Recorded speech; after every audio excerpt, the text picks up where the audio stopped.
approximately mid-afternoon for you all.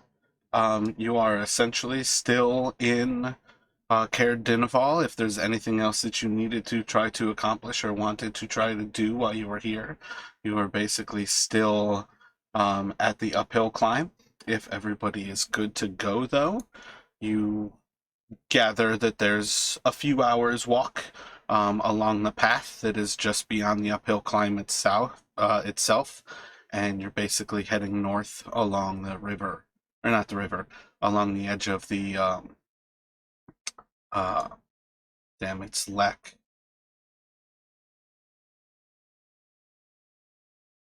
Dinasher on your way to Caer-Konig, and you will pretty much for most of that walk see glances of Kelvin's cairn as the snow breaks in the wind and you actually get views of the mountain itself. But is there anything else that the group would like to accomplish before you leave Caer-Konig?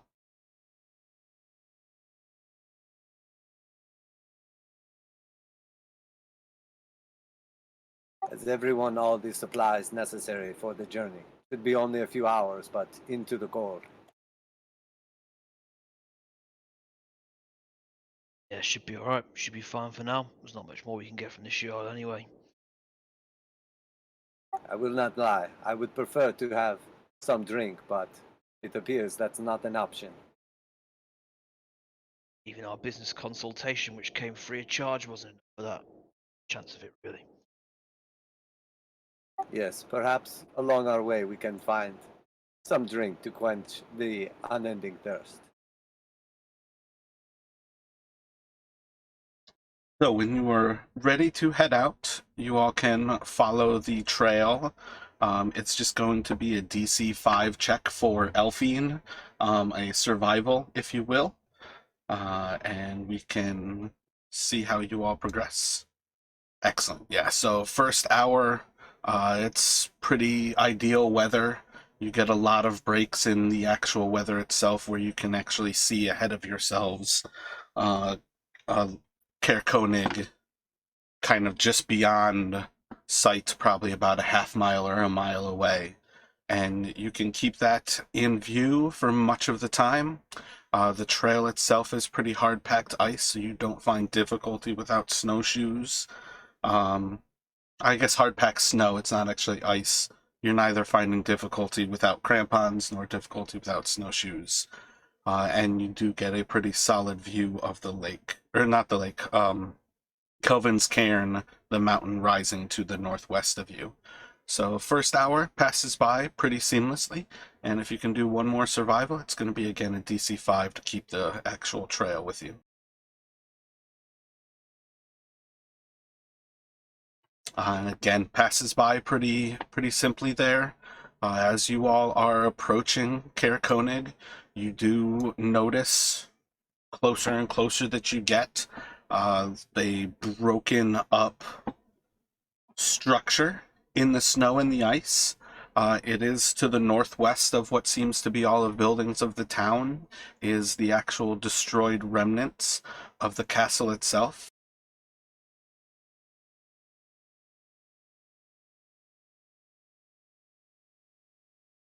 Moving along and into town, it's one of the first things that you come upon as you're kind of just south of the destroyed remnants, the outer walls of the castle.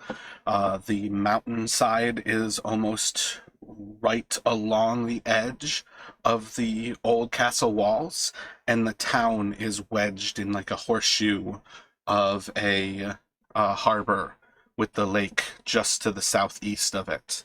So the town is kind of wedged like right between the edge of the mountain and right between the water here. The actual frozen parts of the lake itself extend pretty well out into the lake at this point, well beyond the harbor itself. But you do get a rather perfect view of the town coming forward, and you can see that it's almost built along a few different portions where it seems like there was initial build with like a high wall of like cliff face kind of used to protect the town from some of the woods, and the town outgrew that size. You can see that there was then a palisade built around that section, and then probably at some point thereafter, the Caer itself was built outside of that palisade, and all of these different sections, the closer and closer that you get, are in ruins. And at this point, once you start to enter Caer-Konig, you see that there's little to no defenses left in this town. It is pretty much set up just very practically along old ways of how it was built originally, and otherwise it doesn't remain with any walls left intact, or nor does it have really any defenses or anything protecting it from the weather. So if you all see here, the initial build where it has some protection. Damn, does that line show up for you all? Can you see that? I can't see a line now. Excellent. Every single time I draw with my darkness on, it goes clear. So that's kind of the initial line of protection, that kind of protected like the old harbor. That like protects the wind coming off of the north there. The old palisade is kind of built along that horseshoe, along the outer area. And then obviously you can see the ruined cairn is kind of built, is kind of destroyed as you all come in from the main road. So while you all enter town, you have a pretty good understanding again that probably like 1 in 3 houses in this area doesn't have smoke rising from its chimneys. And in general, best idea is just to start knocking and pick a place where you want to try to see and ask for directions around the town. You're going to walk in and still see there's pretty much nobody moving around town, as is kind of the norm here. People are bundled up and trying to stay warm.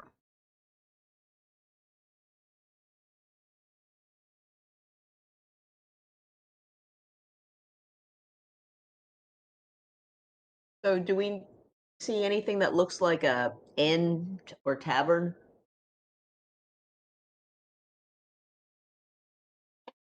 It's again one of those situations where this place doesn't really have like notice boards or anything. People don't stay outside. People are pretty isolated, so if you know where you are, you know where you are. So they don't really advertise like on the level of like if you're in water deep, they have signage. That's what I mean, like you have to just start knocking on doors and start to ask people, because it's pretty much locals, people who know like what they're looking for, and they go there. Everything outside is dead, so people don't really like wander around. Let's try the biggest house. Just that one kind of right between the rune Caer, and it's just kind of like a cross shaped. Excellent. So you can knock on those doors. You hear somebody who just yells for you to open the door, and as you enter, you see a few different people who are in very similar warm weather gear as yourselves. They all have some armor that is showing from beneath some of their furs, and they all bear the same heraldry of Caer-Konig, which is the white knucklehead trout with the white border around the lake symbolizing their harbor. That's a penis. Welcome, welcome. What can we do for you?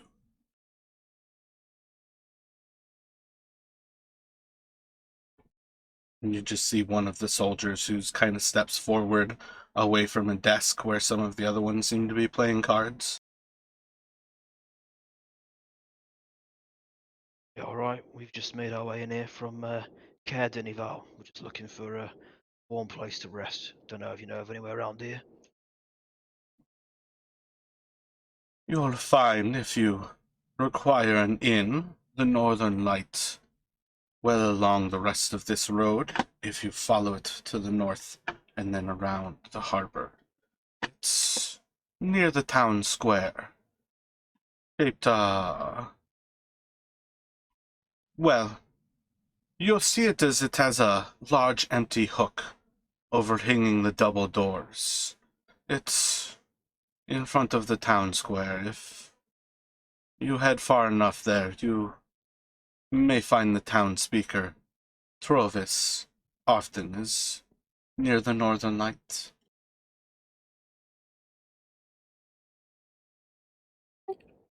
Is speaker a political or a religious position? Town speakers are an elected group who serve each of the 10 towns, and they themselves form a group that works in the interest of all of the 10 towns as a whole.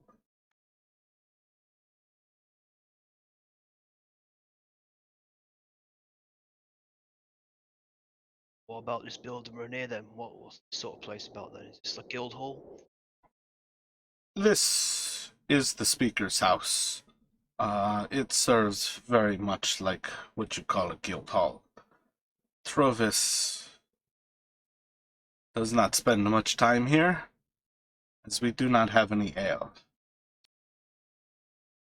Oh great, another city with no ale. Are there going to be any in the inn? I do not believe the sisters have any ale to sell, but if you require ale, you will no doubt be quite pleased to head to the Hook, Line, and Sinker. It's very similarly placed along the eastern end of the city, just off of the square, and it's on the west side. If you look to the harbors, the innermost of the two along that northwest, it leads pretty closely directly to the Hook, Line, and Sinker. Look for... Well, if you open a door and there's an ale waiting for you, you've found the hook. Easy enough. Then we got anything else you want to ask these guys, or? Do you guys have a store? Frozen Far's Expeditions does have some goods. Most of their equipment and things that they have for sale are very much related to anything that might go on regarding the mountain. With everything in mind, they can sell you many things, but most of it is certainly designed around the ability to climb or otherwise visit and explore. And one more thing. Before we go, I'm curious. What purpose does this city serve? A home for people? What purpose do you serve? I serve much purpose, but not relevant at this time. I guess we are new to the area. I did not mean to give you the wrong impression about your home, but what is the industry? Or I see there is a castle out front that has been ruined. What has happened here? The history of the city, perhaps. As all of the lands in Icewind Dale, orcs come, they raid and they destroy. We live here. We must always find a place to live. That is our industry. Survival. It makes sense. I guess since we are new to the area, we are just getting an overall lay of the land. But from what I have seen so far, there is very little here, and you would think that in time that the people would get together and live nearby each other, but we have seen only large, vast landscape and few people spread out with little to no purpose. And again, I mean no offense. I only wish to get a lay of the land. We live under the pressure and torture of Oral. And you see as some of the soldiers who are beside him kind of start to talk rather heatedly behind him, and he turns. We live under the blessing of Oral, and survival is all that we are. And then he'll look back to you all. And one day you hope to be free of this blessing, or you gladly accept it and hope that one day it shows you mercy? Turning away from you again. We hope one day Oro will be satisfied and the sun will once again rise. And then he looks back at you. But we do not hold out too much hope. What it take to satisfy us, Oral? How does one ever please a god? Many people sacrifice and hope to please her. She is adoring of the night, and no doubt finds the situation we are in most pleasing is all. So what can we mortals do?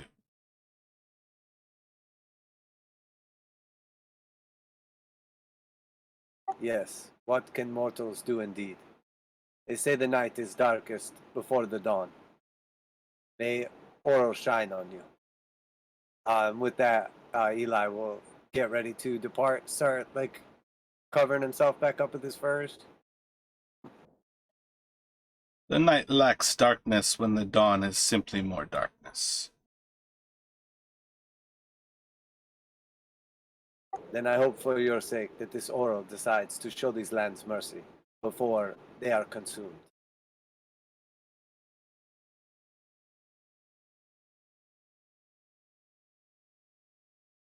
All right, you're very helpful.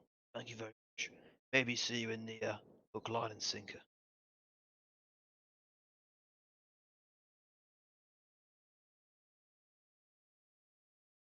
Yes, you have been rather helpful indeed. Goodbye, my friends.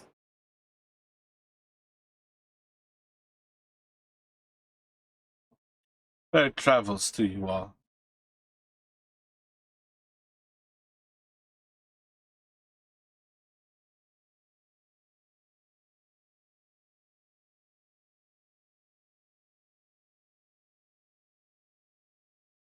Alright, I guess with that we should probably start moving towards I mean I know they said the town speaker was by the Northern Light, but want to go to the hook, line and sinker first and get wall and stuff. I think it's probably a good idea.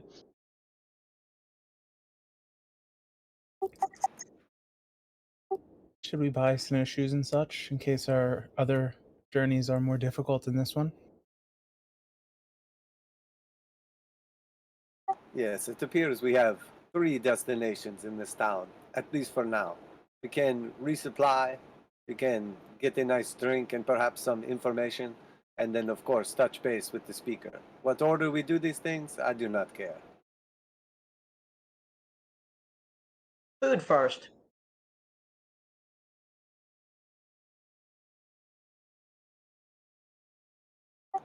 The little one has spoken. Perhaps we get some food and, if these gentlemen were right, a drink as well. Right, sounds good to me. Start making our way then.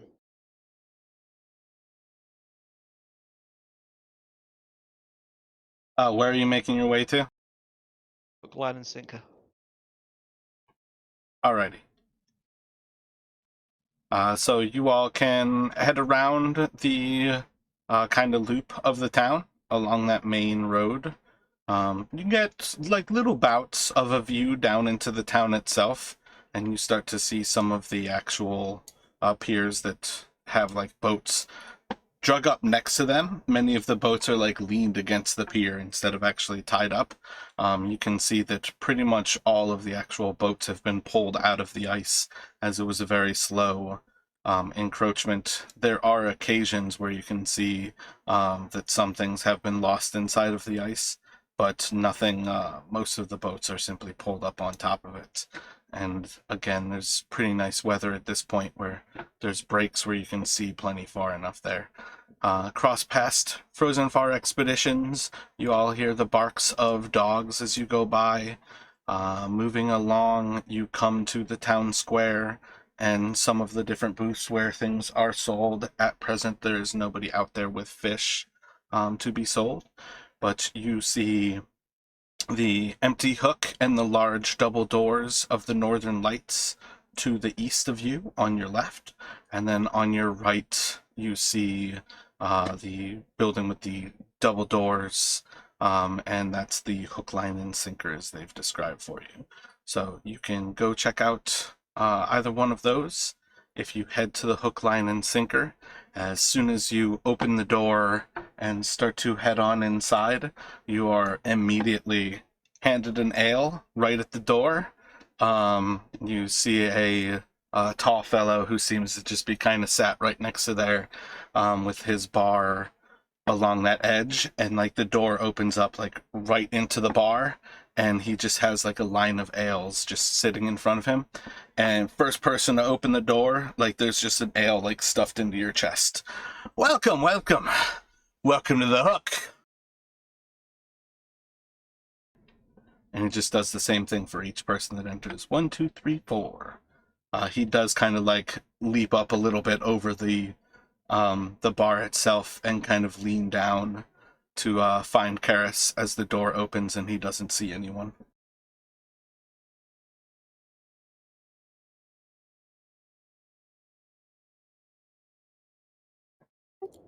Are these complimentary? The Hook always is. You're welcome to order more when you're ready for the line. My name's Glenn. You can call me Glenn. You can call me other things too. What would you care for? How are you doing? What's the sinker? Yeah, the sinker's the fun that comes after.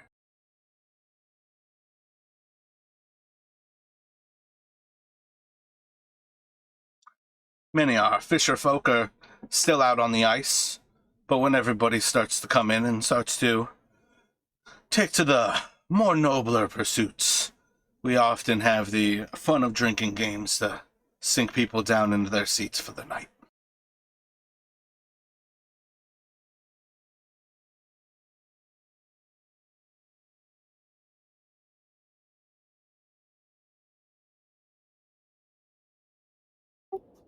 Well, I think everybody here wants food too, right? What do you guys want to eat? We've got trout. Got trout. Could probably make a trout stew. And we've got trout jerky. Do you all like trout? I kind of figured they had fish. We've got trout. Do you have like any fish-free food? Like, what if we had an allergy? Then we'd be dead. We've got ale. I specialize in ale.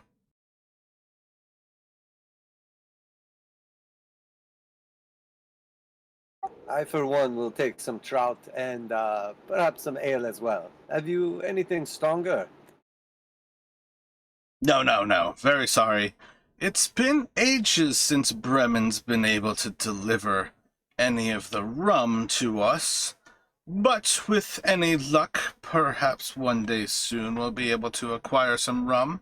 And as he's saying that, he's pulling some bread away from Elfine, and he's just sliding it like out of your like arm's reach. It's trout. Oh, I don't actually have an allergy. I was just curious. Oh, okay, excellent. Yeah, if you've got an allergy and you can't eat trout, probably shouldn't be in 10 towns, but everybody does what they have to be, and most people aren't in 10 towns because they chose to. This Bremen you speak of, the rum, where does it come from? The same place as the ale, or? No. I've got a nice relationship with one of the folk from Frozen Far, and they're quite kind enough to acquire some ale for me from some of the dwarves off on Kelvin's Cairn.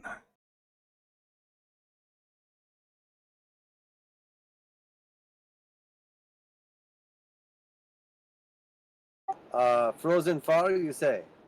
Just up here in the mountains? Yes. Jarthra, she's quite experienced on the mountain itself, and she's been quite good to me to arrange a little bit of wheeling and dealing with the dwarves. It's tough times to acquire ale in They keep me well supplied. Lets me keep the hook. Ah, I see. So you get your ale from nearby rather than from Good Need. Yeah, sadly, once the ferry stopped, haven't been able to get ale from down in Goodmead for quite some time, but the dwarven stock, if I may say so myself, is a little different beast. It's got a little bit more bitter to it. Doesn't go down quite as smooth as the honey mead, but it is quite delicious and makes the sinker easier to arrive at. Not quite as pleasant, but it gets the job done, eh?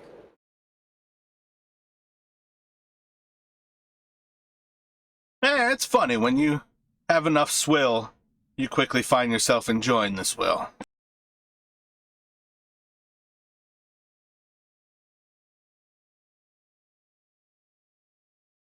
So did he already serve up ales for everybody? Is that what you were saying? We're like waiting for us? Yeah, that's the hook. As soon as you walk in the door, there's an ale in your hand. Okay, got you. Yeah, so I'm gonna just start drinking and relaxing a little bit. So you all can enjoy the many varieties of trout. He offers 5 different kinds of trout for you all to enjoy. As long as it includes trout, he has it. And those will be 2 coppers for a small plateful, and otherwise kind of sits back and hopes you all fall for the line and start to order more ales. I am curious how you made bread out of trout. Well, it's essentially jerky. We just dry it out over a nice little smoking, grind it up into a powder, and just make do. And realistically, it's more like a hardtack than like an actual bread. So it's like shaped like bread. It's molded in it, but it's basically like a wet formed, like powdered jerky. This sounds charming. Survival. 2.5 years without sunlight. Yeah, your nutritional needs are probably not met very well. We do what we can. Survive on a lot of evergreen tea. The ale itself is quite healthy. Are you ready for another ale?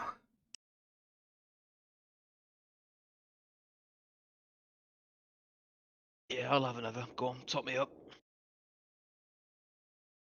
Yes, for me as well. Keep them coming. I have waited long for this, and it tastes good when it hits your lips. Sure, when it's the only choice, we'll have more of it. Good choice. Do you have fresh water?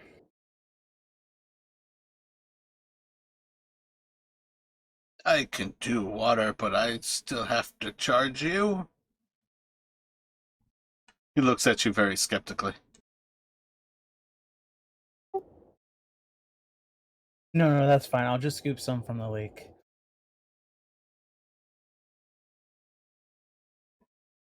He looks at you even more skeptically. And he starts to serve the ales for the other folk and just goes one by one to you. Another 2 copper. Another 2 copper. So, what's the townspeople like in this area then? All right. He's a pleasant enough man if you can find him. In a pleasant mood. Regularly found otherwise then. I have a sneaking suspicion that in his younger days, when he was a little more adventurous, he's come across some things that have changed him.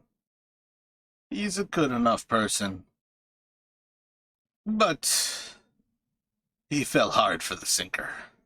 And he just kind of like nods his head a little bit to the left and kind of like pauses in like a moment with his head kind of downturned.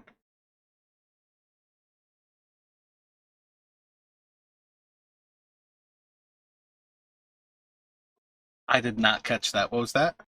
I was asking if that was him.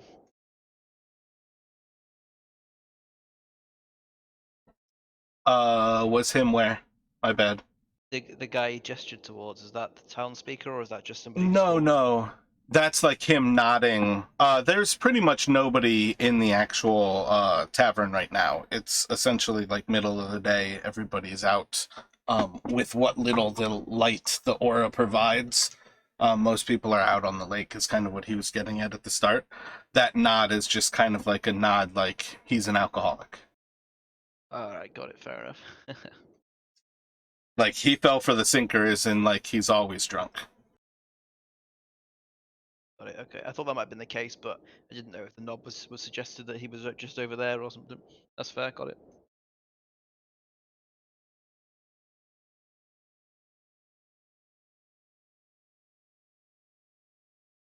We were told about the supplies at the expeditions. How bare are their shelves? Will we be able to find what we need, or is it a lost cause?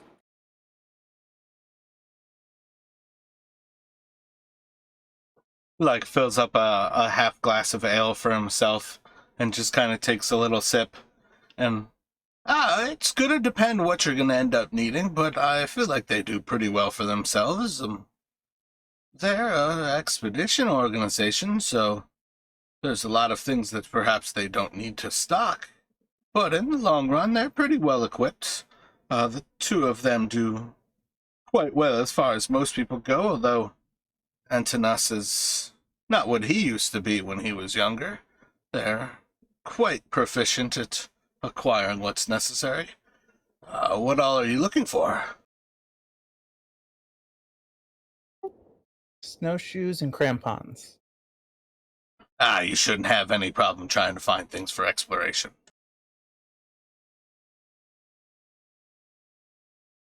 They'll be well stocked in those different varieties of equipment.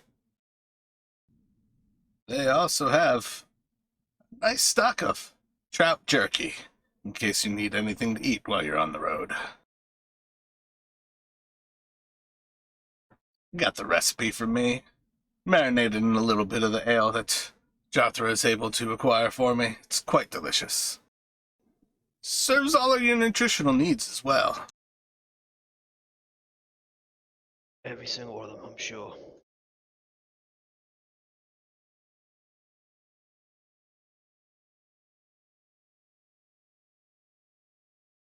So your castle up the road you fought, it's like it's been ruined. Is that the work of orcs? Oh, that's many generations ago. They say that was one of the orc raids, but I don't think anybody alive but maybe a few dwarves might actually understand what happened there. But it's been a pretty regular happening that the orcs come down from the spine. And they've raided and pillaged 10 towns. Plenty. How long's it been since the last time this happened?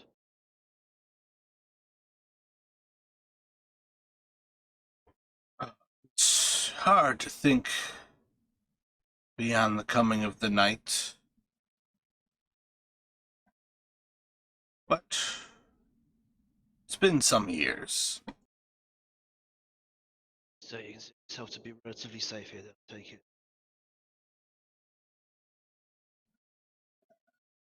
Safe is a relative word. I don't think many folk here are going to think of safety as something terribly important. Survival is one thing. Safety is a luxury. Well, it's hard to survive when you're not safe. Well, that's one way to think about it. I think you'll find Most of the folk who have come up this far north are certainly not safe in places that are traditionally called safe. We're certainly not welcome in polite society. We all have our reasons.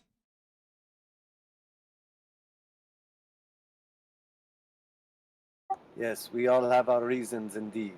And I'll hold up my glass and toast to him. I'll join in the toast then. He'll finish his glass and just kind of tip another little bit of ale into it, just like a quarter half glass. He's like had a little bit, but he's not pouring himself full glasses. You said you have a hard time seeing beyond the night. I can see further. Do you want to know what your future holds? I could be intrigued. What sort of future is there for the hook, line, and sinker? Excellent. Can I start by making an insight check on him to try to see what he wants to hear? You can definitely insight check. He'd like to hear that there's going to be an end to the eternal night of Oral's rhyme. That's very clear. He's interested in hearing that the ferry will open and come back into normal kind of scheduling, and that perhaps better fishing is around the corner.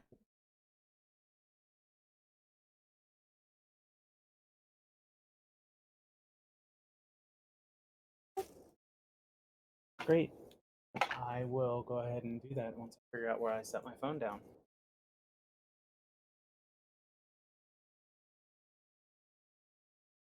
Just try calling it. That's brilliant. I don't know why I didn't think of that. I've worked at restaurants where people call in and tell me that they left their phone at the restaurant and that we need to go look for it. And it's like, what did you call me on? And then they hang up.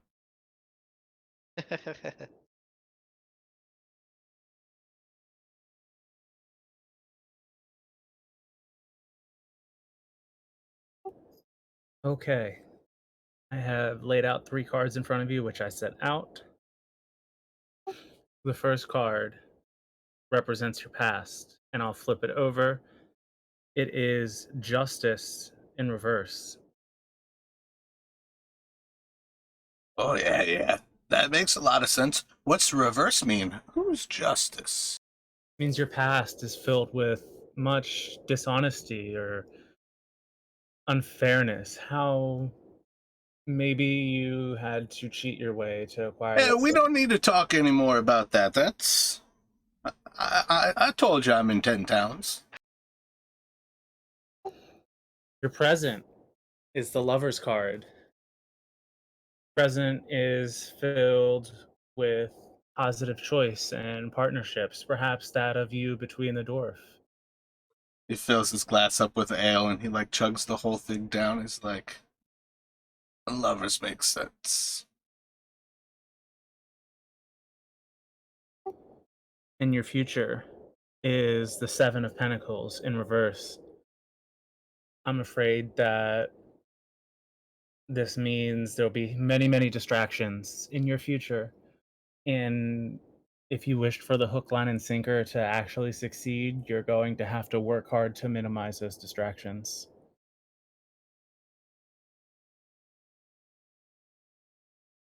And takes a moment to look around. He's like, there's only so many distractions in this area. Doesn't seem to bode well. You really think I can affect anything? Any of this change is not out of my control?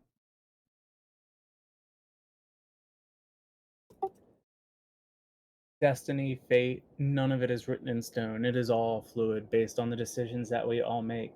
There is no certainty. With work, yes, you could change your fortune. and your future.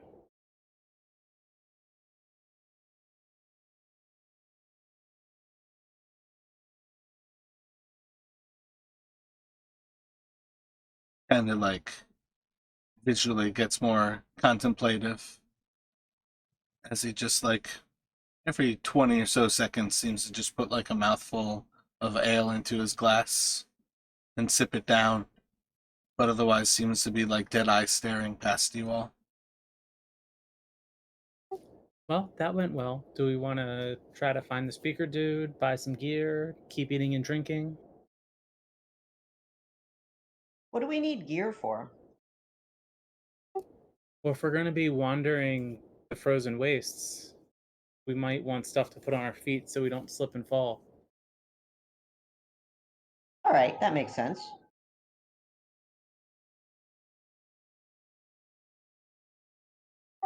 Glenn, I'm curious. You look distracted.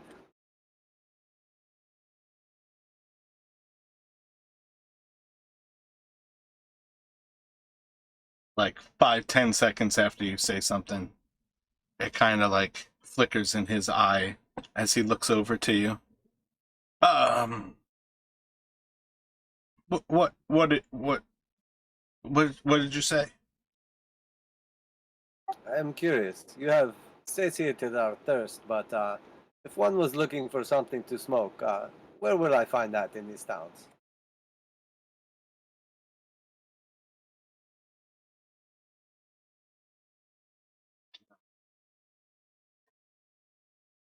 You don't have much. It grows. It's quite difficult to come by.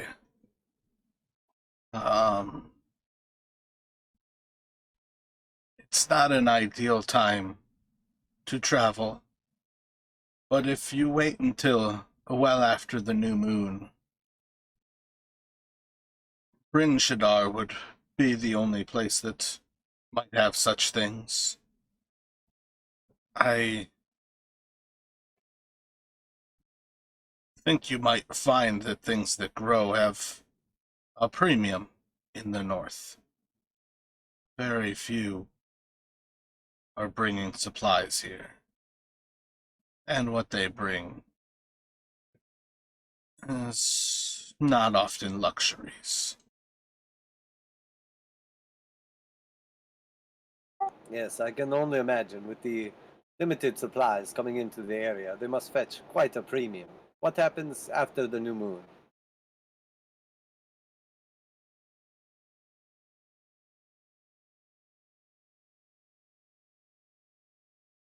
It's not a good time to be in Bryn Shaddar.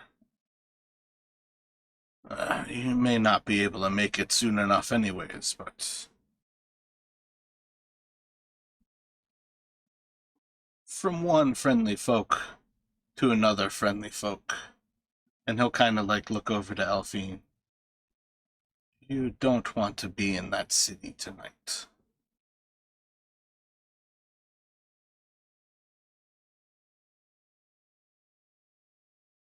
I can understand you are implying danger, but I am curious. Of what nature is this?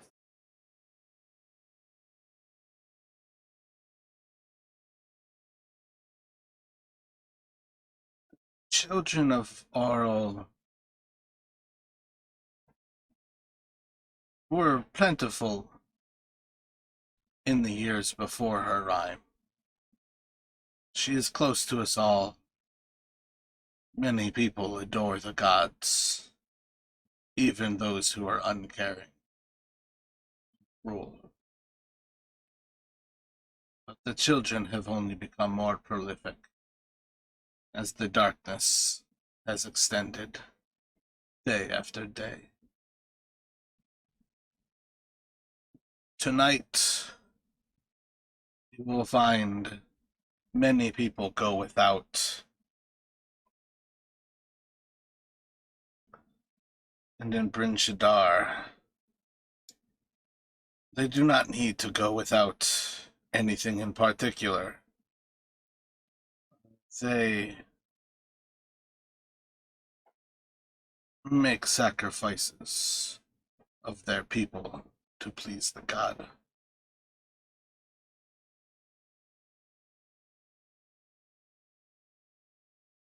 They sacrifice their young? It is a lottery. It's not necessarily the young, but it is whoever is destined.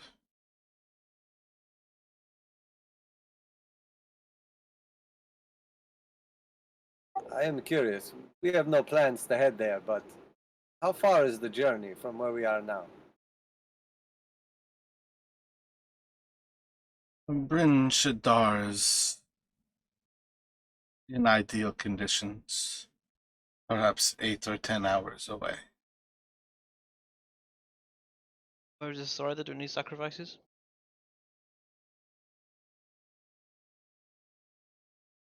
And he was kind of like phased out again a little bit, and he kind of looks back over you.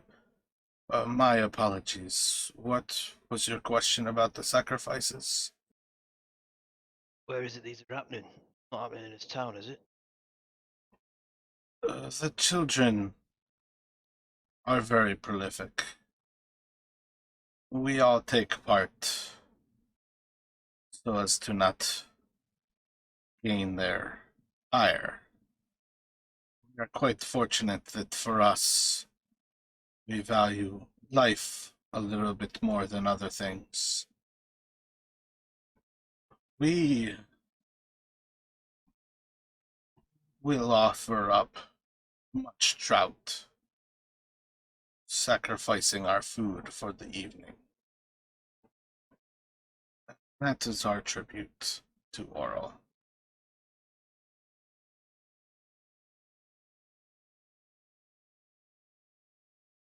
So the War of the Ten Towns take part in this.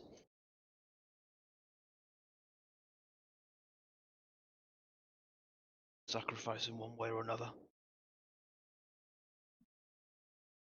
The children are throughout, and those who do not placate their god find themselves disappeared. So yes, by now, all of the towns have given in. We all make some sacrifices to her on the darkest night.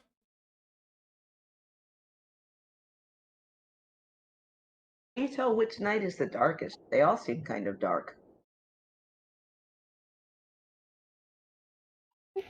Spend more time looking at the sky. The aura is the daytime. We are, any kind of like, ironically, blessed to have the light of the aura to tell us it is day. But if you stay up past the rising of the moon, you can see as the aura fades, the deep darkness sets in. You will find tonight will be only stars. And when you can see beyond the snow, once upon a time it was quite beautiful. Now, there is a heavy cost for this beauty.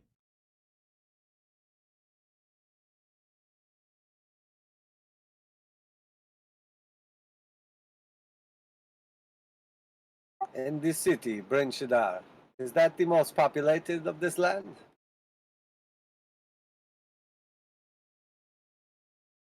I think it's safe to say yes. There are a few other cities that have larger populations.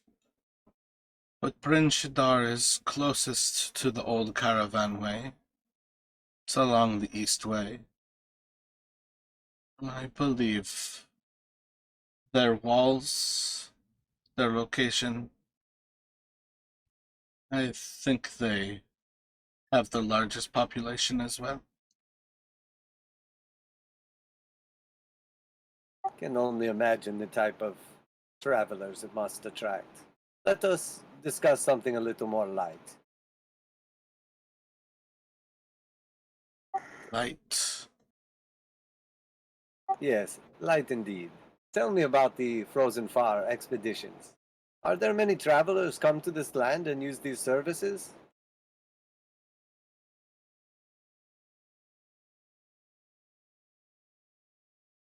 You hear him just kind of still like lost, kind of mumbling light to himself. And then after a while, he kind of catches himself and kind of looks back at you. Frozen Far,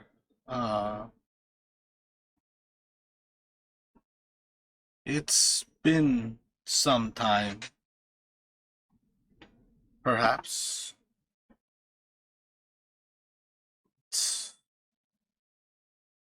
The isolation has stopped many of those who one might call travelers. There are still some like yourselves. I feel like there was recently a group that came out of, and he kind of like takes a moment, like looking off, like up towards the sky, kind of above his head.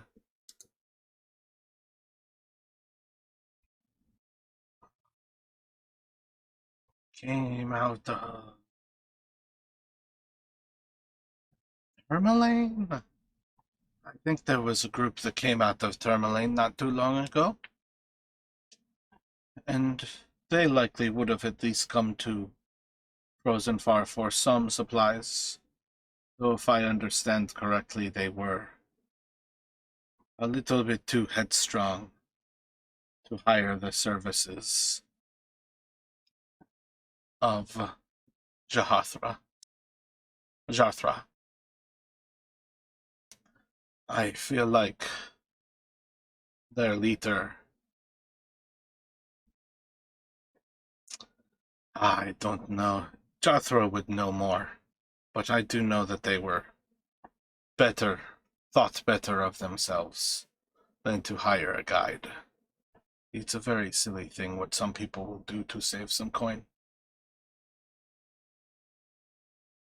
Yes, I imagine that this is the last stop for many people, whether they realize it or not. Can I ask you about some important names? Some that we have recently heard of. Perhaps you know nothing of them. Perhaps you can share something useful. What do you know of this Asmodius, Zardak?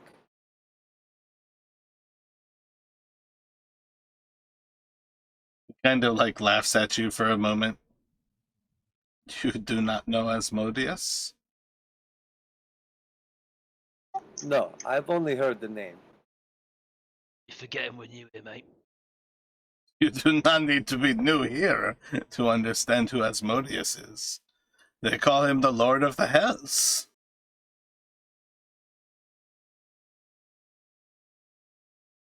Lord of what? Of the Hells. Of demons and devils. He is the Lord of them all. Demons and devils are now working together. That is news. They do not work together. He punishes and forces the work of them all. They all serve. It does not mean that they work together. And this Asmodius, he is a man or a god? Something in between? It is no living being as you would assume when you say man. This is a god, perhaps unlike some, but like all of the gods, some being of power beyond our comprehension.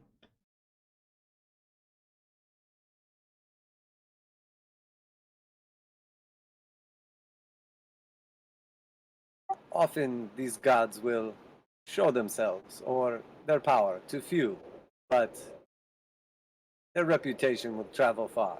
Is this the case with the Asmodeus? Or have the people of this land specifically interacted with this creature?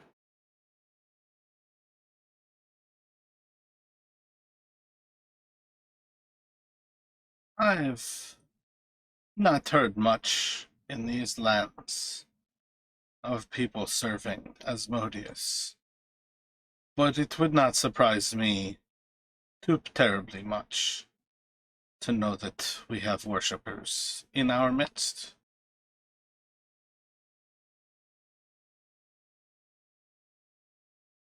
And what of Zardak? Do you know this name?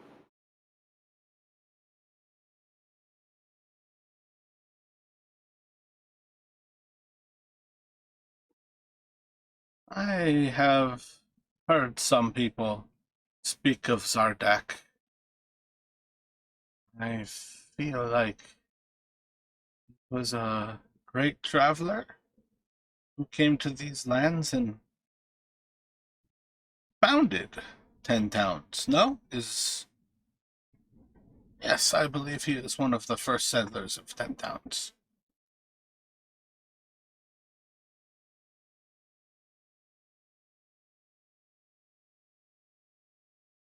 And do you know what became of him? I imagine these lands are old and he must be dead by now, no?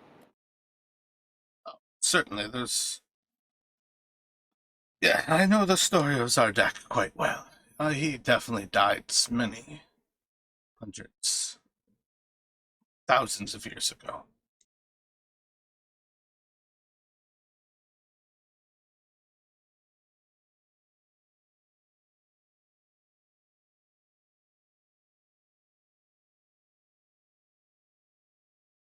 Interesting. Interesting indeed. And I do not wish to interrogate you, but you must understand we're new to these lands and only trying to get an overall general bearing of this place. What is the deal with the Knights of the Sword? The Black Sword, that is.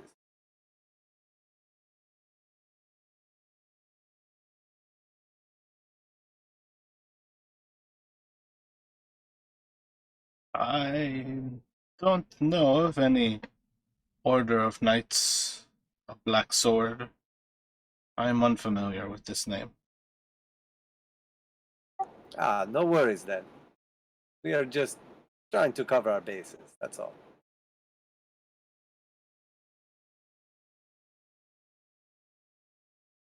So the door starts to open, and he's already got a glass shoved out as the door opens, and a woman walks in, kind of bumps into the glass. Welcome to the Hook. How are you today?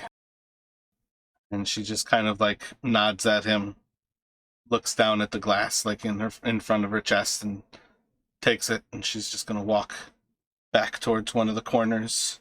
Door shuts behind her, and just walks in and kind of sits herself in the corner.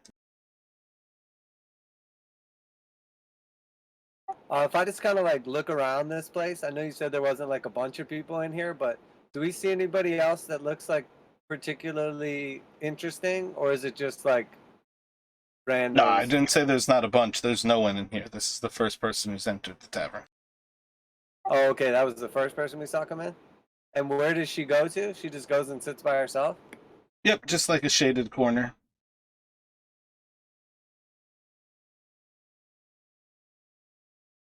It's good to see that we are not your only patrons for the day.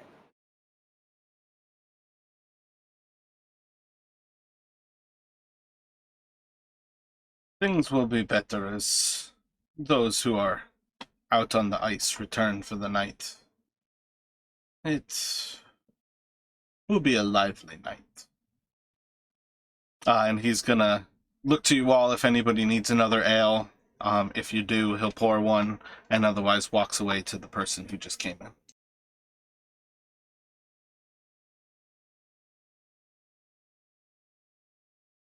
Well, perhaps we should return tonight, have a little fun, and see what other information we can find. But in the meantime, maybe we go see Frozen Far, or perhaps the Northern Light? Yep, sounds good to me. Either or, we need to get some gear at some point. Got some expedition gear, but probably not enough to climb it, so I'm happy to go to Frozen 4 at some point. Speak to this town speaker, find out what's going on here a bit better, so both are good destinations. think the Northern Lights a bit closer, so maybe.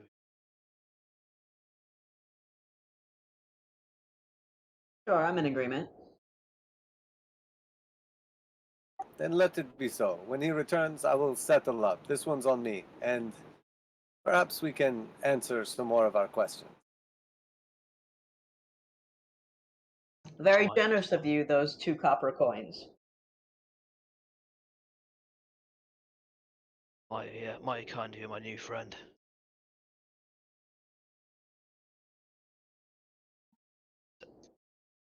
He'll just sort of like give Karis like a weird look. You can pay for your own if you like. I was just being kind. No, it was just a little joke to myself. I'll get the next one. No worries. So he's not long away from the actual bar there before he comes back by and steps back, like finds himself back in kind of the same kind of reclined position against the wall, just kind of looking down the bar between you all. Goes back to his thing and kind of just like continues to just kind of watch, listlessly sitting there.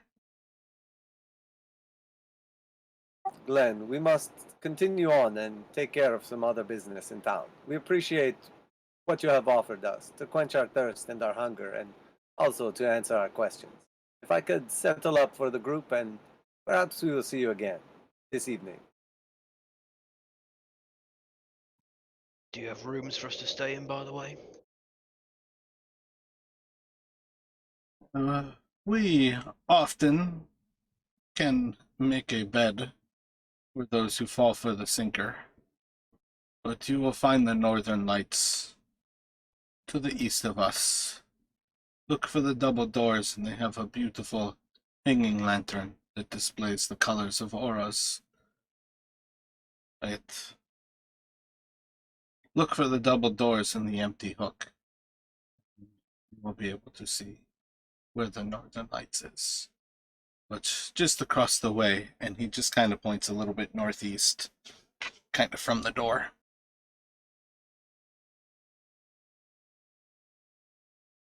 Appreciate it, mate. Catch you later. When you meet the sisters, for all that it is good for you, try to find yourself speaking with Allie. Well, not be disappointed. Corey doesn't help many people anyways, but she's not so friendly.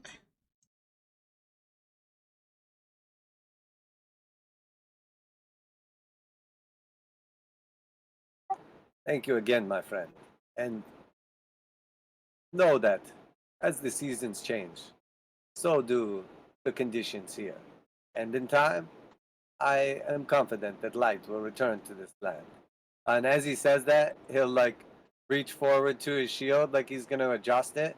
And when he touches like the skull on the front of it, I'm gonna cast light and it will start to glow. Peg pats you on the shoulder as you're leaving. Parlor tricks are beautiful, but the seasons don't exist here. Perhaps one day they will return, and so will the bounty of these lands. What was the damage for that? Depends how much you guys were drinking. But 2 copper per meal and 2 copper per ale.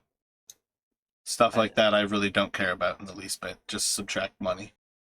I had the free one and one additional one. All right, I'm gonna knock off a few silver with tip.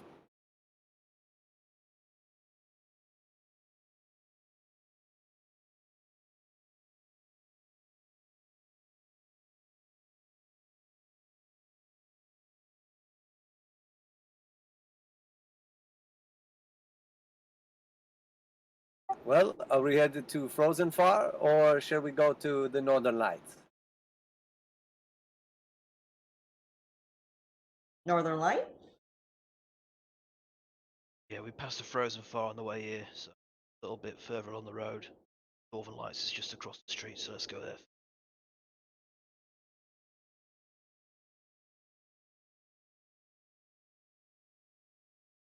Excellent. Sounds good to me.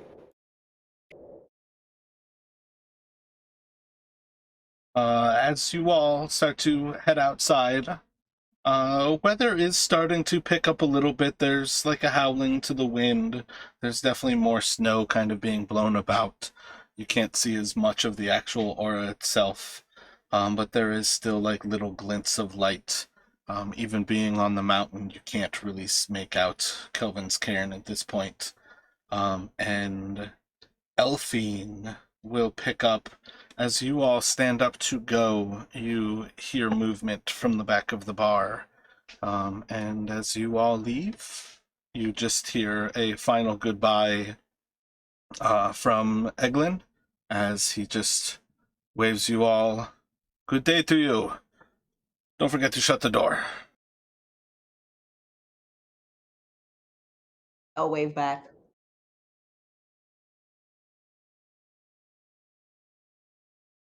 So you all can find your way to the Northern Lights. You do see another large building, this one 2 stories. It's pretty traditional construction to a lot of these, like very stone, heavy wood structure kind of sat on top for the actual roof construct, but most of it is covered over with snow. See a very windswept, but the actual front of this little building has large double doors, and there is a big hook that kind of like sticks out about like 5 feet over the actual awning, almost like the prow of a ship. And it is just like empty, sitting there. But it's pretty well described how everybody described the Northern Light, having a large empty hook just kind of reaching out above its double doors.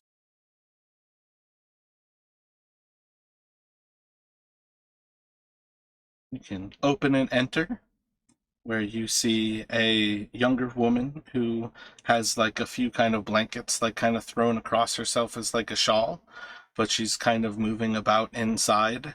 She seems to just be kind of cleaning an otherwise like empty kind of dining room at this point. And there seems to be like one person who's kind of like tucked away close to a back door, where she's kind of going between that and the other things that she's doing. But as you walk in, she kind of looks up and kind of looks over to you all. You see her kind of nod her head real quickly, like with 4 nods, as she looks to 4 of you, and she kind of yells back towards the door, "Corey, we've got 4 coming in!" "Hello, hello! Welcome to the Northern Light. How is everyone today?" She's just going to walk up to Karis, and she kind of pats you on the head. "Aren't you the cutest little tyke?" And she'll kind of kneel down. "What's your name, little one?" My name is Karis, but I'm not a human child. She like falls back on her butt. She's like, oh, my mistake. Hello, Karis." And she's just kind of like sat on her butt in front of you, puts out her hand like to shake your hand. So I'll greet her.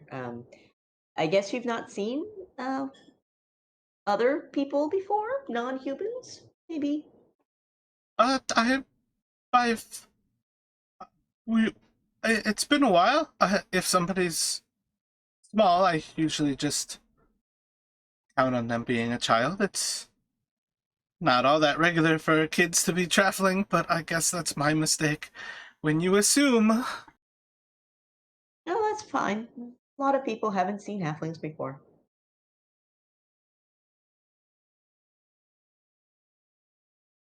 And do you all care for rooms? We've got our common room where you can get a bunk. We can do private rooms as well. Singles, doubles, quadruples, whatever you would care for. Planning to stay the night?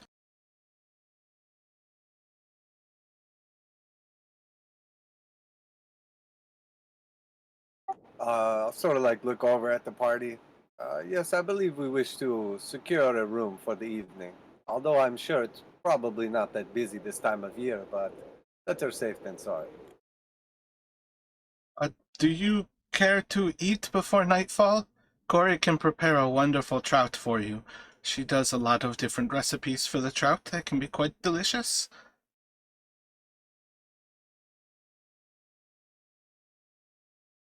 I hate for you to go out of your way for us. Sure, we can find trout somewhere else without too much inconvenience. We will likely be at the hook, line, and sinker this evening, so. Well, okay, I kind of looks around real quick. I don't think you're going to find another chance to eat tonight. It's getting close to the moonrise.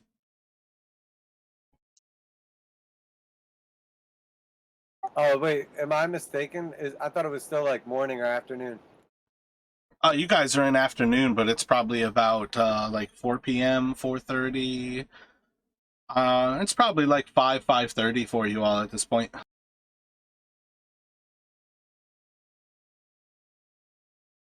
You left Caer-Konig around 2. It's about a 2 hours walk. So I think about an hour and a half between you guys talking to the soldiers at the speaker's house and sitting down to drink with Glenn at the hook, line, and sinker. You're approaching 5:30 or so.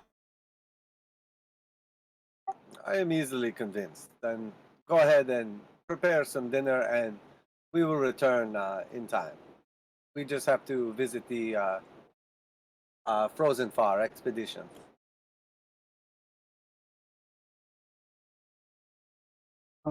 Um, it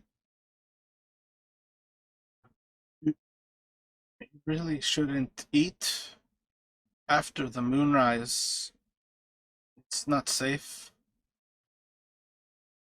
What happens then? Digestion.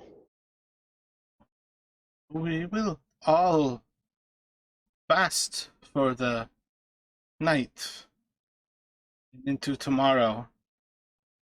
Till the moon rises tomorrow, there will be no eating.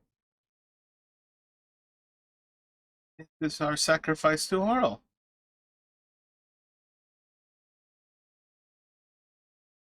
She asked you not to eat for such long periods of time.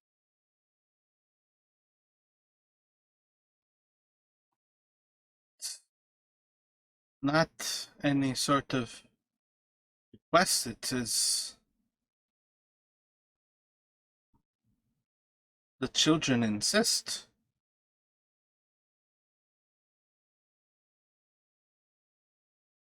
Just the children in general, or is there a specific pocket of kids that think? The children of Oral. This is a dangerous time to disobey what they want us to do. And they request a sacrifice. We must oblige. It is just a few meals. It's not much. You can eat now. We keep hearing this term, the children of Oral. Is this a metaphor, or are we talking about like actual children? We are all children of the gods in some way.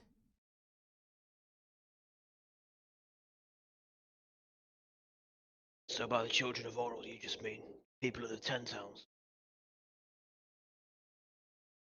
Well, not everyone believes that we can placate Oro with sacrifices, but there's enough who believe. There's enough.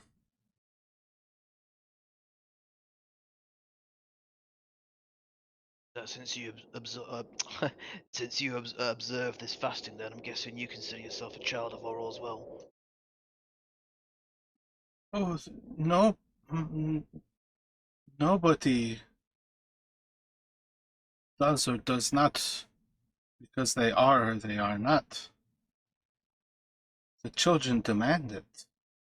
Even those who do not believe it helps must placate the children. Please, please, just eat now. It's fine. You can eat now. You can be quite filled.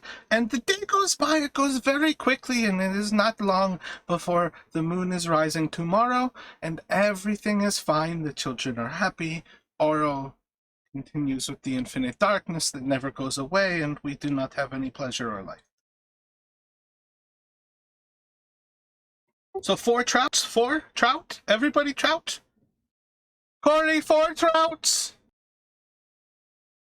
So much trout. Yes, we have a lot of trout.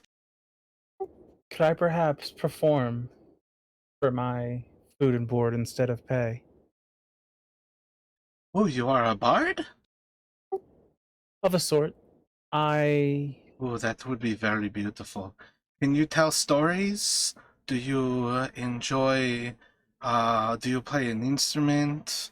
Are you a writer? Can you draw pictures of me?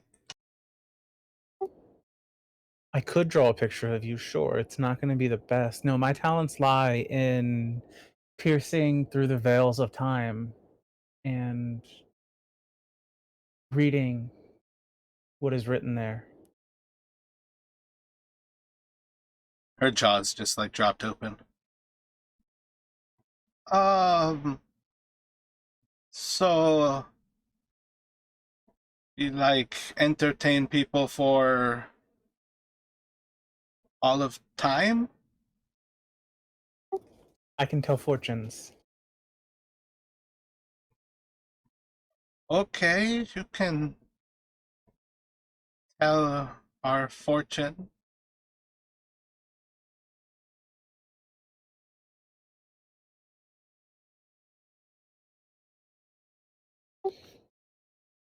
Do you want me to actually do it? I hadn't intended on. I just wanted to use the background feature to save money.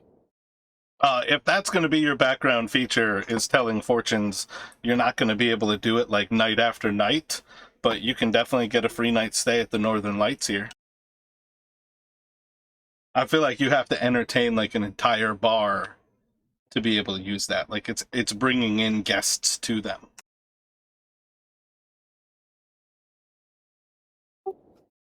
Gotcha. I mean, she's a storyteller too. It goes together. Yeah, so that to me would be a more typical bard thing where you can actually like entertain like a group of people instead of going across one after one to read cards. But yeah, they'll offer you one of the bunks in the bunkhouse, and they'll serve you a plate of trout for free. Perfect.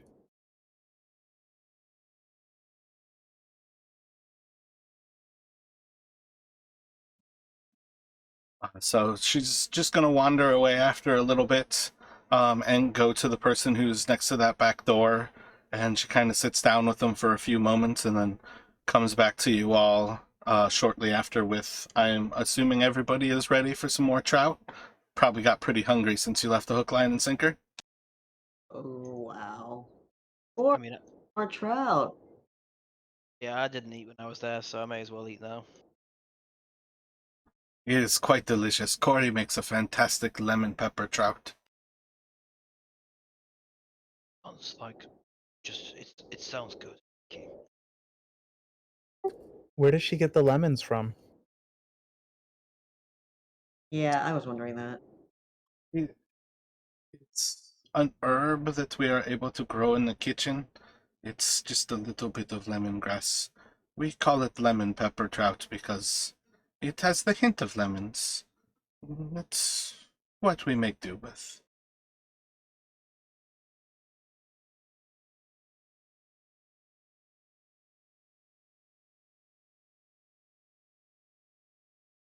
Stop trying to break my world. Just let it happen.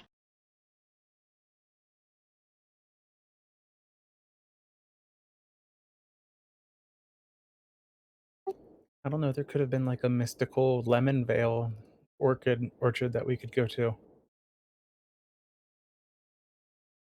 Somebody also say sorry that the townspeaker would probably be. Oh yes, Trovis is sat over here in the corner, just working off another hangover. He usually tries to patrol the town across the night. He is not very good at it. No doubt we will eventually find him in another snowdrift because he will fall asleep in the snow. Is that what he does then? Is it as his role as town speaker goes out for a nightly patrol? Oh, we have had a lot of things go missing lately. We used to have a beautiful lamp. It was the name of our business. And somebody stole it. So no doubt a local got jealous of us. I do not know why. But there's been a lot of people who have been saying things have been going missing. What other places have had things go? I mean, imagine it's pretty hard to hide a glowing lantern. Well, that's the funny thing is it shouldn't have been easy to go with, but you can put a piece of burlap around it, I'm sure, maybe a blanket, and the light is not that strong. It's just quite beautiful. Yeah, that's the way I'd do it if I was after it. I'd find a way to climb up ahead of time, do it from the roof, and hook it with a sack from above attached to a rope, bag it, and then take it and stash it somewhere. But I just didn't think people around here would have the audacity to do something like that, you know? When did you arrive in town? About an hour ago. Can you make a persuasion check? Alright, one sec.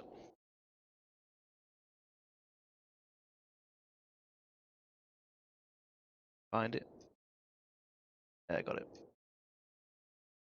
7. An hour ago, you say? Are you sure it was not a day ago? 2 days ago? Are you sure that you did not do this? Can I just have the lamp back? It would be so wonderful. It doesn't do anything all that special. You could get like a colorful lamp to make a very similar thing. It's very important to us. Honestly, I haven't got it. I don't have any cause for something like that. Bit too heavy, not the kind of thing I want to lug around, and I'm not too fascinated by twinkling things.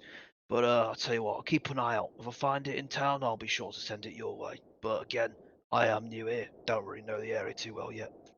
She puts out her pinky. Will you please return it to us if you are able to find it? I look a bit confused around, so not seeing a pinky promise before, and I sort of lean in towards it with my She mouth like open a bit. wiggles out your pinky from your hand. All right, that makes more sense than what I was going to do. Yep, okay, here you go. Yeah, thank you very much. You can bring it by any time if you wait until tonight. We go to sleep around 2 o'clock in the morning, so you can just put it up there while we are asleep, and it will make for... Well, we probably won't notice until tomorrow night, but it will still be such a beautiful surprise. So, who else has had things go missing? And are they also prominent things, or are they just sort of random, miscellaneous possessions? Trovis, come here. And she kind of like calls him over, and you see is like he kind of like looks away from the actual like table where he's just more or less been staring feet in front of him at the table with his head kind of down, and he kind of just looks up and, what do you need? Busy. And you just see like his eyes are pretty much half closed, and he's still like vaguely staring at the floor like 5-10 feet in front of him now. And then he kind of like looks back to the table, and we've had a lot of valuables going missing in the last few days. If they got here today, they couldn't have been the ones who took your lantern. Couldn't have been the ones who've been taking all of these things. Oh. All we have is footsteps. Sometimes we can pick up some of their trail leading off. It's just footsteps in the snow. It's just footsteps. And it kind of like trails off for a few moments. What kind of footsteps are we talking about here? How many sets of them are there? Is it a group? Is it a single person? What size are they? How deep are they? What direction are they going in? Fresh? It seems like they come towards night. I think I've seen as many as 3 sets in the night.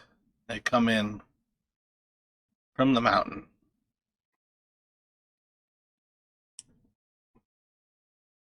I think somebody's camped out there. They move in while we're not paying attention. I stood guard. I keep missing them. Have you been able to tell by these footsteps, are they humans or dwarves or something else? I've not seen anybody. I don't know what they look like. They have feet. They don't walk barefoot. It like confidently nods his head, like he's done a great investigation knowing that. They Yeah. tend to be like regular boots or snowshoes, something different. Yes. Boots. And what were you thinking, Elfie? I was gonna say, can you show us where these tracks were? Maybe one of us can spot some more or gather some more information.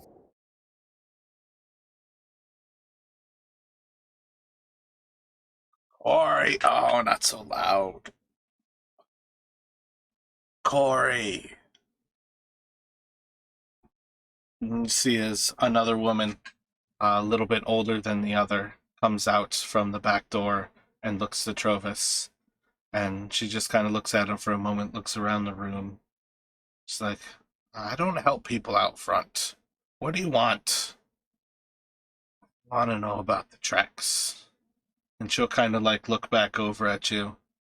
I found them walking up to our storage shed. It's just more of the same bullshit. As far as I know, sometime last night, you might still be able to find them in the snow. The snow might have covered them up. It's hard to say. But they seem to come to us looking for things, and days later, that's when the light went missing. But they may still be there.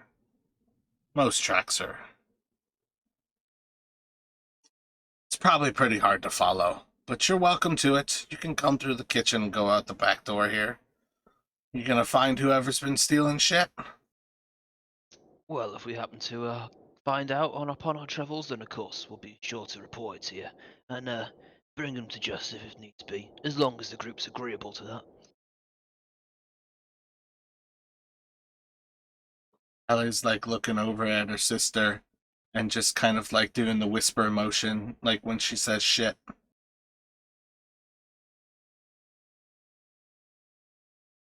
So you're saying the tracks to your store appeared on a different night to your lantern going missing? She says that she's seen tracks almost every night for the past 10 days or so. I think she's full of shit. Damn it, that's me as a bad person, liking to swear. I think she's full of it, but she doesn't normally tell lies, so it might have some standing. I don't head out there all enough to really know for sure. Footprint looks like a footprint to me, but the lantern went missing a day or two ago.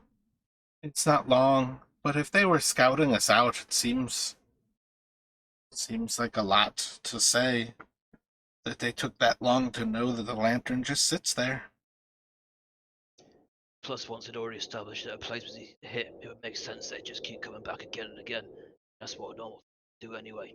Wouldn't be any need to scout it out once you were confident in your ways to get in and out again.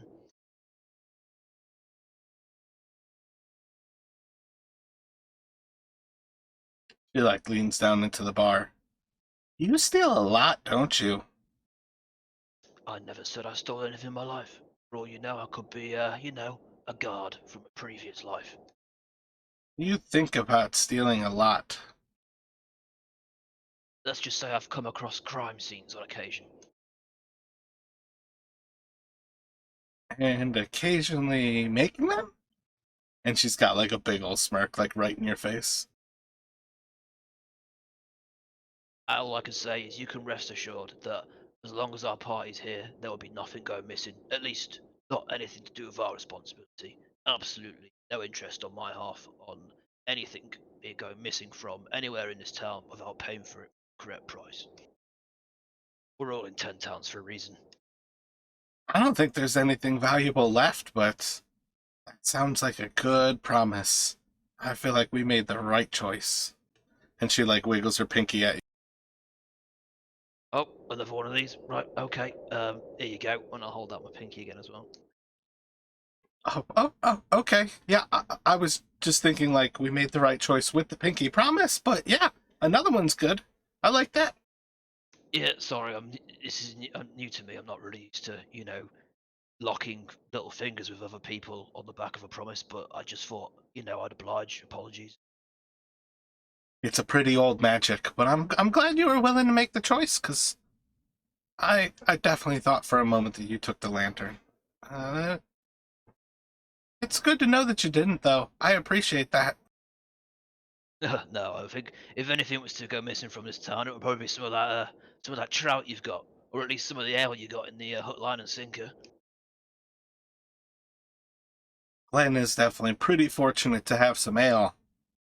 And we've got extra trout, so if that went missing, it's probably the one thing people might not notice. So, just as a little bit of a side question for you, these people that you think are taking things, I'd say they're dead at night, but it's always night here. They live in the mountains, or at least they come from the mountains. And the dwarves that provide the hook, line, and sinker with ale for bar, where do they come from? They live in the mountains, too. So the dwarves live in the mountains, and they come into town to make delivery of ale, and thieves seem to come from the mountains as well, and they come regularly, yeah? Oh, the dwarves don't come all that often, but when they come when everybody's awake, and they come in through the front door. They say hi. I think there's a big difference between sneaking about all invisible like and never being seen, and whatever's going along here. But I feel like Glenn said his friend, Corey, what's her name?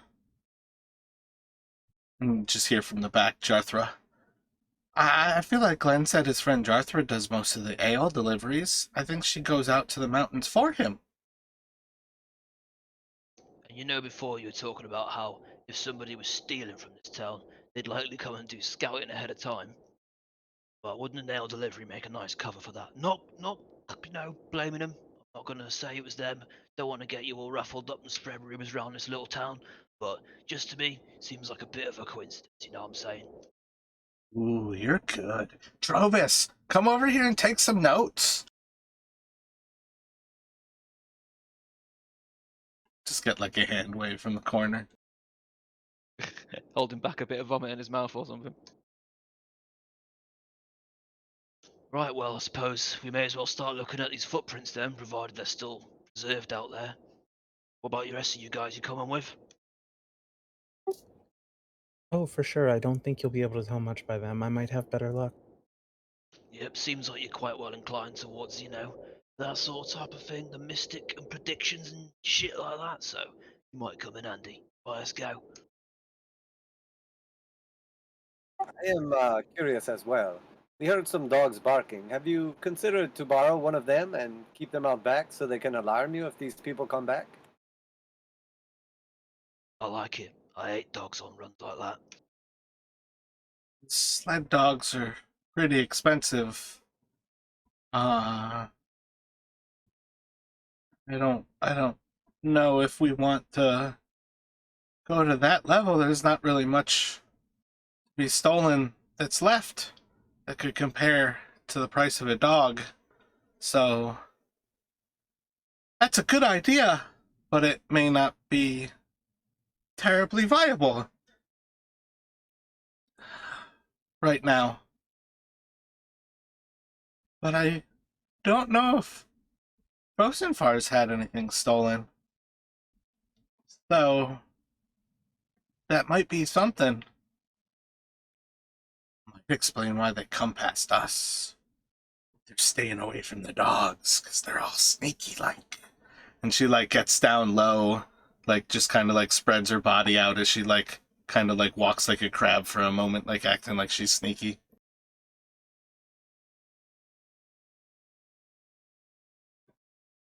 But yeah, if you're interested in trying to help us, I can definitely show you out back, and you can go take a look, and then have a pleasant evening.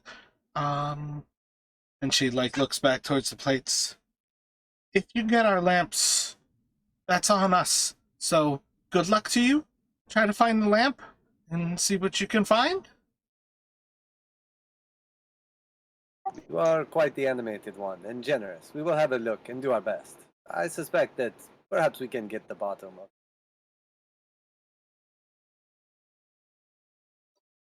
Wonderful. Well, here's the door. I'm not bundled up enough to go out. But she like points to her sister, like has small feet and is not wearing boots. Those are her feet, and if there's any footprints that are bigger than that, it's not hers. So good luck. Good luck. Once the door opens, just shut it behind you, and she's gonna walk away. Unless she wears bigger shoes for crimes. Oh. I'm gonna look at the footprints and look at my feet in comparison. You think that you stole the items? Well, no, I just assume that all the shoes are bigger than my feet. Haven't halflings got big feet though? Yeah, I was gonna say you're still based on a hobbit, so you probably have pretty big feet. Oh, right, forgot that part. Big hairy feet. Still based on a creature that starts with Hob, and you can't name what it is because of TM rights, but definitely probably still have big feet. Actually, probably the best way to tell that you are not a child.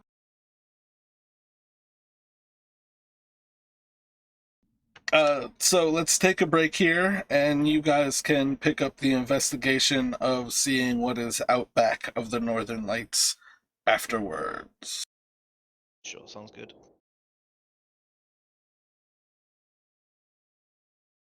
Although Corey sounds kind of sus to me. That makes much more sense now.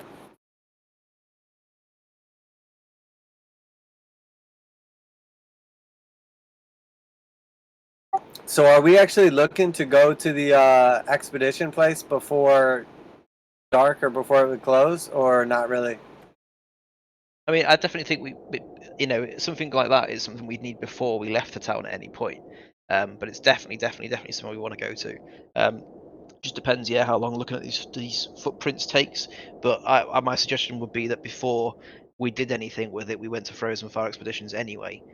Even if we just inspected the footprints, went to the expeditions, and then carried on with this quest line type scenario, that would make sense. But I think from the sounds of things, the two course of action we've got is to either try and follow the footprints up to the mountains, or just head up to the mountains anyway, and then, or alternatively, is to wait near the supply store, maybe sit on the roof or something in the darkness, and wait for people to come and try and loot it. But that seems a bit less of a solid plan because you don't know if they actually are going to come to the shed or if they're even going to come tonight. So.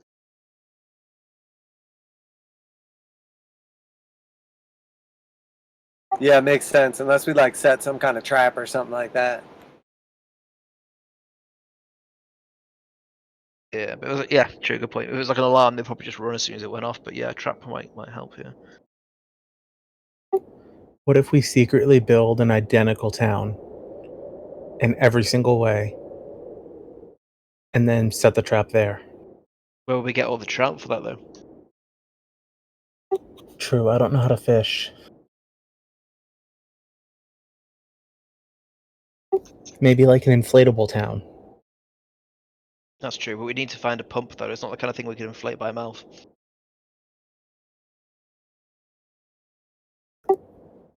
I'm sure science has an answer. Plus, the serving girl seemed to have a lot of hot air. And a lot of energy to operate a pump if it came to it as well.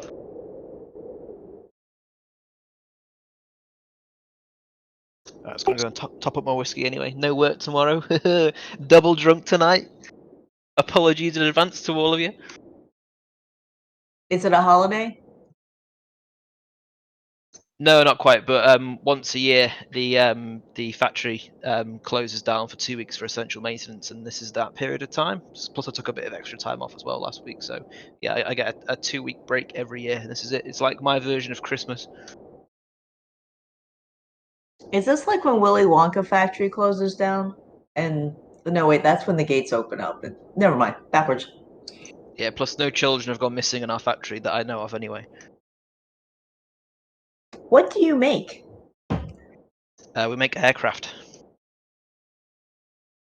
So you know you got Boeing. Sure. Well, we're the European equivalent of Boeing, and we actually make and sell more planes than Boeing do.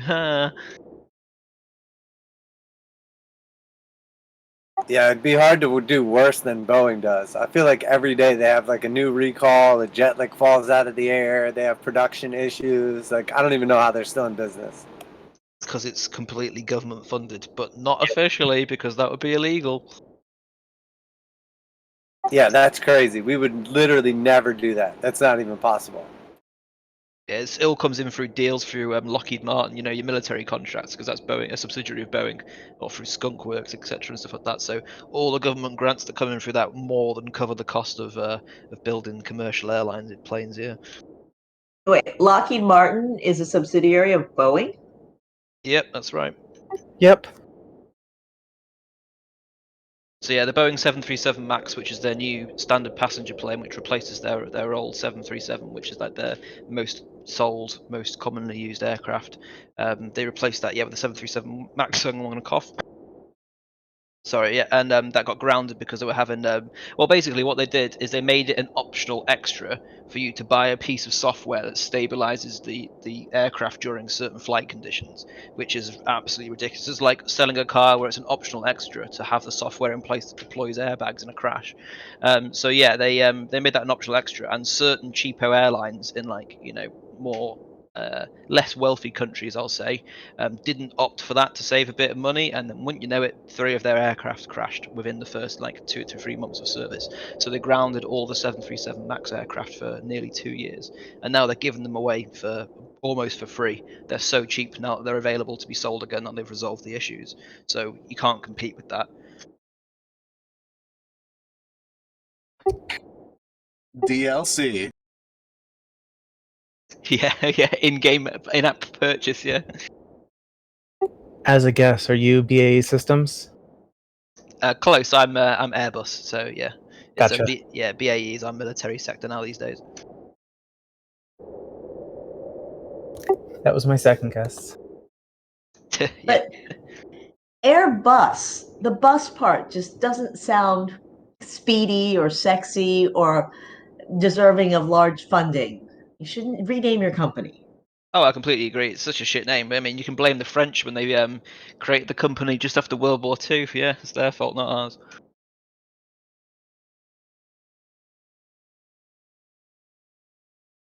I'm full of criticisms for my company, but I'm jaded because I'm procurement. I'm nothing to do with the actual building of the aircraft, so I'm not somebody who's like a die-hard Airbus person.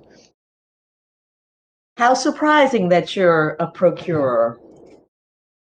Why? What makes you say that? I believe it's another wording for somebody who deals with prostitutes. Actually, Oh, that's doctor. That's not me.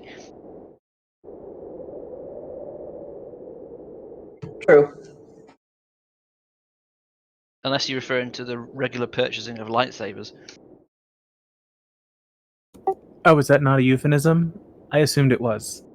Nope, I'm weird, and I went through a phase where I continuously bought various different lightsabers from different sources. Yep, it was a bit weird, a dark time in my past.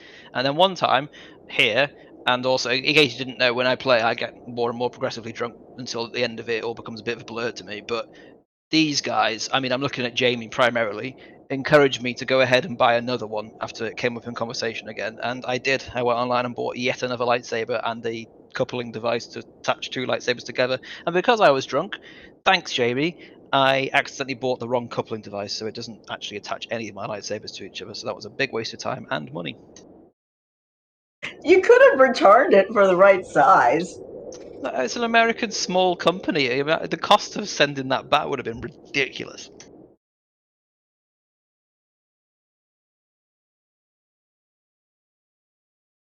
Yeah, Ultra Sabers is the company I've bought a few of them from. If you're ever interested to see how much I'm wasting my money on, well, how much money I'm wasting and on what exactly.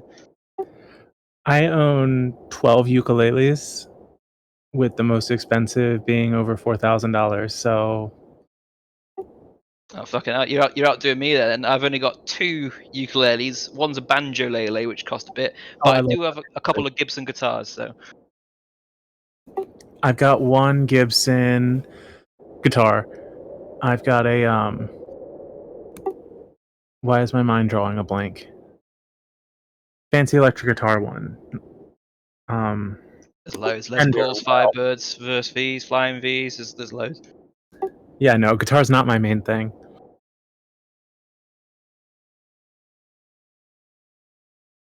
But the Gibson I've got, well, the main one I've got is my electric one, yeah, and it's a 1960s Ferrari red reverse Firebird, sorry, non-reverse Firebird, and it's my baby. The only problem with that though is I literally never play it or get it out of the case because I'm that paranoid about damaging it or whatever. Oh, that defeats the whole purpose. I play all of mine, even if I'm not super great at them. See, that's exactly what I thought. I thought when I get it, yeah, I'm going to play it all the time. I'm not going to be one of those people. I'm just going to be sound with it. But then it arrived, and it came with like photos of it when it was being made in the factory, and like photos of its like past life and stuff like that. And then I picked it up, and the whole thing is literally pristine. Like you can tell that everyone who's had it before me has had it like they've never like done anything other than preserve it and keep it safe and everything. That's so I was like, oh shit. If I start knocking around with this now and like wear out the fretboard or chip it or scratch it or anything like that, I'd be absolutely beside myself. So I'm probably going to buy another one. But over the past year, I've basically never played guitar. So I'm a bit nervous that if I pick one back up again, I'll be shit at it again. Like, you know, when you lose the sort of the calluses on your fingertips and Oh, I hate that. I hate that so much. yeah, and that's exactly the position I'm in now. So like my fingertips have gone soft again, so I'm that sort of paranoid that if I pick up a guitar right now, I'll be shit at it and it will just kill me inside. I have a ukulele that is exactly like a miniature electric guitar, like the shape, like standard shape, all that stuff. It's solid body, it's all electric. That has the steel strings, and I play that a lot to help build my calluses up faster. Yeah, it's definitely worth doing. I should do so. I mean, I haven't got I've got one Spanish style acoustic guitar which is half nylon strings, but apart from that, yeah, I only really do steel strings. Actually, no, my banjolele is nylon strings as well. But yeah, I think what I've tend to find is kind of been helpful in the past things that is a casual little bit of heat, and by heat I mean intense fire-based heat on the fingertips every now and again, just for like a tenth of a second, seems to help quite a bit on maintaining them. But I'm a bit nervous about going straight for that to build them up from scratch again. So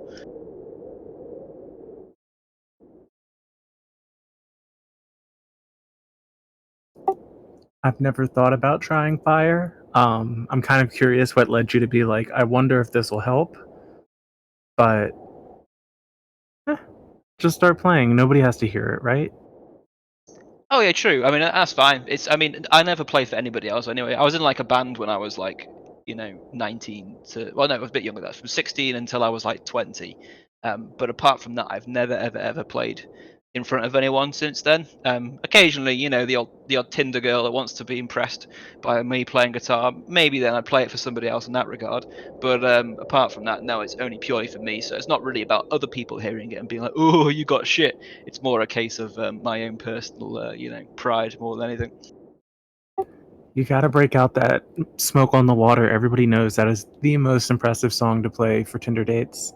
Yeah, that and Wonderwall by Oasis. That's the one that we have around here. Is the cliche one. Yeah, anyways. Yeah, so here's Wonderwall.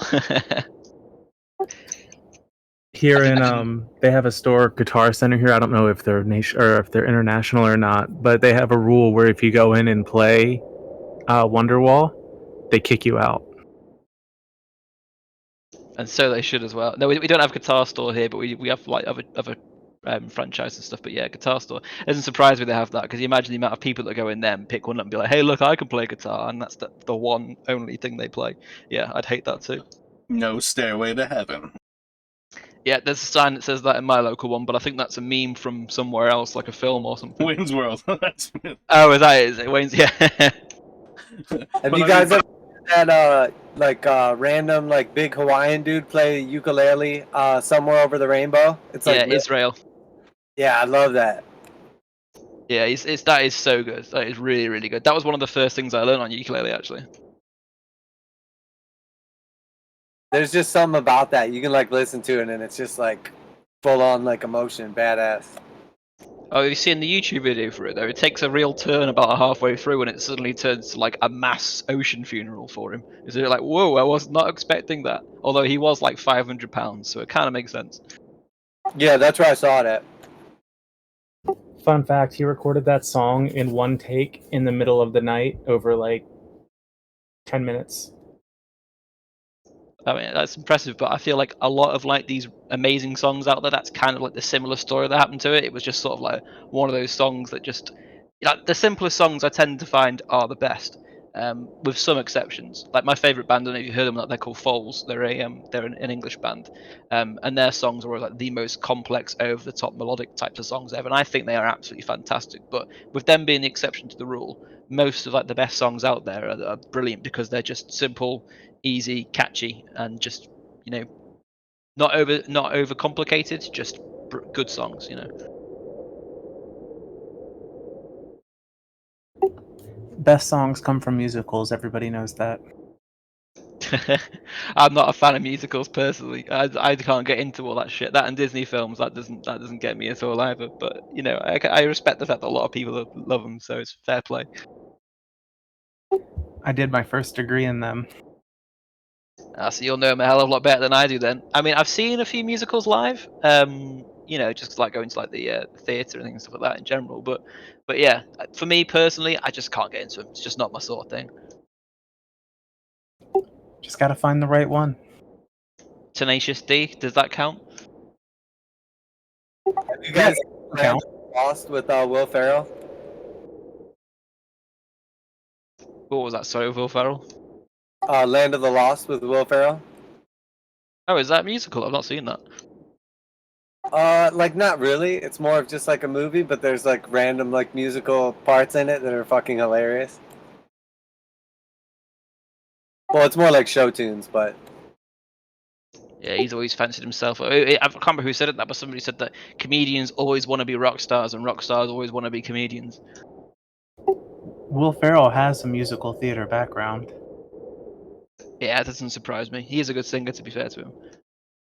yeah, Will Ferrell's awesome. But honestly, you should watch that movie if you've never seen it because it's really funny and it's also like really good. what What's is he his doing? The boy, I hope I get it. I hope I get it. I hope. I hope I get it. I hope I get it. I really need. That's it's so funny. What's his co-star's name? Danny McBride. Hilarious. Yeah, have you seen him Hot Rod with Danny McBride in it? That's a brilliant film. Yeah, I think one of my favorite things about Danny McBride is I feel like he's how the whole world sees America. I mean, he's pretty close to, yeah, more like central, Midwestern Americans, maybe, yeah. Yeah, he had like that baseball TV series. It was fucking hilarious. What was that? The League, was it? No, not that one, but the league is really funny. It's damn, I can't think of it, but he's like a semi-pro baseball player, and he's like full-on white trash. It's so fucking funny. I never even heard of it, to be honest with you, no. It's John C. Reilly who's the Will Ferrell co-star for things like Step Brothers and that weird Sherlock Holmes cover and stuff like that. He normally pairs up with Will Ferrell. Yeah. Oh, it's called Eastbound and Down.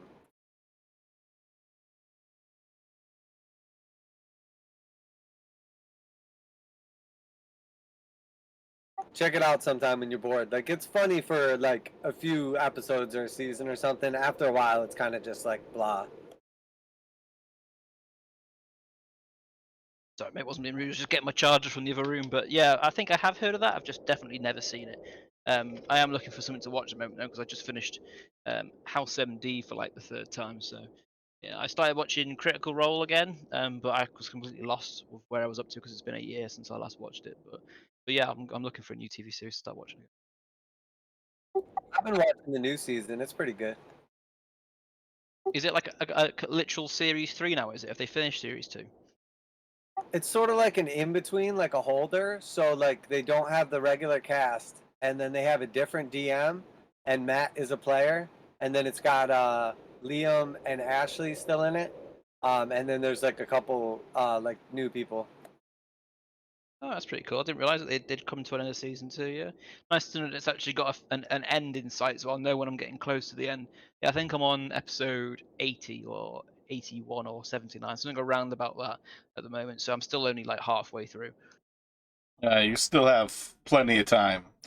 I feel like they went to like about the same like time frame of like 3 years. So I think it's like 230 or something when they ended it. Yeah, it's dead. I think they probably intended to end it sooner, but the whole, COVID thing probably extended it out a bit longer than it went on for. But yeah, the bit that I'm currently up to is they're a bit of a loss. They're trying to get Yasha back. She's still possessed by what we call it Oberon or something. The Laughing Hand is the demon and stuff. So trying to get her back at the moment. I think the big thing that I liked about how they ended it was they ended it while they still had levels to go. So they can actually do like one shots and live shows and have entertaining shit happen instead of I feel like they ruined Vox Machina. Level 20 characters just don't really make entertaining one shots.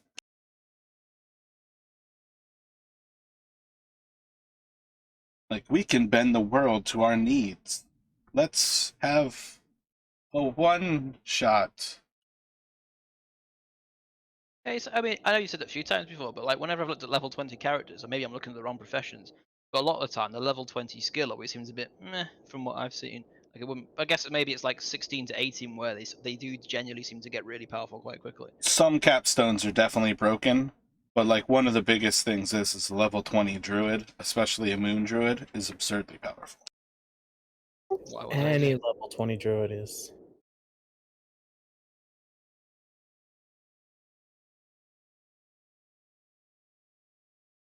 But yeah, a lot of classes, their capstones are garbage, so you don't even need to go for it. And that's part of where like multi-classing is very important in taking a character to level 20, is there's certain classes that there's no reason to go max.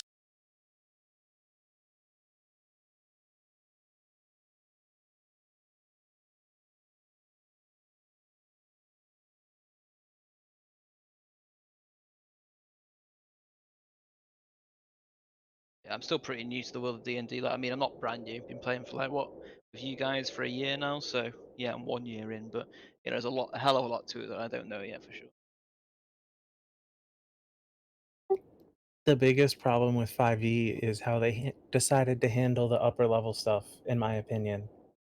3.5 had an epic feel as you leveled. In 5e, even if you're level 20, you can still be challenged by a bunch of level 1 people. You could still get killed by them, theoretically. Yeah, it's like the ones that rip your max HP down and stuff, or absorb your strength and things. Whereas in the older editions, like 3.5, it was impossible. A level 20 character could just say rain fire on you from literally miles and miles and miles away to the point where you just didn't have a chance. And 5e doesn't have that epic feeling.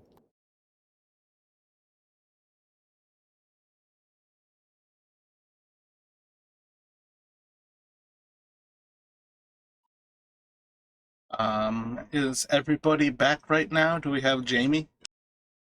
Yeah, I'm here. Good night. Excellent. I think I've heard everybody else, so if we are all set, we can pop back in. Yeah, I think Sir Bones is here as well.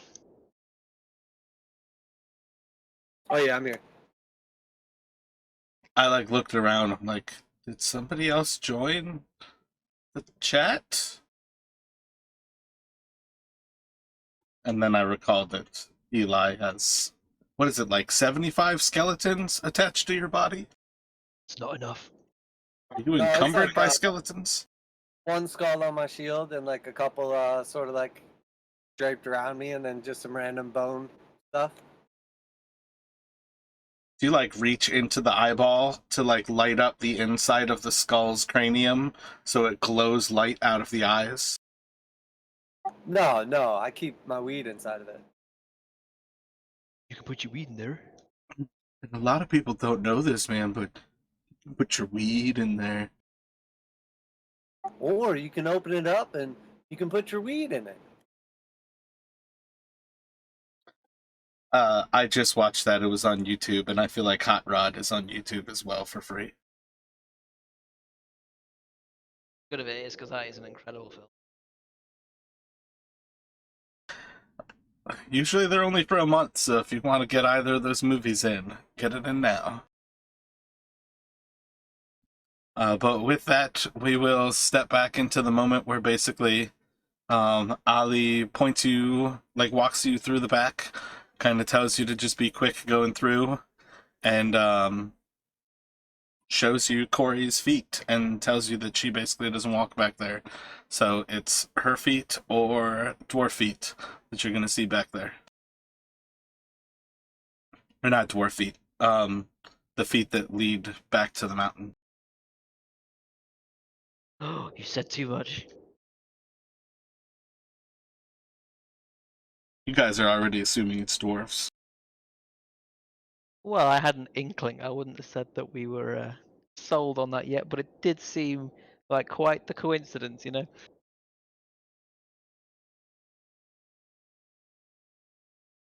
So are these the footprints here, are they?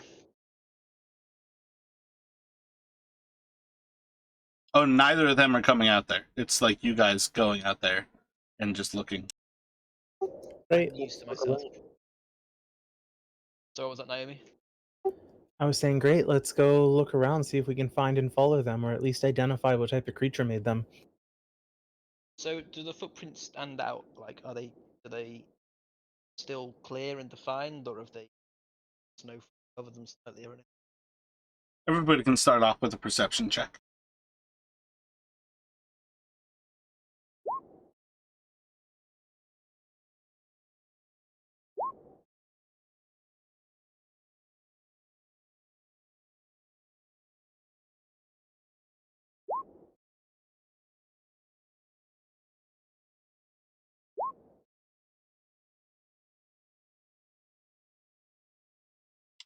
It does not take you all but a moment to spot the footprints that lead into this area. And you basically very quickly see that there is a set of boot prints that are much larger, sink probably much more than you would expect Corey's weight to sink into the snow. And at present, they seem to only lead into town. So they are not like Corey's footprints where you can spot she walks out to the storage shed and then walks back into the actual kitchen. These are coming in from the north, and they seem to only lead in that direction. So you are welcome to continue to follow the tracks however you would like. So is it look like it's only one set of footprints, sorry? From what you can tell, it looks like one. Without following them, you don't see any difference where maybe people are walking in the same footsteps. But from what you can tell, it seems like a single. And can we gather any more information about the type of thing that made them? Size, weight, etc.? Like I said, it's much larger than Corey's footprint, and the weight is probably much more than she weighs. But other than that, it's probably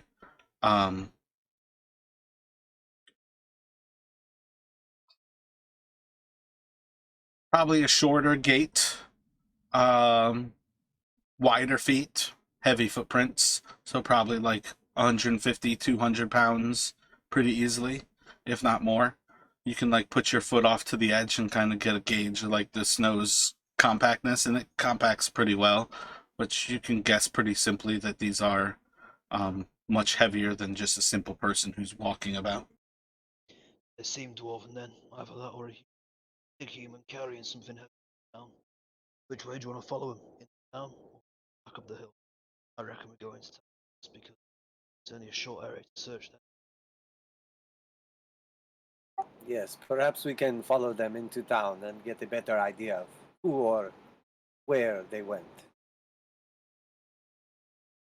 After you then, Sir Bones.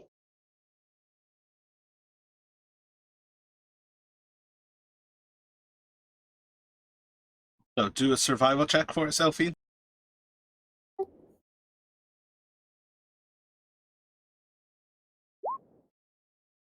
Only an 18. You're able to follow them. They seem to lead into the main town center and kind of slowly seem to progress like around the actual inside of those buildings. One after another, they kind of scope out the building and then seem to continue on.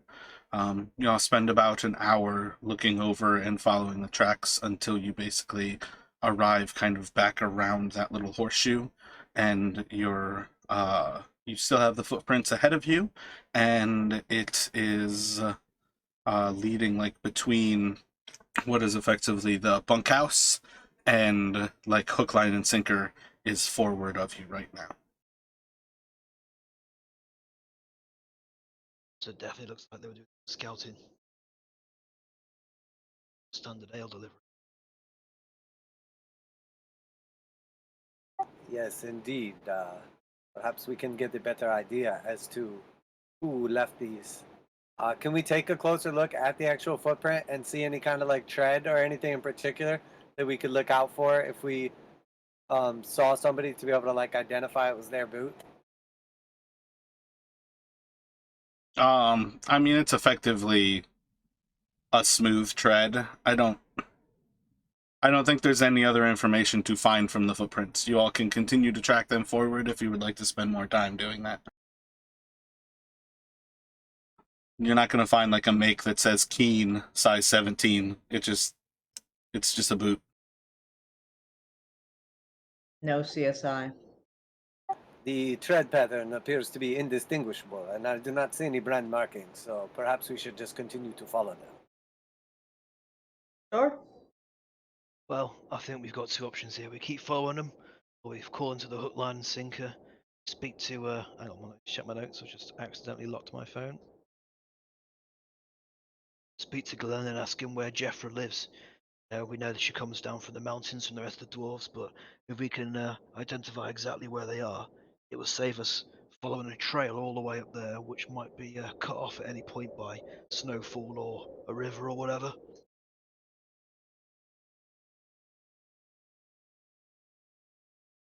Well, we know that the dwarf he gets the ale from is part of Frozen Far, so we could always go there and ask too. Good point. I like it. All right, let's keep following the trail for now then.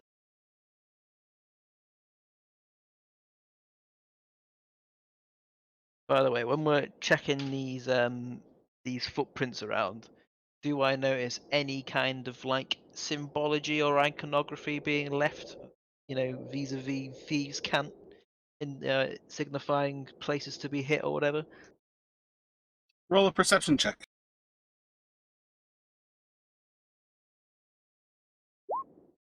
It's only a 14. Blasted level ones. You see the occasional marks of thief cant as you've gone through Caer-Konig here. This actual little path doesn't necessarily connect any dots that the thieves' cant is necessarily related to this path.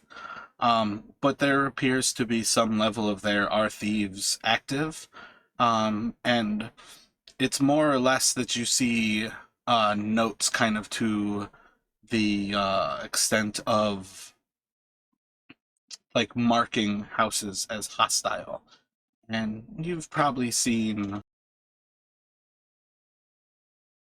2 houses in all of Caer-Konig, in like the paths that you all have walked at this point, that have been marked in this way. So you've kind of walked like this,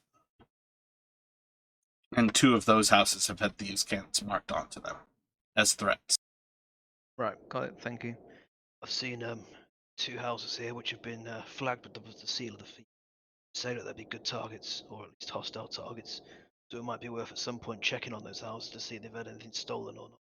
But we can come to that later. We've got pretty good leads for now. I'll have that as a continue. I thought you said you didn't steal things. Didn't say I didn't steal things, just said I've been to many a crime scene. How fresh that crime scene was is subjective.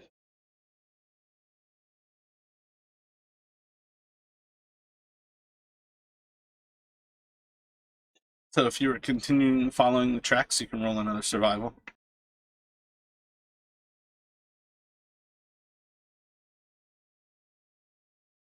Nice roll.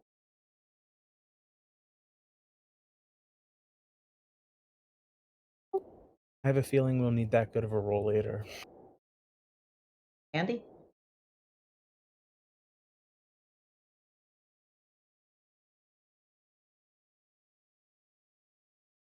So as you all continue on, the path seems to kind of lead through, kind of weaves back behind, and then crosses out of town. Damn.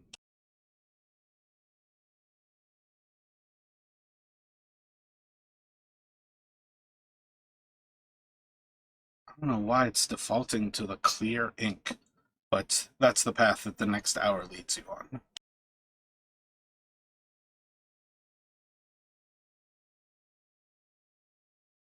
And are we able to tell, sorry, about how old these footprints are, or is that too difficult to check at the moment? You can kind of gather they're probably within about 24 hours or so. They're within like the last day. Right, okay, got it. So, what I'm thinking might be the case is that this was a scouting run for some robberies to happen tonight, potentially. So we know they go, oh yeah, We know these prints go out of town, so maybe we should check in with Frozen Far, get our supplies and pick up some leads there, and make a plan about whether we stop off at one of these places and scope it out to see if any robberies happen or people appear in the night. Or we could just wait until the morning and follow potentially a new set of tracks if there is a robbery. If they're carrying things, they'll be more likely to leave deeper impressions that are much easier to track and may give us more information. That's true. I just can't imagine there's much to steal here. Trout, ale, glowing lights apparently. Roll an Trout. intelligence check for me, Karis.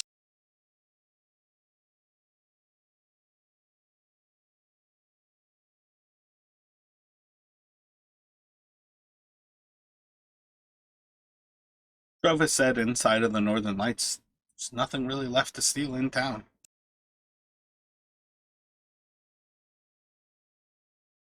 But these people are living in the mountains, they're going to need survival stuff, aren't they? They're going to need food, basic supplies.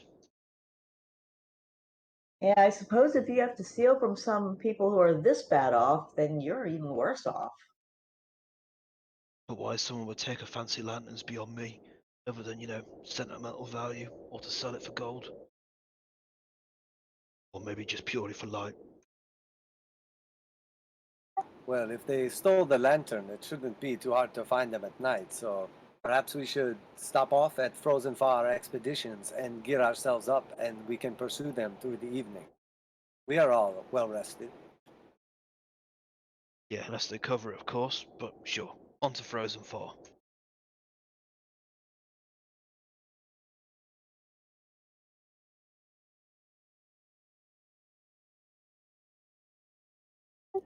If we're going to buy stuff, we should probably buy it before we start accusing them of things, just FYI. What do you mean, accusations? Well, if we go to the dwarf woman who brings the ale and are like, where are your people hiding? You're stealing things, they might be less inclined to sell us items. Yes, I understand the reasoning, but what is the reasoning behind you saying that we should accuse them? You think that they have something to do with it? Oh, personally, no, I do not. I just had a feeling that somebody in this party might accuse them of it. I have no accusations to make, so perhaps presumption was overestimated.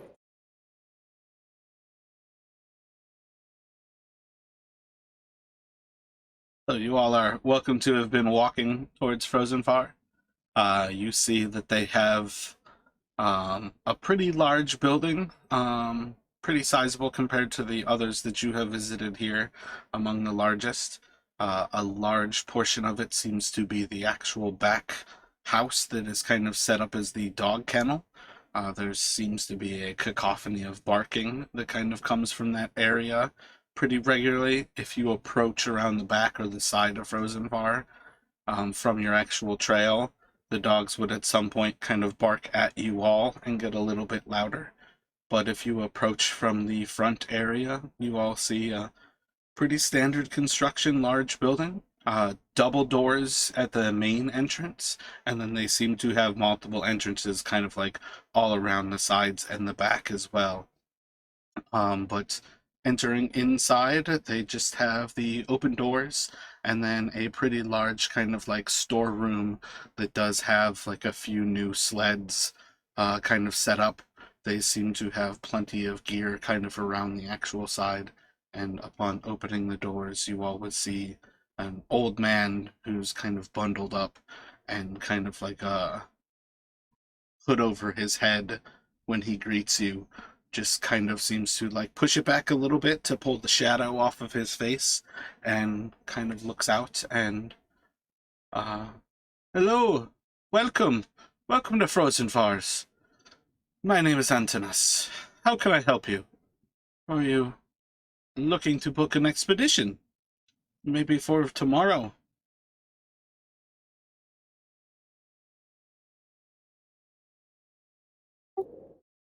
As we were walking up, would I have been able to cast Speak with Animals as a ritual? Like from where we decided to leave the path and go to them? You can take 10 minutes to cast Speak with Animals, yes. Great, that was my plan. What is everybody doing while she stops to cast Speak with Animals? We're saying she's casting it in here, or do we want to say we waited outside to let her cast it before we went in? Well, that's what I mean. Like, for 10 minutes, you have to hold your position to weave the spell.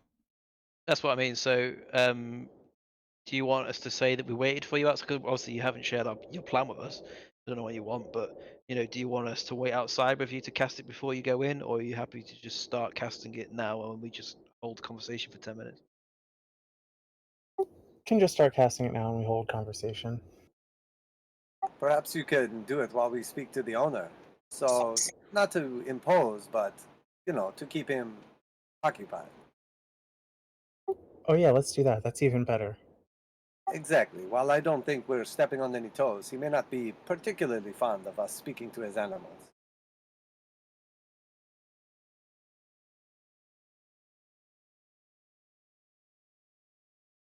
Hello there. So this is the Great Frozen Far Expeditions I've heard so much about. Pleasure to meet you. I'm Faint. Hello, Faint. Who has been telling you great things about us? I should like to thank them. Oh, multiple people. The guards at the speaker's house, our friend Glenn at the Hook, Line and Sinker, and also our friends at the Northern Light. They've all pointed us in your direction for some fine adventuring gear. Oh, if Glenn was talking about us, no doubt he was speaking about Jarthra. Oh, we mentioned Jaffra, a friendly dwarf who gives him his ale. She sounds great. She might give him a little bit more than ale. Oh, really? Is that a romantic sort of innuendo, or is that a sales pitch? Sounds interesting. I think they have romantic aims between one another. Yes, I had gotten the impression myself from the reading that our friend did. I had suspected that Delphine was hitting the nail on the head, so to speak, when he spoke of distractions and relations. I believe the ale that she procures for him started very simply as a reason to have the conversations. It has come about to be quite good for all of Caer-Konig simply because East Haven has lost their ability to send the ferry, but it's been most fortunate for the two of them spend quite a bit of time together now. Yes, quite fortunate indeed. We were in Carrington Naval the night before, and were very disappointed to find out that their ale has run dry, and there is no future supply, so to speak. Unless, of course, they sort out their transport situation, but doesn't seem like they want to do that. If I understand correctly, it is not simply East Haven that has started to dry up the 10 towns. It's become quite difficult for many to provide alcohol.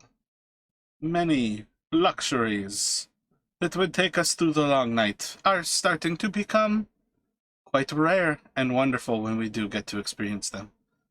And the dwarves have their way without requiring traditional resources. Why? Where did they live? Did they live in the town? There are very few dwarves who live inside of 10 towns. Most of them have their own places within the mountain. Some live in the Valley of the Dwarves as well. But they keep more to themselves and join us from time to time when they do leave their own friendships. Very good of them. What do they come into town for? To drink in the hook, line, and sinker mainly, or just to flirt with the employment? Oh, I do not believe many dwarves go into the hook, line, and sinker. It's not very regular for them to come to town. So what is it they do come for when they do come into town? I'm guessing food supplies. You would have to ask for them. They purchase very few supplies that I could bring to them from where I am. I used to have closer friendships when I myself was a little bit more adventurous and led the expeditions, but it has been quite some time. I do not appreciate the cold at my age. I understand that. I'm actually looking to start the life of an adventurer myself. Got any tips for me? Don't just say don't do it. Well, it can be quite profitable to go out and adventure as an independent contractor. That is how many of us have arrived within the 10 towns. And it can be quite dangerous as well. Many friends will be lost along the way. Yep, I understand that from what I've heard, but needs must and all that. I heard a phrase earlier today I quite liked, and that's that we all come to 10 towns for a reason. And I fully expect to say that at least once a day from this point onwards.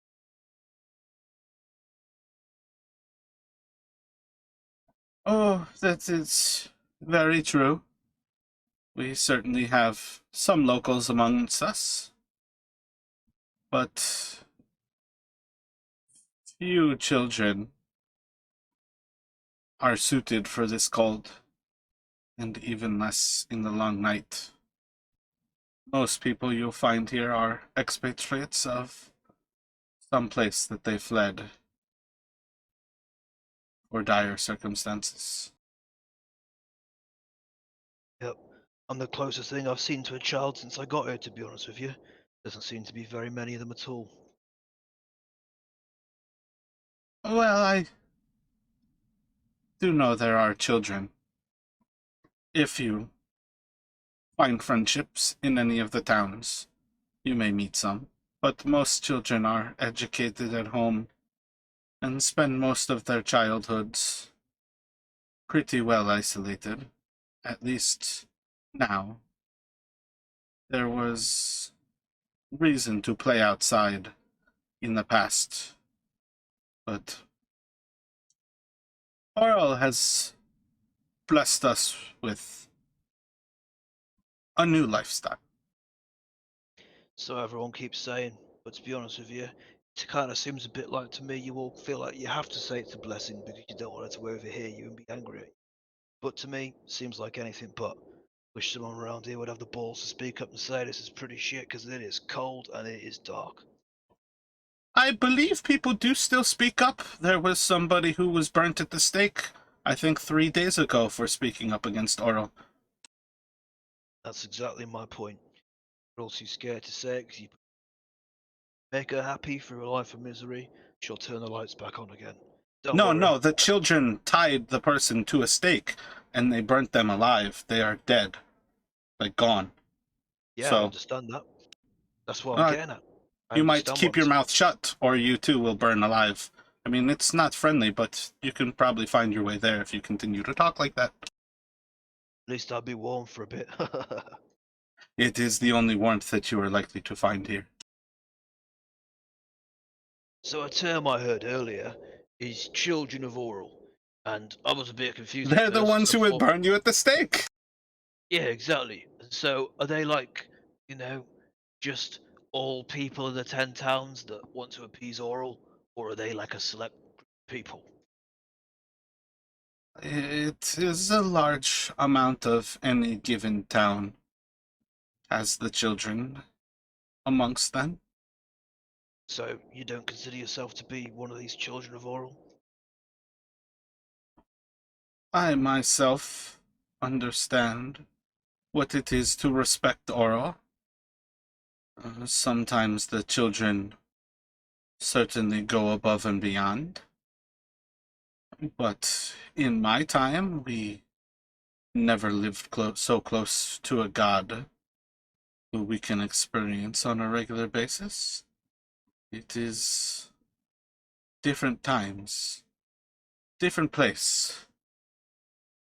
It makes sense and shows you how crazy people get in the long night.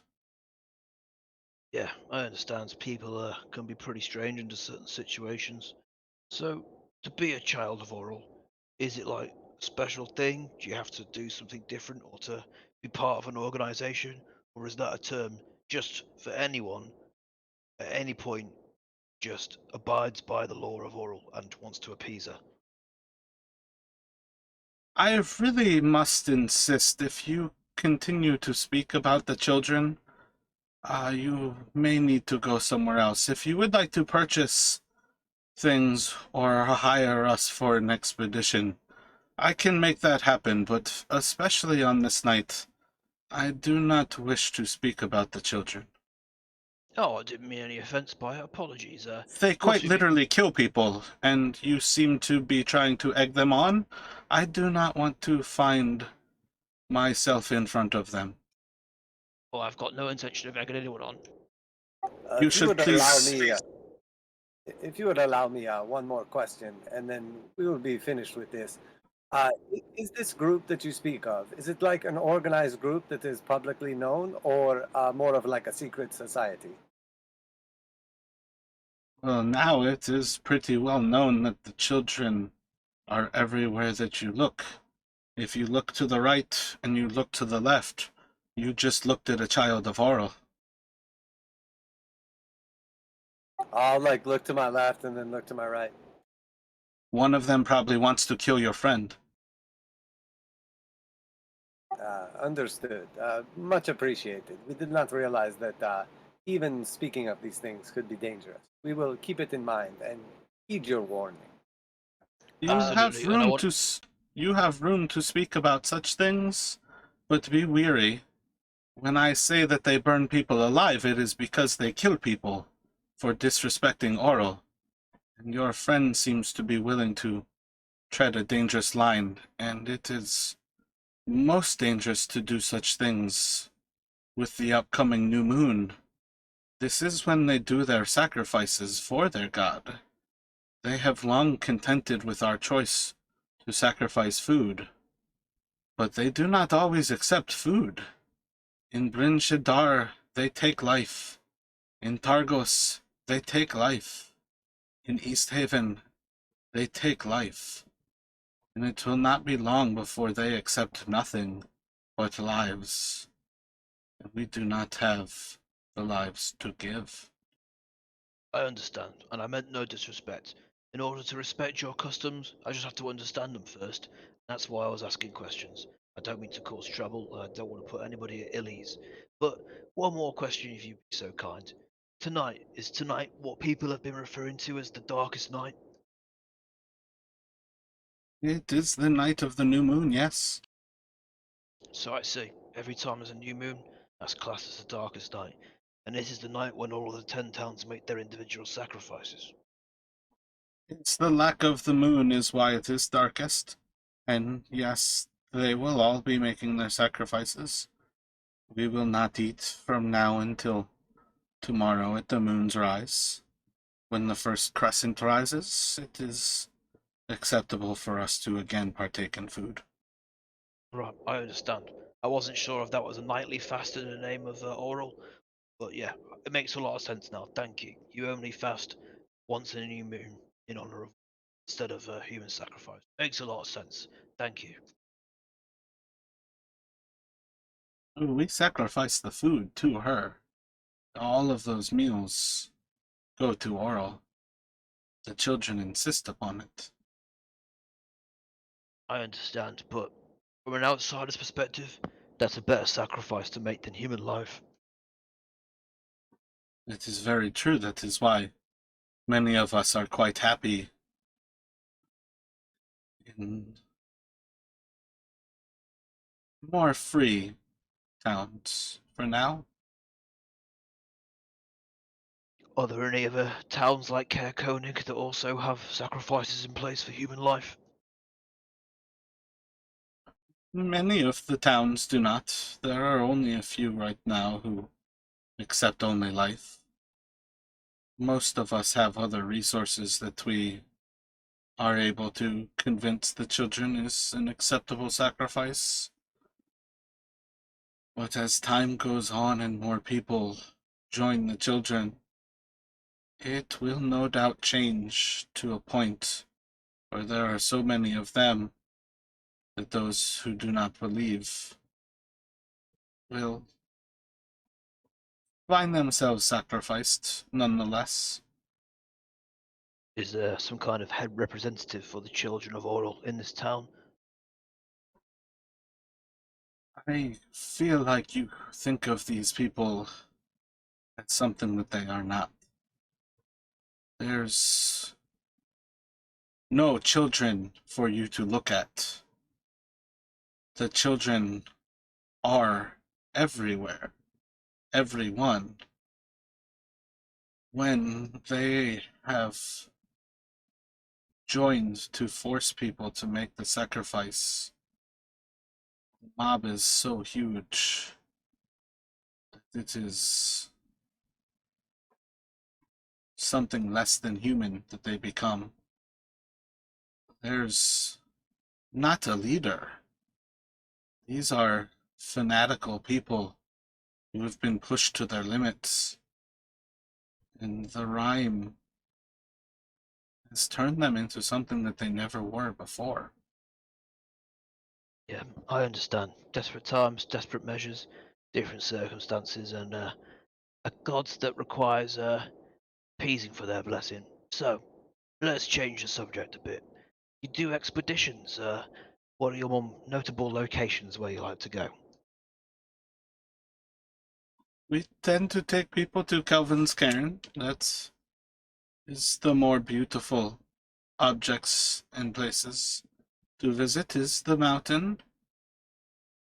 There's other places to go if you cared to, but I do not like to take people to the spine of the world. It is quite dangerous. There are many creatures that you will find there, the least of which are the orcs. There's very little cause to go to such places. Yeah, I understand that. Spine of the World doesn't seem like the kind of place we'd like to go. But these dwarves that deliver the ale to the hook, line, and sinker, are they up by Calvin's Cairn? Well, they live in Kelvin's Cairn. That's where Charthra goes to meet the dwarves. I believe they have a citadel inside of the mountain. I think this is pretty solid 10 minutes that you would be finishing, Elfine. Because I was stringing this conversation along. Great. She's also going to shift her form enough that she wouldn't be recognizable.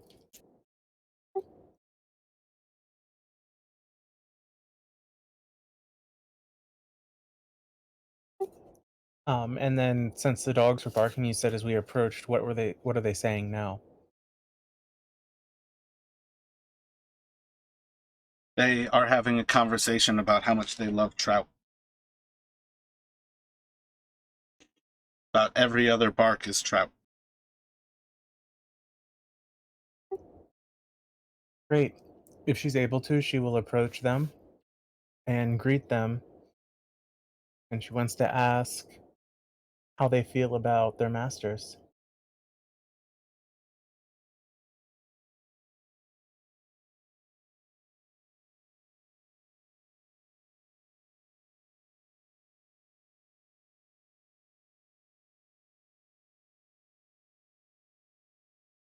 They tell you about how much trout they are fed, about 4 times a day, and they enjoy trout.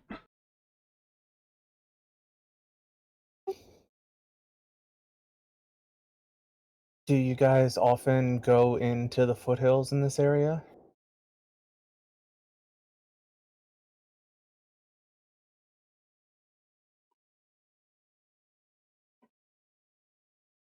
They respond that they haven't gone to the foothills today, and then they start talking about trout. I tell you what, I can reward you guys with more food, more filling than trout, and better tasting too.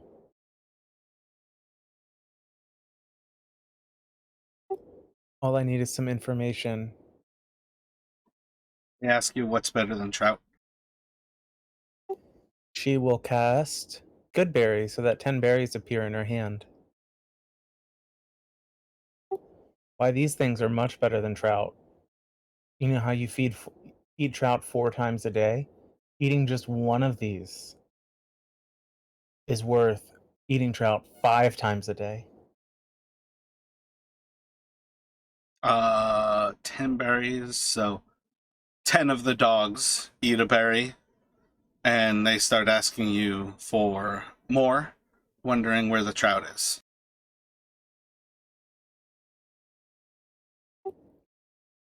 In the foothills, are there any areas where there are people where they like to congregate?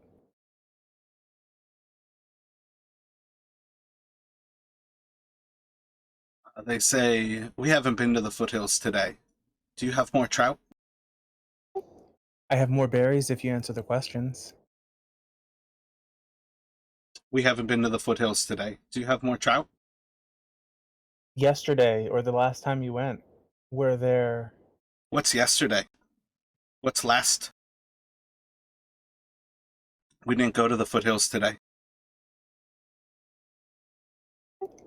When you go, where do you go? How do I get there?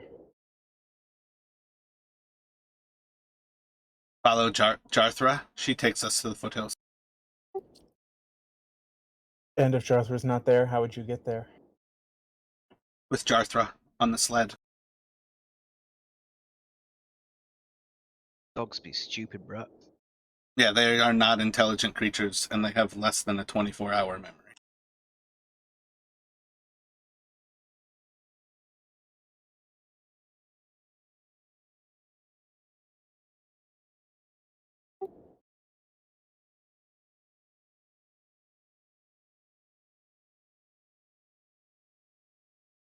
Yeah, I don't know then.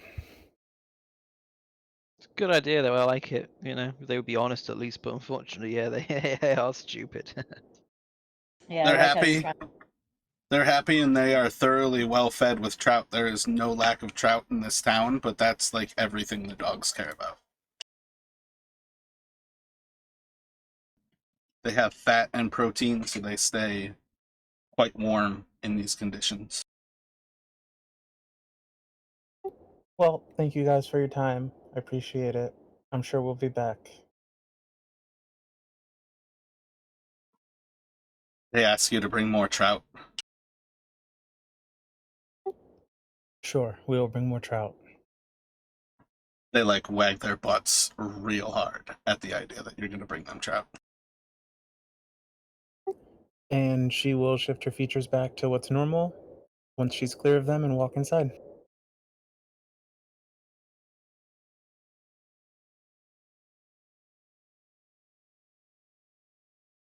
As you walk in, the old man kind of like looks away from the others and kind of looks up at you and says, "Welcome to Frozen Fars. How are you today? Is there anything that you're looking for? Can I help you find anything?" Well, I was looking for these three, but since you mention it, do you have snowshoes and crampons? Ah, yes, most certainly. I've got them all, 2 gold, if you care for, per. So you can get crampons and snowshoes if you care for 4 gold. I'll pay for those for myself.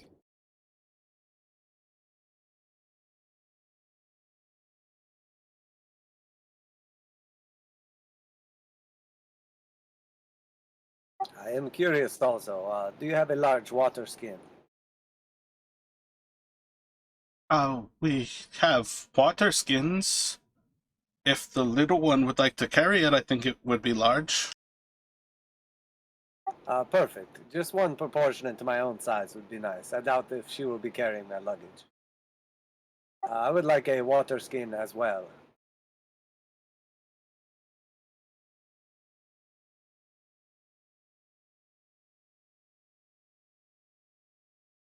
Did you not get a water skin, or are you just buying another one? I'm planning on stocking up on beer while we are in a town that actually has it.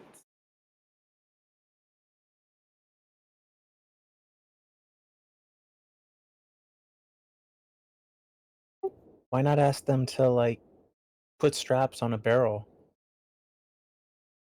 I like it.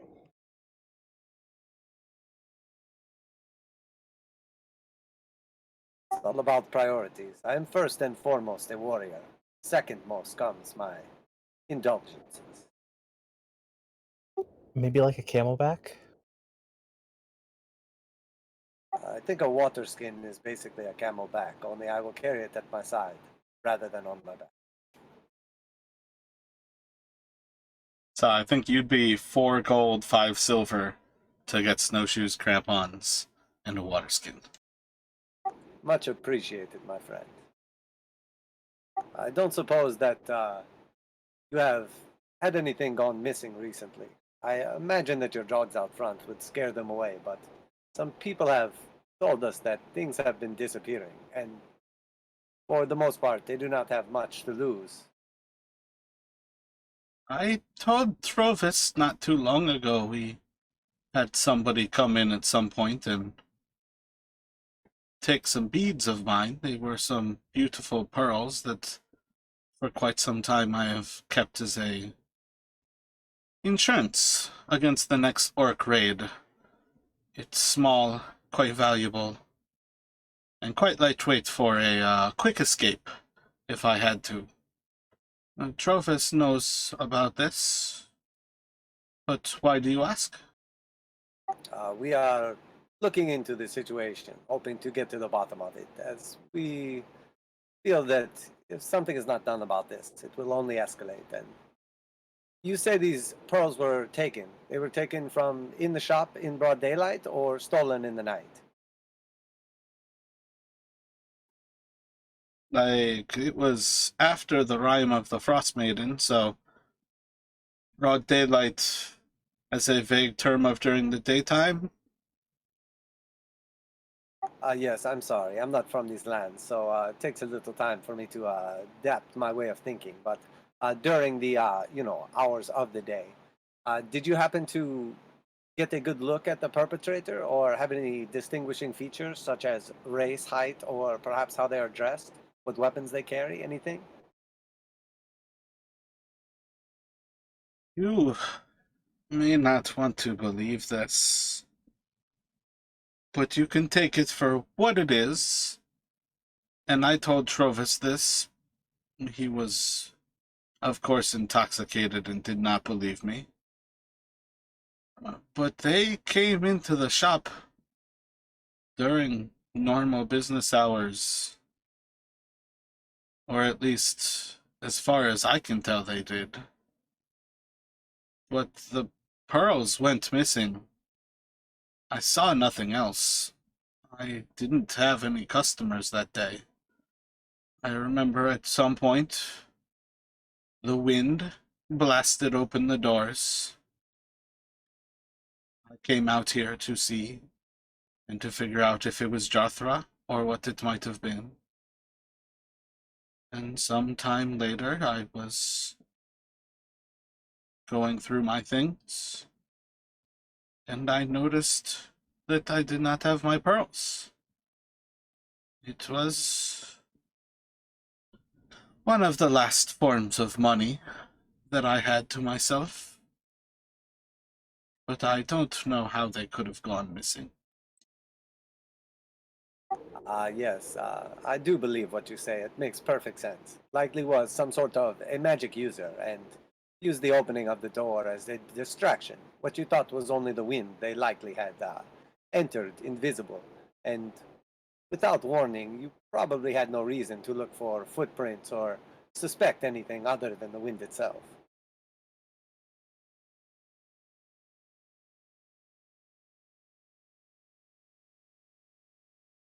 Well, at least you are better than Trovis on one point. You're willing to believe me. Yes, it was likely either a powerful spell from some sort of mage, or perhaps even just a potion of invisibility, though I doubt that it would be worth a single use. What value would you say these pearls were that were stolen? They were quite valuable. Depending on when I needed to get rid of them, I thought I could get 3 or 4 gold per bead in a gem, and perhaps as much as 7 or 10 if I took quite a long time to trade them, were I to be fortunate enough to go to one of the major cities. And it kind of draws off for a little bit. They were valuable in their own way. And I think I had last traded for... I think I had the total... Oof. And he pulls out a tiny little book, like, just kind of the size of his hand. Just a little, like, leather bound book from underneath one of the shelves. And he'll flip through the pages for a moment. I had traded for recently a 25th bead, so I should have had somewhere between 100 gold and 200 or so in value stored up in those few beads that I had. Just a couple more. Sorry, my bad. Just a couple more questions. Would anyone have known that these beads were here? I imagine you did not keep them in plain sight.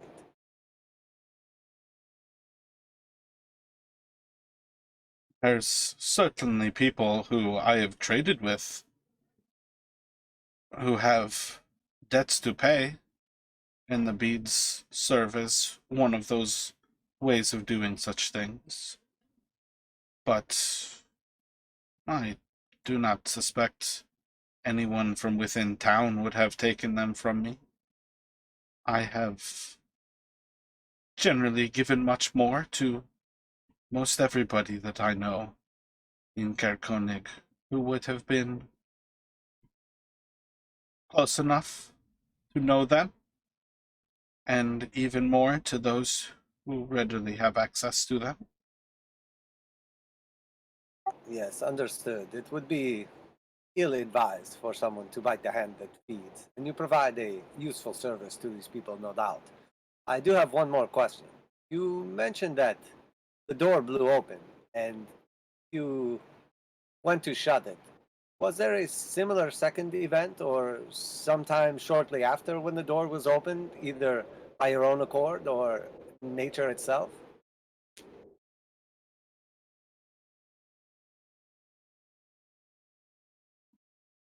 I'm sure I would have opened the door at some point. I don't recall when exactly. But I feed the dogs regularly, and I have to go out back for that.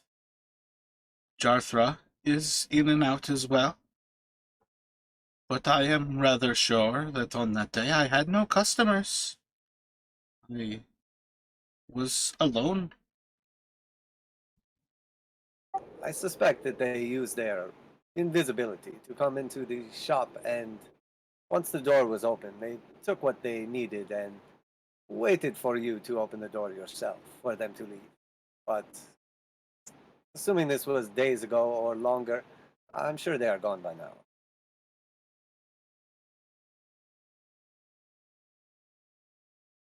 Yes, this was many days ago, and he kind of flips through his book again, like going a little bit further behind where he looked for when he got his last bead. I alerted it to Torvis 12 days ago now. On the 18th is when I noticed, and I believe that day was the 17th. Well, we will look into this further, and hopefully we can get to the bottom of it. And should the situation arise, we will return to you your pearls. Thank you for your information, and also for your goods, my friend. So I'm assuming that everybody is spending the 4 gold on the crampons and the snowshoes, which would at this point be Karis and Faint. Yes, and unless you think that hobbits would still be barefoot in the frozen tundra. I feel like there's no way that you would be barefoot here. If you would like to be barefoot, that is up to you, but I feel like that is incredibly dangerous. It probably is, though I could kind of see a hobbit monk type person going, "Yeah, I'm going to try this." So no, I will definitely get snowshoes and boots and things that people with sense wear. Yeah, I'll get the boots and crampons as well. Well, I have got some useful gear already for some reason as part of my starting kit. Like I've got pitons and stuff. So yeah, I'll get the crampons and boots. So crampons and snowshoes. If you have a climbing kit, you have the toes. If you get crampons, those are the toe and the heel. The crampons prevent you from being able to go prone by slipping on ice, whereas the climbing kit toes are for like walking up the face of a mountain. I think what I've got is some kind of like thieves kit because I've got like the bag of ball bearings and a crowbar and the piton. So I think it's more for infiltrating places rather than it is mountaineering. Yeah, so like the actual climber's kit comes with a harness, which is part of where that shines, that you can actually harness yourself to the wall and make it safer to climb. But pitons are definitely really good thieves' tools because you can wedge them into traps, into doors, and all kinds of things. And I am quite intent on finding the name of this. I think he's Norwegian, but there's this really crazy sweet guy who set world records for like running. Wim Hof. He like runs marathons in like short shorts and nothing else, barefoot. He has like superhuman ability not to freeze in Arctic temperatures. So there could definitely be a monk who's running around barefoot, but you would have superpowers because Wim Hof definitely has superpowers. I am quite familiar with Wim Hof. He is a absolute savage. If you've never seen the Joe Rogan podcast with him, I highly recommend it. I'm pretty sure that Wim Hof is born on Winter's Crest. I believe he is a different kind of the blessed children of Oral. Not the dangerous kind. Well, he might be dangerous. Who knows where his head state is. But as I understand, I think Wim Hof is perhaps not so... kind of like looks around for a moment. Not so cultish. I do have one more request as well. I don't suppose that you would have a grappling hook available and some rope. What are you gonna do with some fucking rope? But we definitely have a grappling hook and some rope if you require such things.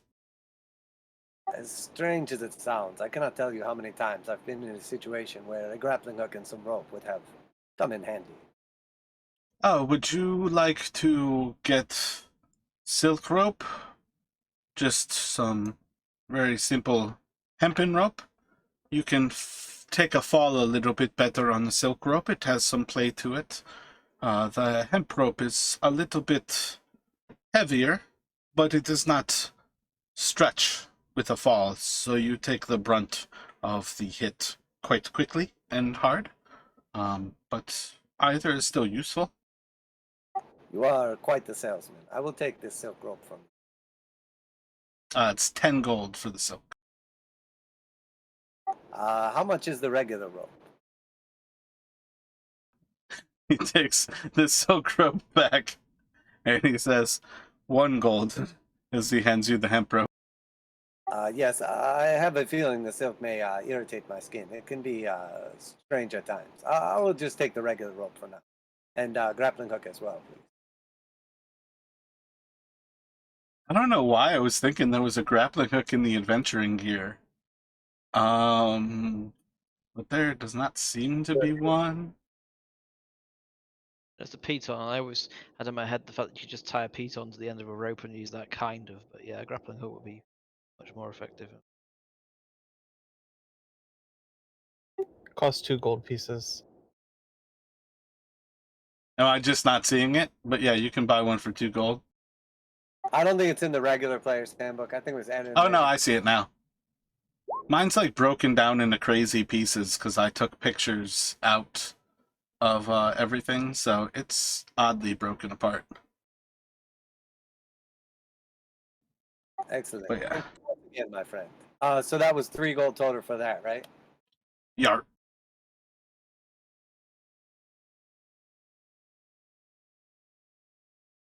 Well, I am quite well equipped. I have everything I need. I cannot speak for you all, but if we are ready, Do you need a guide? Are you interested in procuring Jarthra? She is quite skilled. She is very good. She can certainly take you to the mountain, and I can confidently say that your chances of coming back alive are much better with her than without. unless she can guide us to the thieves, I don't think it would do us any good at this point in time. But if things should change, we will let you know. You think the thieves are held out in the mountain? Perhaps. Only time will tell, but we have some suspicions. Interesting. She is quite skilled. If you need a guide, it would be a good choice. But as far as our conversations have gone, she does not know the thieves. Well, it depends. How much does Jathra charge to get to the citadel?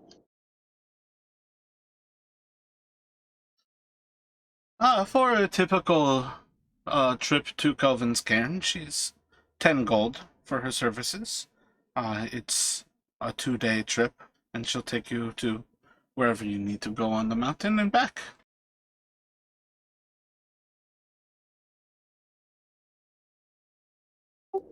That's far too expensive. I can most likely maybe get us there.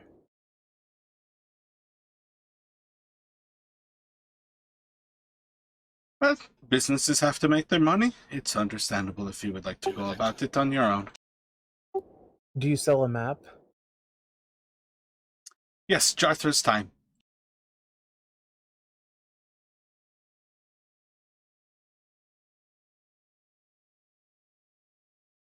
I was going to have an aside whisper to Sir Bones over here. I'm going to say, "Hey, commissioner to come with, probably question her on the way. She's got nowhere to go." And he'll just respond, neither of us are terribly skilled cartographers, but we are both quite skilled in the wilderness. You will not find her a hindrance to your journey, and I am sure you will find her quite a joy. And useful in exploring the mountain as you desire.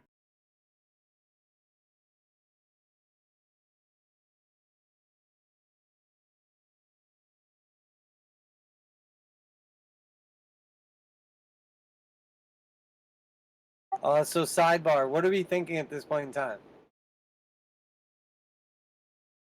I don't think it would be a terrible idea if we hired her. I mean, it's obviously expensive. That's a lot of money. 2.5 gold each, effectively. But it's at the moment she's one of our main leads. Our two leads are the footprints and her. So she's kind of allows us to do both at the same time, since we're effectively following the footprints to the hills / mountains, whilst also questioning her on the way. Curry some favour, and then we get there. It might help us with some questioning. But yeah, it is expensive, and we have got footprints to follow, provided they lead us all the way to the mountains. So we could get there, I feel, pretty confidently without using 10 gold to get there. Could we ask to just talk to her now?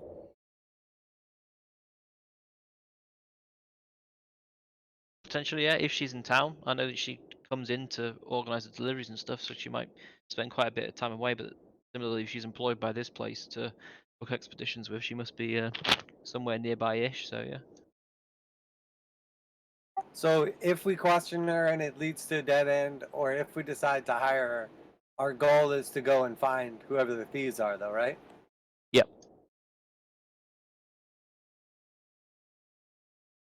As far as I'm concerned, our one and only quest at the moment is to find the thieves.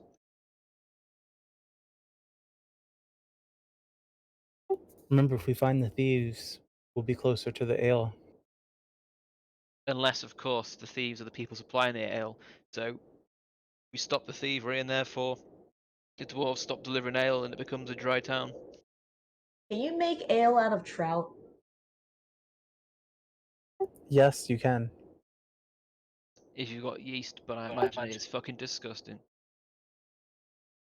Trout is pretty lacking in sugars, which you need for the fermentation. But there's certainly an ability to distill a lot of things. I don't know if anybody would want to drink trout.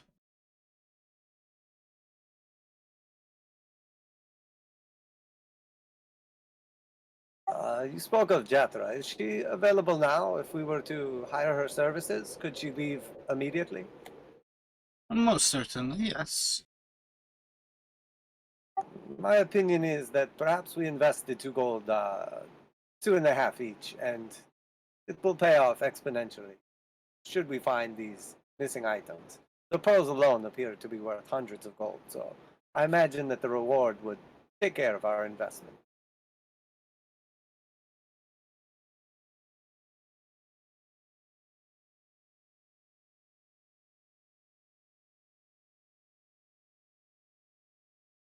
Well, give me a few minutes. I will go awaken Jothra and get her prepared right away.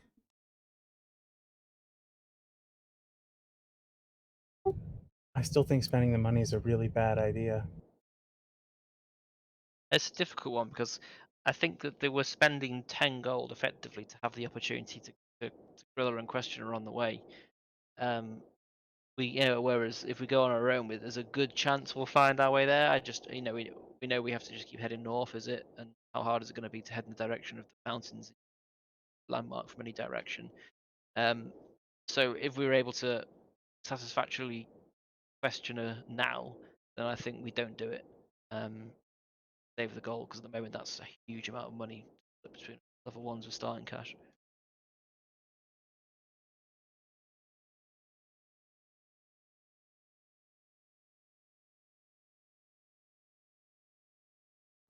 Yeah, I wasn't even willing to pay for an ale. So,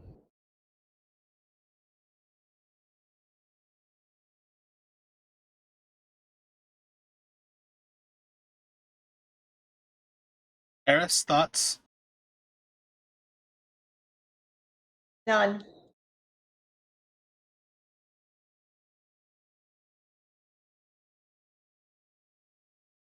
So a few minutes go by. Antinous comes back out from one of the back rooms, and then about a minute after that, you see a young woman, probably about mid-20s, early 30s, comes out. She's got her hood down, kind of looks over you all, and just kind of with a big old smile. Wonderful. So is everybody ready? Are we going to the mountain? Well, we just thought we'd ask you a few questions first. We're prospective customers. We're not quite sold on it. She looks over at Antinous. Perspective? Well, we feel as though we could probably make it to the mountains on our own, okay? Just wondering what would make you so special to bring along with us. Do you know, quicker route, a safer route, or something? Oh, making it there is easy. It's coming back alive that's difficult. Why is that difficult? Because people die on the mountain. Because that's what people do on mountains in a desert tundra. Why is making it there easy, getting back difficult? Because making it to death is really simple. You just go and die in the cold. And she starts walking away towards the back room.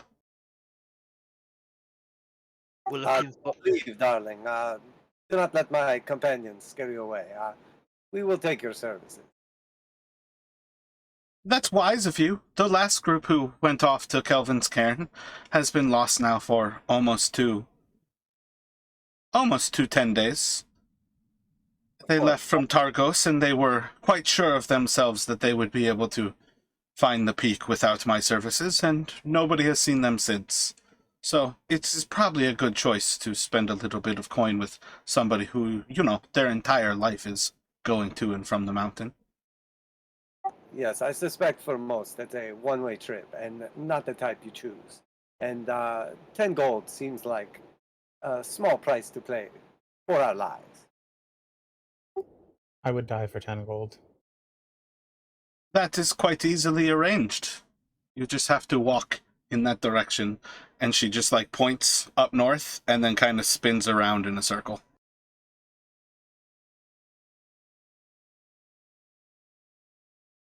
If you freeze to death, can I have your 10 gold?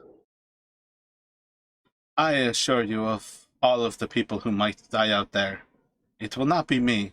And if you choose to hire me, the chances of you dying out there are quite minimal. Why do people hire your services to go up there in the first place? Because that's my job. It's what I am an expert at. Are you an expert at anything? Absolutely, and that's why I'm asking you. And why do people hire you? Various different reasons. I could stand here and explain them all to you, or I feel I could ask a very friendly, helpful, nice conversational question of, in general, your clients, why are they interested in going to Kelvin's cairn? Many people go for many reasons. I do not ask why. I take them and I bring them back alive. So what's out there then, apart from the Dwarven Citadel? There are many things in the north here that we do not want to find. There are many things out here in the north that people do want to find. Again, I do not ask them. If their desire is to find Kelvin's cairn and to find it safely, I am, apart from Antinous here, very few people have as much expertise out on that mountain as I do. I understand that. That's why people hire an expert for things. I'm sure you can, from one expert to another, understand a bit of professional, I don't know to describe it as, a bit of mutual respect for each other in that regard. I'm just interested in hearing your side of things as people hire. Take you there all the time. I'm very sorry. Are you interested in handing me 10 gold and hiring out my services for questioning? Because I can also work for 10 gold to answer questions as well. And she just puts out her hand.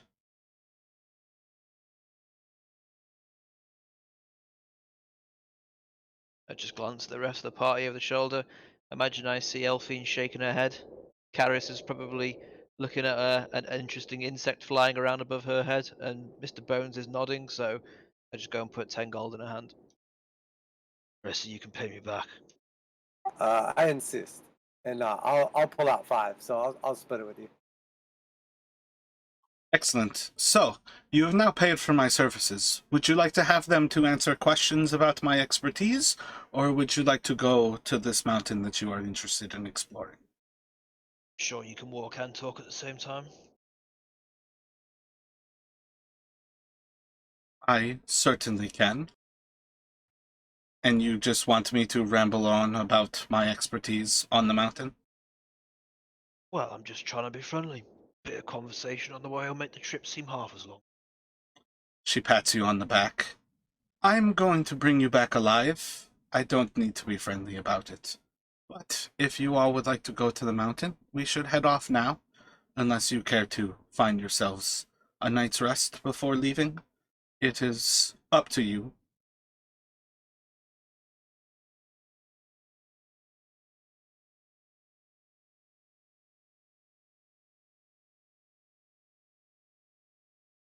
Depends what the party thinks. You know, we could do with a rest, although we have recently had one. But at the same time, there are a couple of time-based opportunities for us in this town that we could choose to pursue. Cost us one night. Depends what everyone thinks. Probably best to get started in the morning. I did promise to perform.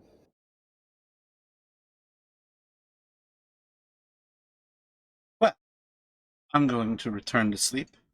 I've spent the last few days out on the mountain trying to rescue those who have gone lost. If you are interested, I would say the best time to leave is soon after Aurel casts her rhyme, and we can leave with the rise of the aurora. If that works for everybody, I would say arrive here between 5 and 6 in the morning, and we can start from there. Indeed, I like your style. We will see you in the morning. Thank you for your services. Sounds good to me. Enjoy your fast. And she's going to throw down her pack, look back at Antinous, and she's going to head back in that back room. Quite the character you have in your employ there. Hope she's worth the money.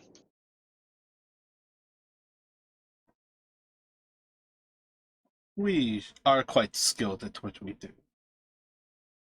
Worth your money and your life are two different things, but if you value your life, if you have coin, it is always a better choice.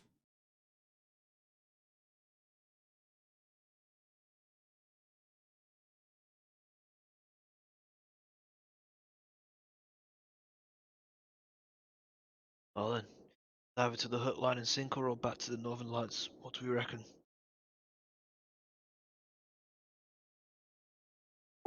I know that I have to go to the Northern Lights. Well, we can go there first then if you like. Are you all actually looking to roleplay anything tonight, or can we fast forward to tomorrow morning? Well, the only thing I was thinking was that, and it's a bit, I don't need to sleep. I have to meditate for 4 hours. So what I was thinking is, if there was a way I could stay warm, was I was going to sit stealthily on top of the warehouse at the back of the Northern Lights and wait and watch and see if anybody moves around at night, and not do anything about it, but just see if I could ascertain, height and build, etc., of people moving around at night. But if we just want to skip forwards instead, I'm happy to do that. And likewise, if I'm doing that, it doesn't have to be role played. We can just skip, as long as there's a way, obviously, that I won't freeze to death. Nothing in particular I wanted to roleplay. I just wanted to fill up my new water skin with beers. I think the water skin is 5 gallon. No, it's 5 pounds, so it's less than a gallon.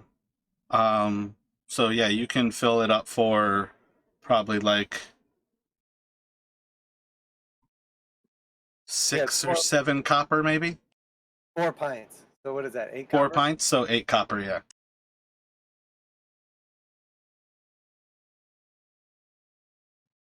Josh, roll 6 perception checks. Okay. Disadvantage.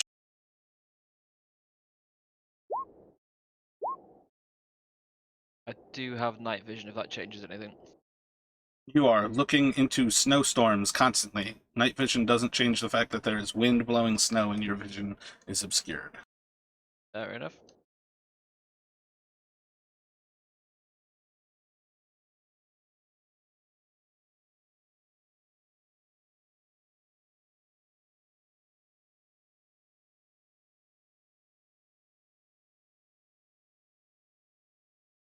That 14, a 6, a 7, 14, 15, 14.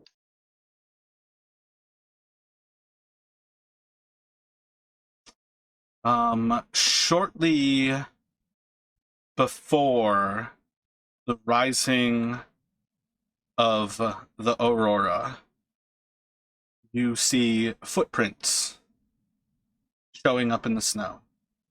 1, 2, 3, 4. And these footprints are just walking in the snow past the northern lights, from the south to the north. So I get the impression it's an invisible person leaving footprints, right? You do indeed. Okay, I won't act upon it, I'll just observe, ready to report back to the party in the morning. Do I see where they exit town, or just on the way in and nothing else? The northern lights is an exit of town. They're walking behind it. So that's effectively already exited town. Oh, so it's on its way out, not its way in. My bad, sorry. Okay, thank you. So you all can arrive back at Frozen Far Expeditions 5:36 in the morning, and Jasra, damn, I can't fucking remember her name. Jarthra is waiting for you all, like impatiently tapping her foot towards the back of the shop itself, and she just, as soon as she sees you all, she opens that kind of back door and just kind of holds it open and kind of ushers you all through and out the back.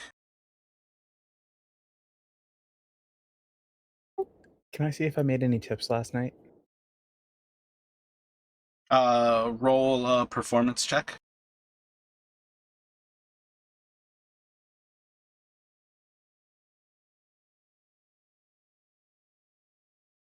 You were tipped 5 copper. Perfect. I'll also follow out the door. You can buy a And- day's worth of fish. And 3 knucklehead trout heads. Just the heads. Just the heads. Does that have some value here, or is that supposed to be like insulting? Should I know anything about that? Knucklehead trout is their currency. It's what they live on, so it's probably pretty good. Maybe But most some people don't have bonus- coin to spend in a place that they are dying in the cold. bonus Wait, and so they skin just him and add him to pass- his armor. They just pass fish around? Well, they surely don't have to keep it cold. Have you seen that Always Sunny in Philadelphia episode where it's people just swapping fish?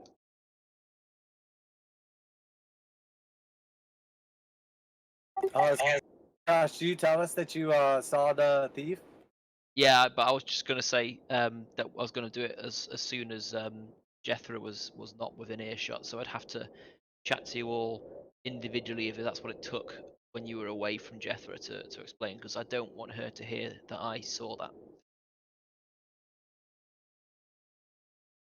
Damn, I wish we would have discussed this further. I could have been ready. I would have liked to catch them in the act. I know it's a good point, but the way I see it is that if we're unsuccessful in finding some kind of magic user or whatever in this citadel, then we can always head back to town and pincer maneuver them or some shit. Got to be a way we can beat them. Got some good pieces of knowledge there. They come from the same direction as the hills.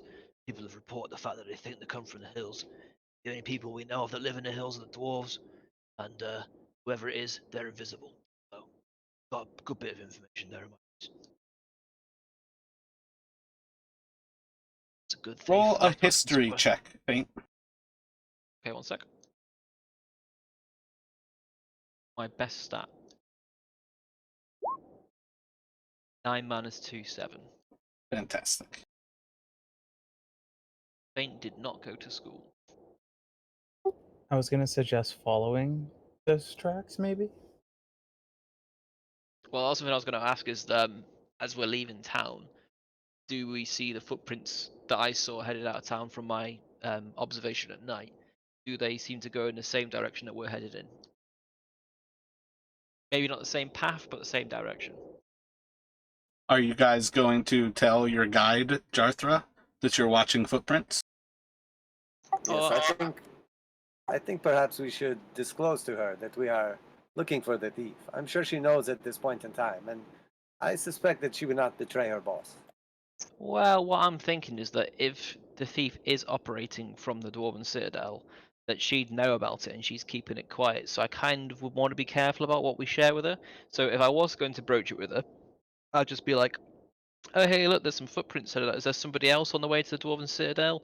They look fresh as well. Blah blah blah blah blah. Don't suppose you know who that could be, or what they'd be doing, or whatever. Or have you seen anybody headed that way, or why would somebody be headed to the Citadel at the dead of night? Just act Well, playing dumb almost." let's take a break and you think about what you're going to tell her, because the footprints you've seen are on the side of the Northern Lights. The mountain itself is behind the cairn. So when she goes to leave, she's taking you all that way. But different directions. If you don't tell her what you guys want to do, she understands that you guys are going to the mountain to explore the mountain. And that's what she is your guide for. So it depends on you guys deciding what you want to tell your guide at this point. I think we should be completely honest with her. I mean, we're basically trying to find the thief. That's our main goal. We're not really trying to go to the mountain. We have no reason to go to the mountain. I think the goal 100% is to find the thief. So I think have her help us track the thief. We should be open with her. I think she has a lot to lose. She's got basically like a boyfriend / whatever in town. She's got a job in town. She pretty much I'm assuming lives in town. So I would say that we can trust her. I mean, we have to make a judgment call, but I think we should trust her. Yeah, I'm on board with that. I think that the main deciding factor is the fact that the footprints are going in a different direction. If they'd been going in the same direction, I would have probably been advocating for playing it coy for a bit longer. But given the fact that they're clearly not going the way we want to be going for the whole point of this journey, then yes, I think we should disclose it and therefore move in the direction of the footprints instead. She's obviously got tracking skills, so yeah, they're fresh footprints.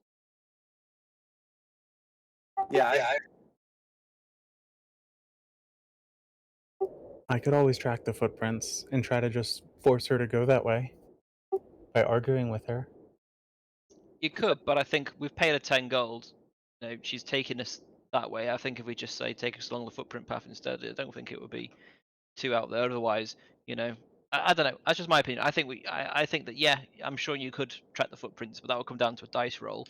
But we've paid 10 fucking gold, which is a huge percentage of our fortune is to take her on a track. I think we should just say take us that way, please. This is the real reason why we're going. He has to ask for a refund. I don't think there's any reason to be deceptive. We're just trying to get to the bottom of this thief right now. So I don't think there's any reason to do that. I think honestly what it comes down to is having 2 guides instead of 1 and one that knows the land is going to increase the probability that we find this person. Would it have been possible to not pay her 10 gold and have you just track the footprints? Probably, but it probably would have been more difficult. So I think we've already paid the 10 gold. We might as well use it to the best of our ability. Yep, well said. Said it better than I could. I think that's absolutely right. If we hadn't paid them or paid her, then yeah, we'd just go on your back, Elfine. But I think that since we've paid her, we may as well use our resource of an experienced tracker who knows the land. So yeah, I think we should do that. Personally. Do you think she brought the 10 gold with her? Because we could always just kill her and take it when we're done. I'm chaotic good. I'm not chaotic neutral or chaotic evil. I mean, I'm not in the business of murdering her. That wouldn't really. I'm sure the word would get back. I don't think we should do that. Yeah, that seems somewhat extreme. But we're trying to help out these people by finding a thief. So this is to her benefit. Yeah, and I know we have a history of being murder hobos, but I don't think that this is one of those situations where it would benefit us. I think it's just a negative situation for the sake of 10 gold. Plus, it's also presumptuous to think that you could actually murder her because we don't know anything about her. So she might be able to easily murder you. Yeah, we're 4 level 1s at the moment. Good point. Maybe. She might. But it is 10 gold. It's a lot of money. All right, I need all 4 of you to vote on it. Choose something. Alright, everyone type in chat. 1 for the Dwarven Hills, the path we've previously agreed. 2 for footprints.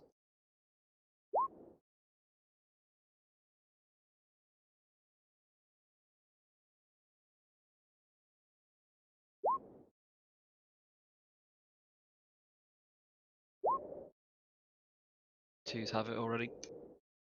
Footprints it is.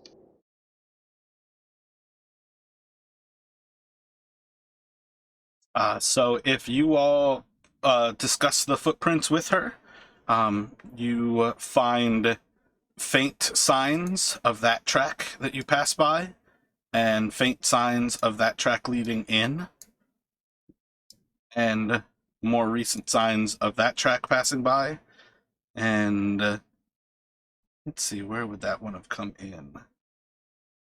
That one probably came in around that area. So you guys walk basically like in this direction. Yeah, probably like more of that lower one. Where you cross over 4 sets of footprints. Coming in being most recent, going out being older, coming in being older, and then going out being most recent. As you follow those tracks, about a mile outside of town, you see a convergence of 3 different people seem to have come into town last night, and they group up in the same spot where they seem to all spread out from, a mile outside of town to the northeast of the actual mountain. And in that point, they seem to all join up on a sled. The signs seem to be that they have done this nightly for at least 3 nights. The faintest signs were from 3 nights ago. 3 people then leave, go to the town, and then they seem to come back. And then the slightly faint signs are from yesterday. 3 people come, they get off of, or a sled comes, they get off of the sled, they seem to walk the mile into town, and then they seem to walk the mile out of town where they reconverge. And then from last night, the same thing. It seems to be a habit, and this is the point about a mile outside of Caer-Konig, where they actually leave the town. When she gets there, she can spot for you all. These are dwarvish boots, though they don't seem to be exactly similar to what she has seen from some of the dwarves that she knows from the Citadel. So that is going to be a little bit perplexing to her. Do any of you... Let me get an intelligence check from the group.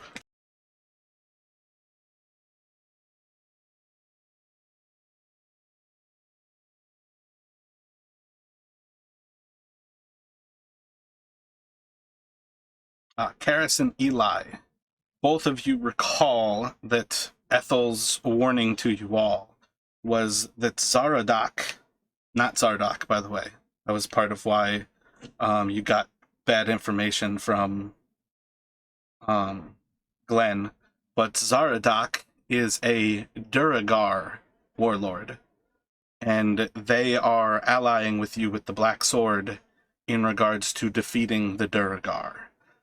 Do either of you share with Jarthra that you are going after Duragar?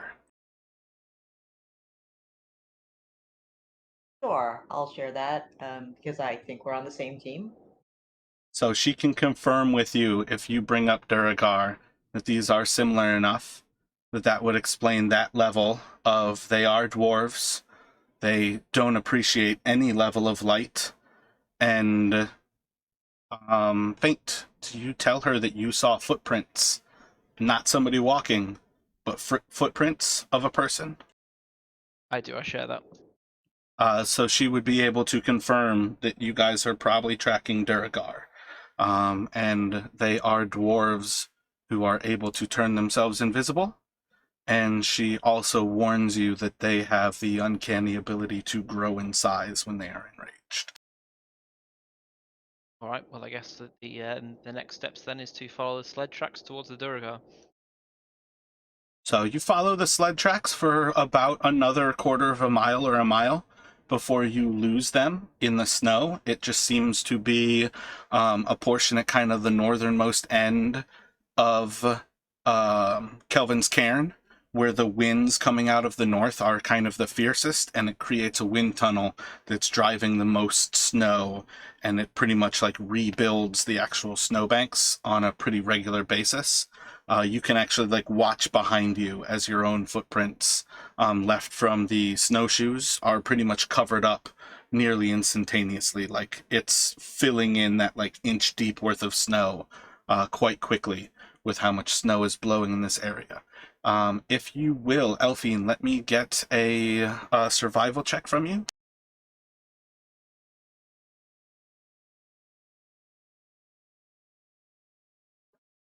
As you all lose the track itself, you are able to progress forward, kind of spreading yourselves out a little bit. Jarthra instructs you all to tie ropes between each other so everybody can kind of spread out and start to look for the tracks, basically keeping one person every about 20 or so feet by tying a rope to one waist, to another person at the halfway point, and then to another waist on the side of that, and you all are able to progress forward before Jarthra is able to pick up the tracks again about another mile to the north. And you all are able to follow that track for about another mile or so, leaving the mountain itself well behind you, and you start to approach foothills that are closer to the spine of the world, but still like kind of like the isolated hills that are well outside of the mountain, but still like very true hills.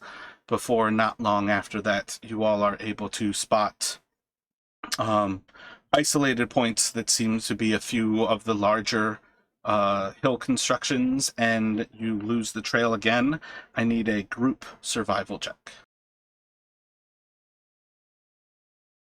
I don't want to like interrupt you when you're talking or anything, and also I'm not going to be obnoxious with it. But when the time comes for like an important situation or whatever, I am planning on doing a bless. Just so you know ahead of time. Like blessing for the actual searching, or you're talking about your like blessing when you actually feel like you're approaching something dangerous?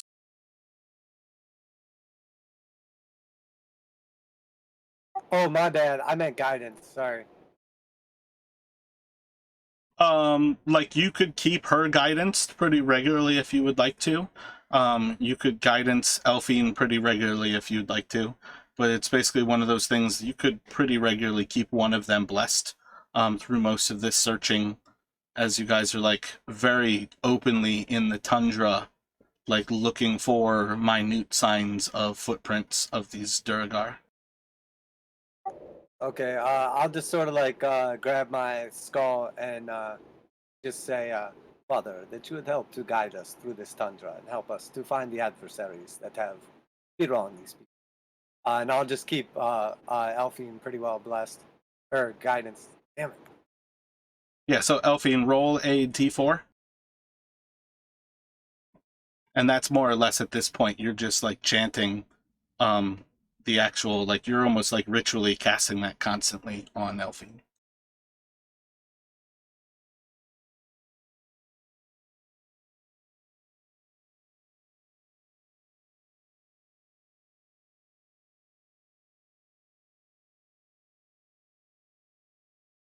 I think 80 divided by 5 is sufficient. It's over 15. So that will be good. You all trek across this tundra, finding your way to one of these hills. Seems to be kind of naturally situated with a valley ahead of it. And as you kind of get about a quarter of a mile away from the hill, the breaks in the wind and the snow are almost like extenuated as you start to drop into the valley itself, and there's longer portions of time where you are actually able to see through clear weather, as it seems like the snow is almost flying over this valley, like it's almost like a dome protecting the valley itself. So you all start to track up and you would see signs of the actual like constructed walls from quite some time away. I don't think this is a big map, but you guys would be coming from the southeast, just for point of reference here.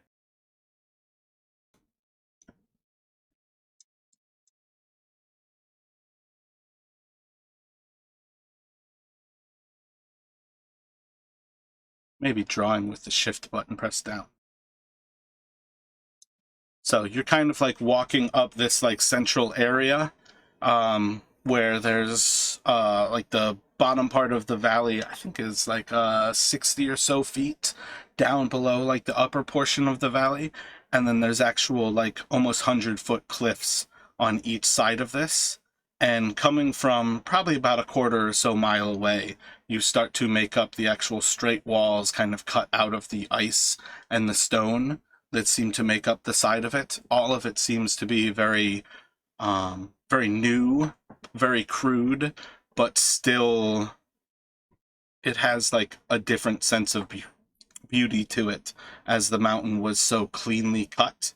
But it is not like cut for beauty. This is cut to very quickly form an outpost inside of the walls of this hill. But as you all are approaching from about a quarter of a mile away, you are able to make out inside of the weather. Let me get perception from everybody.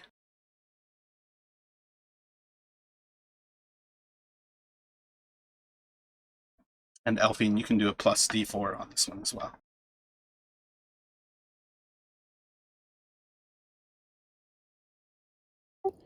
It's already added in.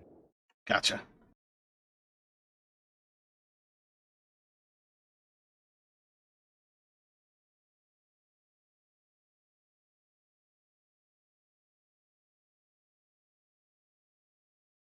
Yeah, I think that's sufficient enough without waiting for Jamie to get back. You all are able to make out that it seems like they have a guard outpost on the east side, top of the actual valley.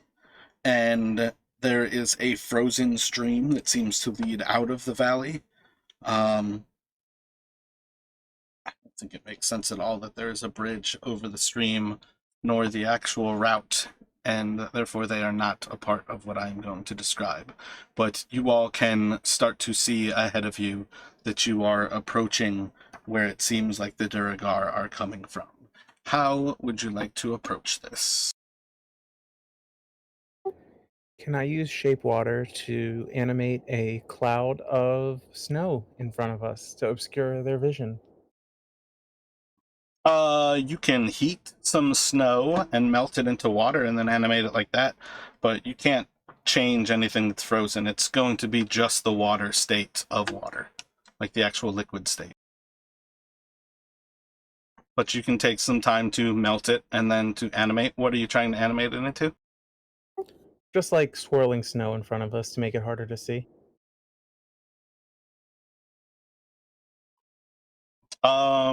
Like you can do, I think, a 5-foot area, so twice, so you can do 10 feet. Yep, and we should be able to be behind 10 feet.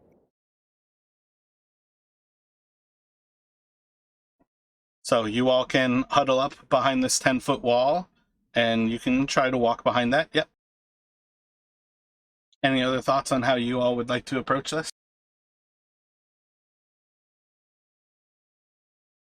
Oh, so we're just coming from the southeast and we're just trying to get to that little guard tower? Is that what's going on?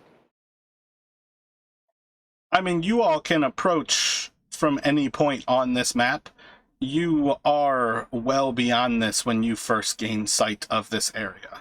I think this area is probably about 300 or so feet inside of the valley itself.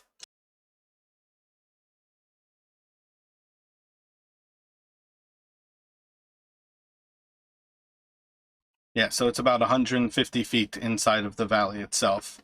But you see through some of the breaks in the actual snow, and between some of these hills, you're able to see this from about a quarter of a mile off. But you have this before you to plot and plan how you would like to enter this area.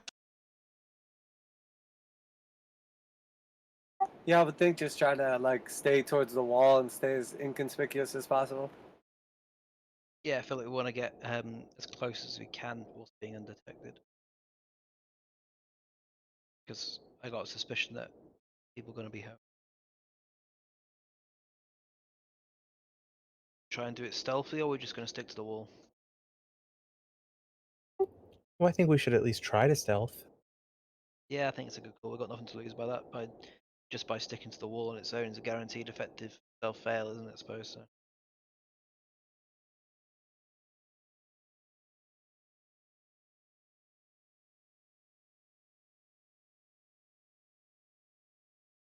So what are your thoughts? What are you all planning on doing here? I think we're looking to move along the wall, as we were saying, but to try and There's be as multiple stealthy as walls. possible. Which one? Oh yeah, which one, Elfie? Oh, I was actually going to suggest going on the frozen stream, river, whatever we want to call it, because we won't leave footprints. But we have that wall of like snow essentially in front of us to help obscure us. It can't even be snow either. You can only animate water. So it has to be something that you are keeping it thawed from the actual weather out here. I don't think you're going to find that cantrip is as powerful as you want it to be. That's like one of the most problematic cantrips I've ever seen, and the internet, I think, would be in large amounts agreeing. Oh, I mean, if you're going to interpret it as water has to be liquid, then that defeats the whole purpose of the cantrip. But yeah, that's It's fine. definitely liquid water, yeah. Well, I mean, it never specifies that. That's why. I mean, in parts of the wording, it talks about the flow of water, and ice and vapor don't really flow. It's definitely liquid water that flows. But, like, you could make an ice shield that you almost hold up like a wall of ice that is, like, 5 by 10. You could do something like that, but it's going to be one of those things where, like, you have to thaw the snow to manipulate it and then turn it into something otherwise.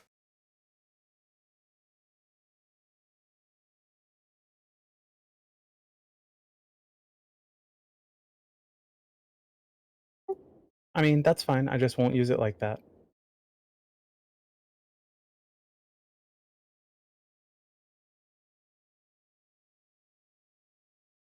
Cool. So what were we thinking then? Sorry, I'm a bit lost at this point. Oh, I mean, my whole plan's out then.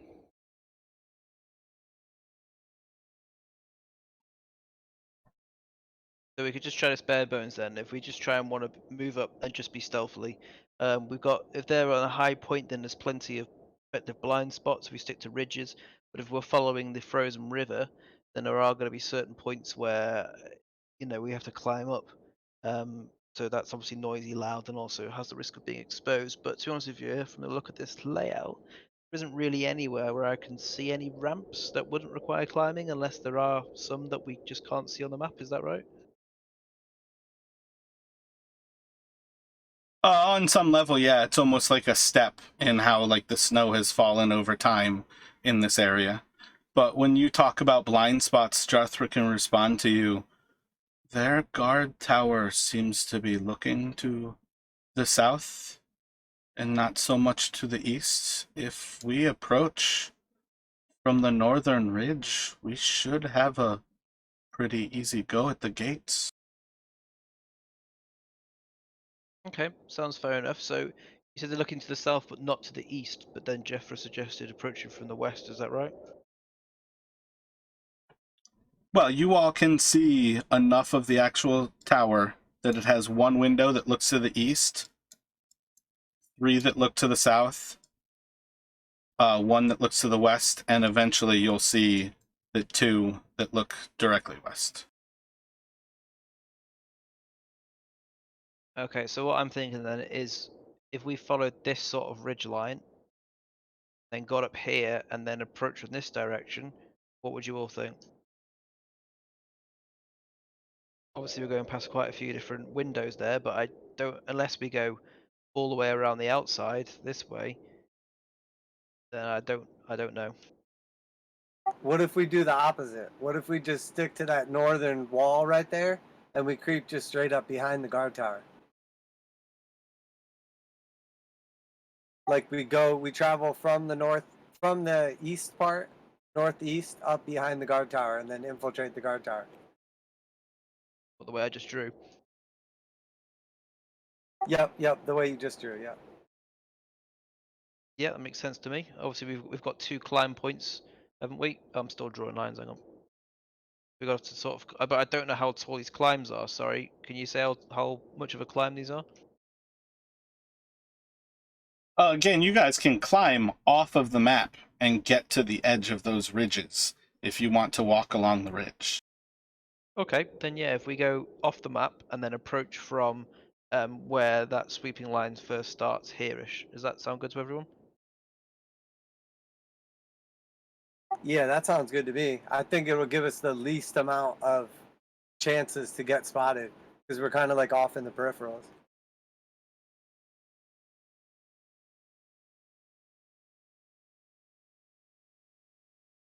So if I can get a group stealth check from you, Jarthra is going to step off, and she asks if you would like to leave any equipment behind. She will not be investigating inside of this keep with you. No, I'm going to take what I got with me, thanks. I am at disadvantage for heavy armor, and then I'm just going to use the guidance on myself this time.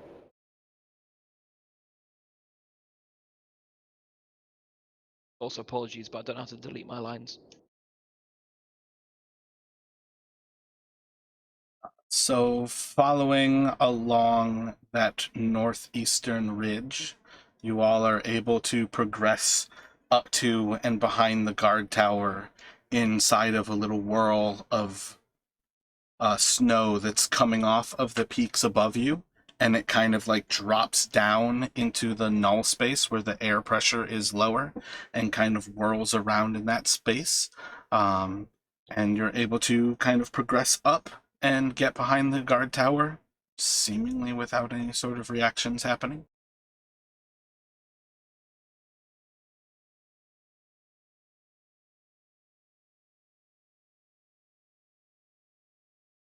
Is there like a door on the backside of it, or is it just like stone open? Roll investigation.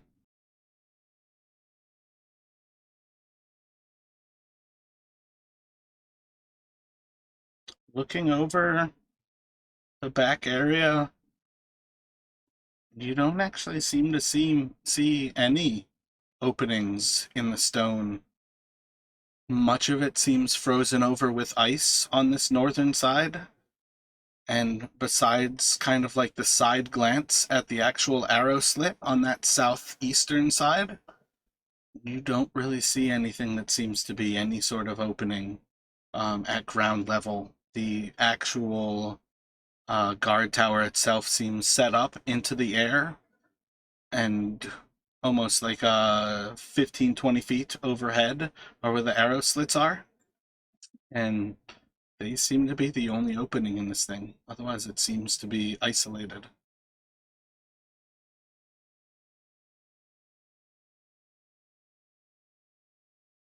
I'll just get close to everybody and whisper, they must enter through caves. It's about right.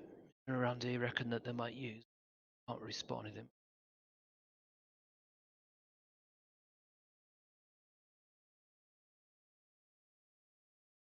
Maybe one of you can sneak around the other side and see if there is an opening. That would include going around pretty much the whole exterior of it, depending on how brave you wanted to be going towards some of the front stuff. But you would have a pretty good vision of at least the front as you kind of come up from the snow. There doesn't appear to be any like explicit doors. Do we see any tracks around here? Make an investigation. Sec.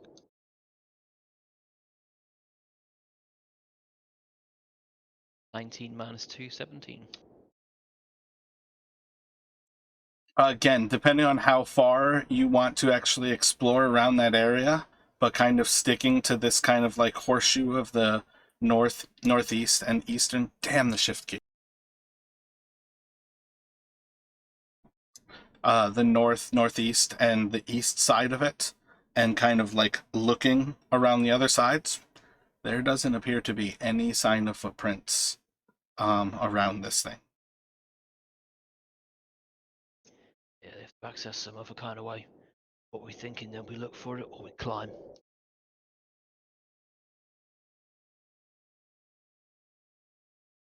Got these pitons on this rope. Did we see how far up there was like openings, and do they appear to be just like arrow slits, or could like a person fit through? They appear to be just arrow slits. I would say it's one of those things where a small enough person could find their way through the slits.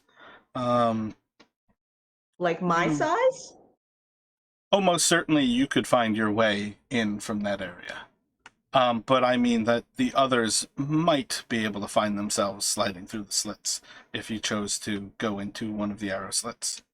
And then again, like kind of the base of the arrow slits would probably be like 12 to 15 feet overhead.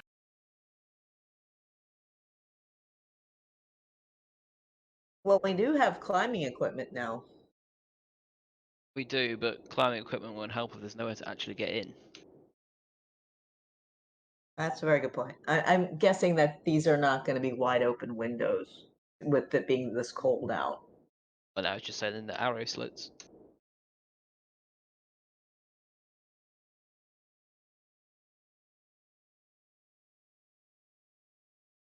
I suppose the alternative is someone goes out there to the northwest maybe, waves their arms, acts like they're in distress, gets them to leave, and we see where they exit from, but that's a bit risky.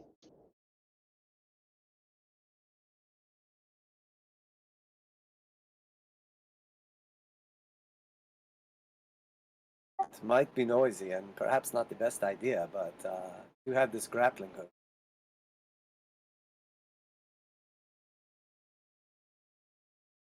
Yeah, the problem I was saying is that climbing's one thing, but getting in's the next question, isn't it?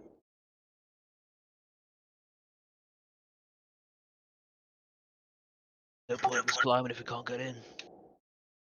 I suspect you three could make it in, and I would have more difficulty with my armor, but perhaps you can go up and find a way to let me in?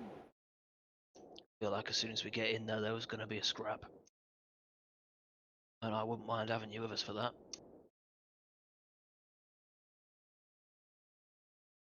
Yes, truly. So we can't get any grasp at all then on how they get in it now, I'm taking it. Even what about those two weird double doors, like they're a dam of some form to the northwest? That's pretty clearly the entrance to the keep. When you look at it, yeah, those are pretty large double doors. They're like each of them are approximately 10 foot wide and about 10 foot high. How Okay. tall is the total tower? 25, 30 feet probably. Only about 25 or 30 feet high. The rope is 50 feet, so perhaps we can try to get on the roof. Maybe there is some sort of hatch. I would imagine that there would be no guards up there. They would be inside, away from the cold. Yeah, it makes sense as long as they've got a hatch up there, but you think that with snowfall, be a strong roof. No ways to get in and out from that direction. But normally, roof access is one of my favourites, so I'm happy to climb up there and have a look if you want. Yes, and I would imagine there is some sort of trapdoor or wooden entry or something like that. So it's at least worth a try. You normally only have them on flat roofs, though. You don't tend to have them on angle roofs. They've got to be angled for the snow to fall off, or they'd cave in. Oh, you would have seen coming up on this that it's not like a castle where it has, I can't think of the name of like the actual like toothing, but it doesn't have like the actual like defensive top where you can like look through a higher portion of the wall. This thing was like a uniform structure on top of it, very similar to like a bunker. Yeah, no castellation, just an angled roof. Excellent. Castellation is a perfect word. Well, we've got nothing to lose. Obviously, it might alert them with a bit of noise, but we're out of options, so If either yourself or I go up there, I'm happy to. I would gladly secure the rope, but I do not think me going up there is a good idea. You are the sneaky one. Who told you? Yeah, no, I'm happy to go up if you want.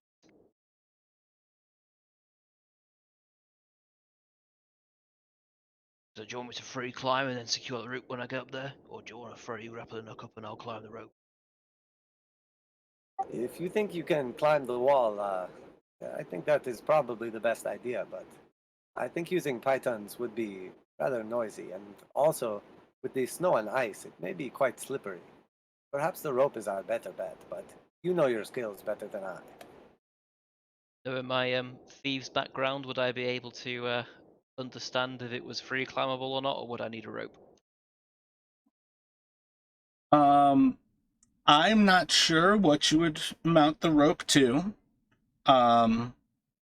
I think regardless, you're going to look at that wall and see something that is going to be incredibly difficult to climb, perhaps possible to climb. So it's not impossible, but you're definitely looking at something that's going to be quite difficult. What kind of roof was it? Would we be able to see from a different angle as we approached? That's kind of what I mean. Like, approaching it, you would have seen that it's like seemed to be like a rather smooth structure, but it's essentially it's going to be buried underneath snow. So like throwing something like the actual grappling hook up there, the chances like looking for the grappling hook to gain enough resistance from snowpack more than that it's going to latch onto something. Yeah, that's what I mean. But if it's covered in snow, you wouldn't see, because like if it was thatch roof, then a grappling hook would work. But if it's covered in snow, then you'd be able to see. So fair enough. Yeah, like everything that you can see that's not simply like the snow and the ice on it seems to be stone.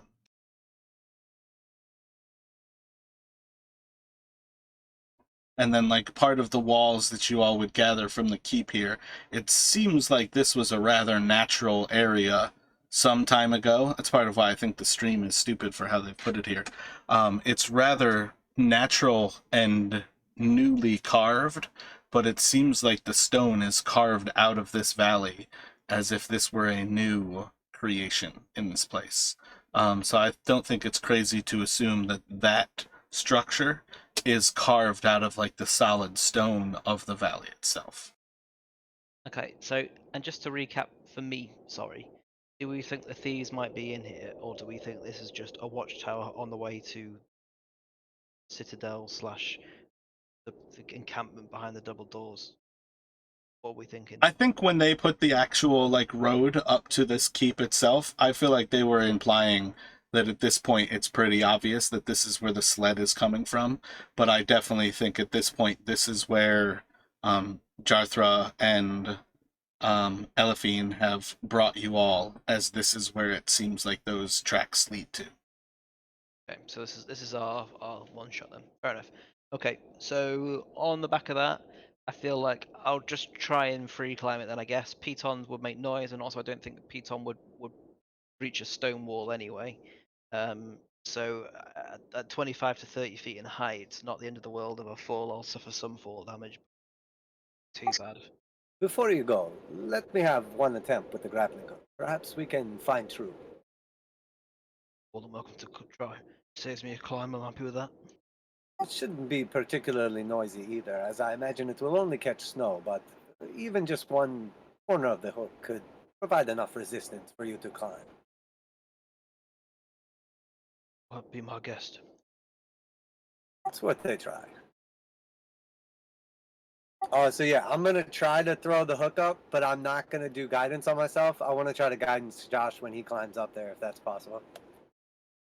You know, you can constantly guide yourself, so you can cast that over and over again. It just takes 6 seconds to cast. That's the big limiting factor.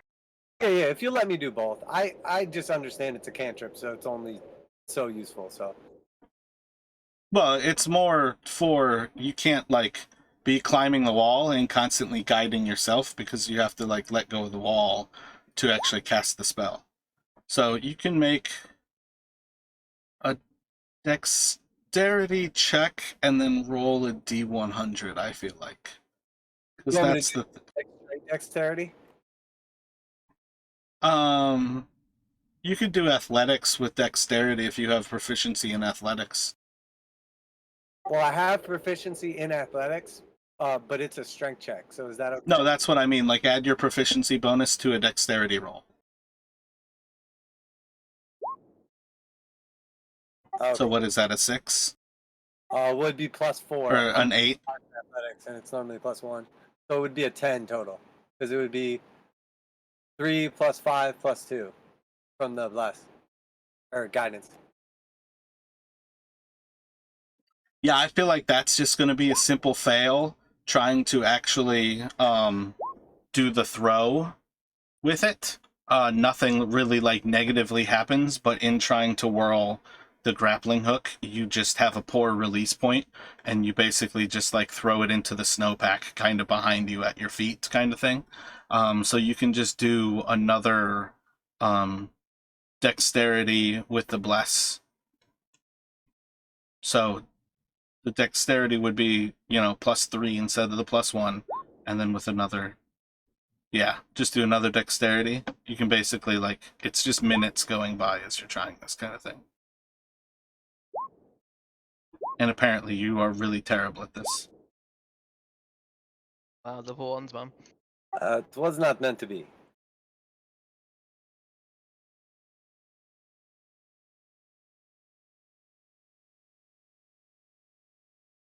Yeah, I mean, you are welcome while you watch him failing to actually ask to, climb up on somebody's shoulders and start the actual climb. So potentially either I could just climb Bones, or Elphine, if you get on Bones' shoulders and I climb you both. Depends how stable that will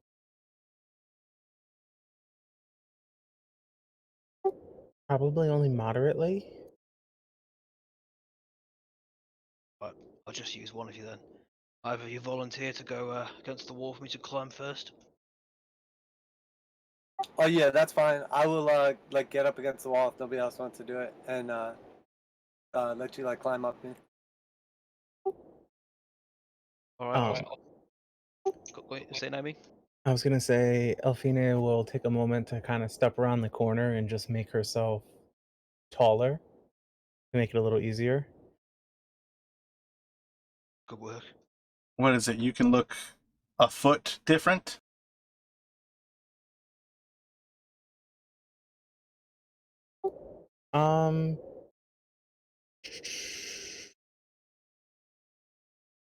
Basically, you just have to stay the size medium.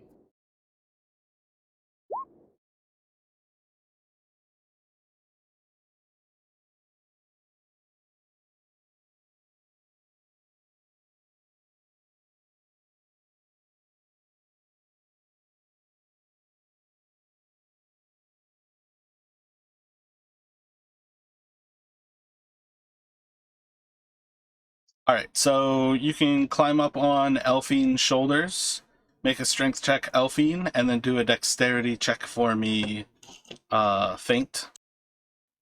Acrobatics, if you would like.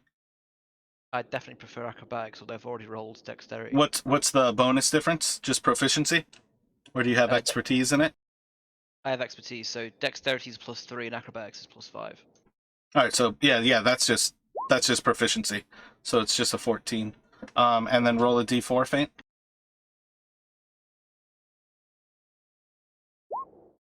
Shit.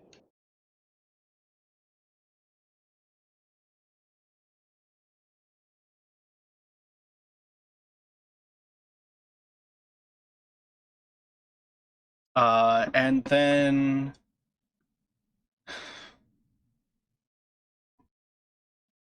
do a stealth check for me.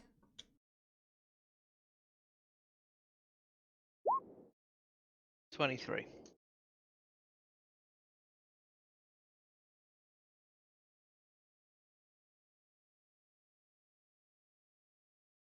So as you start to climb off of her shoulders, oh yeah, she failed that miserably. As you start to climb onto her shoulders, she's kind of going to collapse beneath you. You're able to momentarily hold yourself up with the actual ice that you're able to grab onto, and kind of manipulate yourself up and towards the top.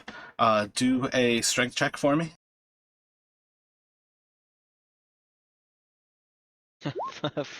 4. This is going well. Yeah, you're going to lose yourself on it. But you do feel like you could still, again, potentially climb this. It's just going to be continually difficult. And you've broken off more of the holds that you were already looking at. What if we take the crampons and strap them to your hands and your feet? Well, I've got pitons, so my hands are covered. Just a case of the noise. I think that's the reason why we didn't go from straight away.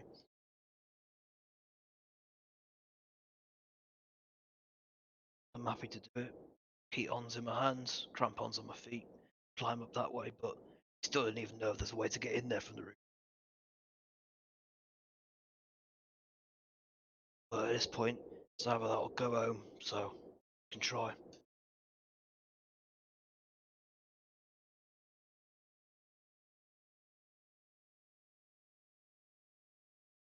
So I'll pull my pitons out of my bag. I'll wield them, and I'll look to the group for a nod of complacence, compliance even. Sorry, half a bottle of whiskey. That to you. Give him the strength to climb and the wisdom to stay silent. I say go for it, dude. So strength from Elfine, dexterity with advantage from feint, and then add a d4 to that feint.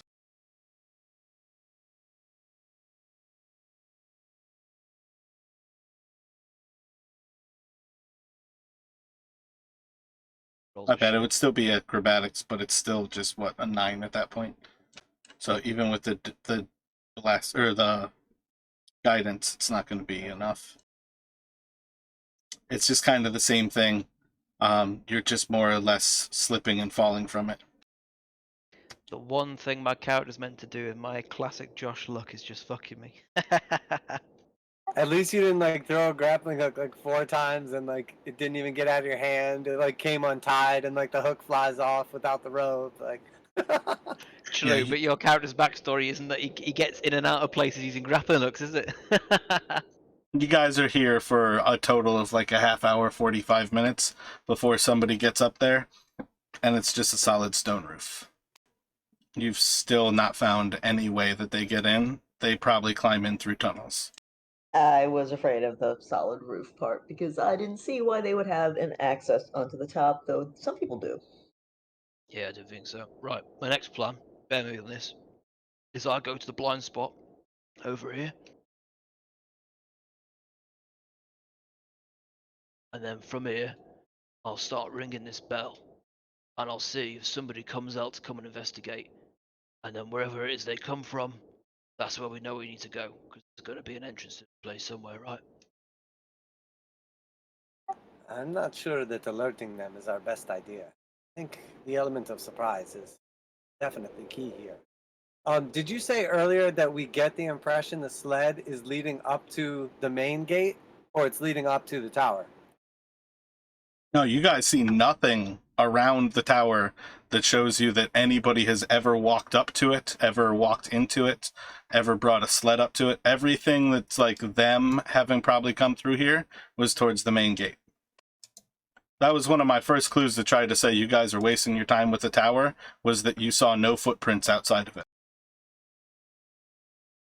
You guys see this gate here. If you explore wide enough in that hour, I don't think it would be insane for you guys to see that there are steel bars that seem to be in the second lookout position. That would be the second entrance that you have seen to this place. Is bend steel out of the way or go to the doors.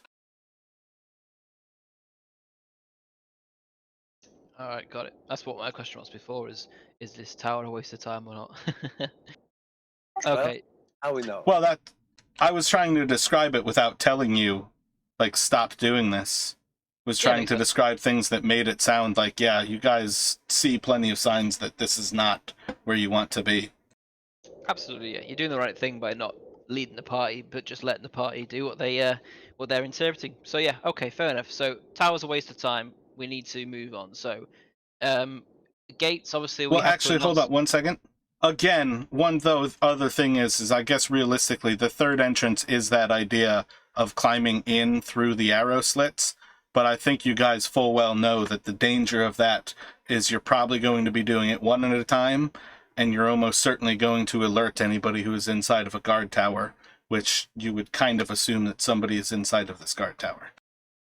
I'm assuming there have been alerted by us clambering around outside for a half hour. Well, Josh was stealthy as fuck, so that's the one thing he had behind him. If that stealth roll had been his ability to climb, he would have been on top, but done it really loud.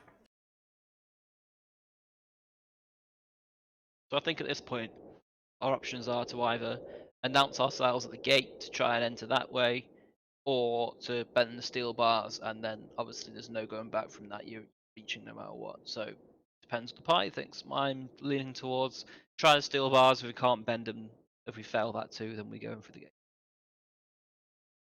Yes, I think perhaps the steel bars is a good idea. We could take a piece of cloth and wet it and use something to twist. Perhaps create a little bend and fit through.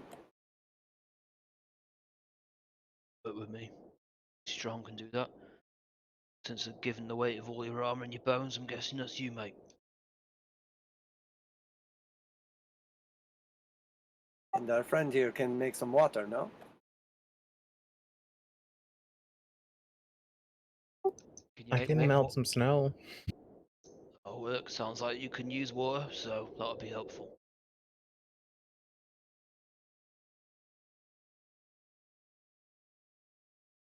So I guess we have to move along the edge of the cliff to the north, keep ourselves sort of out of the line of sight of the tower, make our way to the steel bars. So let me just have another group stealth check from you all. And I'm assuming you're guiding yourself, Eli? Yeah, I'll try. Now everybody knows we're here.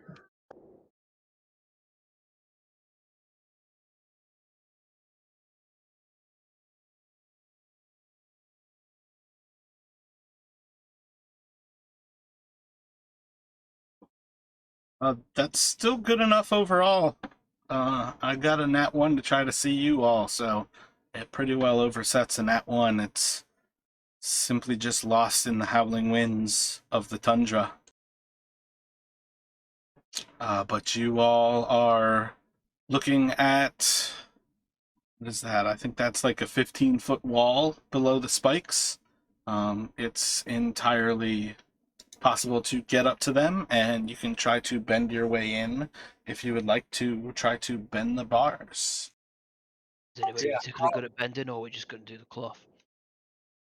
I think the cloth is the best way. It uses leverage rather than just pure strength. How far apart are the bars from each other? They're 6 inches apart. Yeah, so this is one of those things, as you guys get closer to it, you can bend those bars apart, but you're looking for big enough to get a small creature to be able to squeeze inside. So we'll have to bend 2 bars then, either side of each other.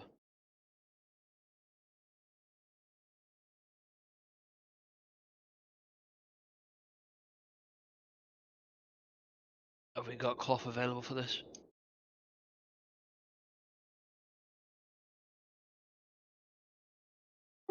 I mean, we have rope. Functionally will serve the same purpose. Go for that. I was thinking I was going to have to take my cape and my hood off and you'd see my face.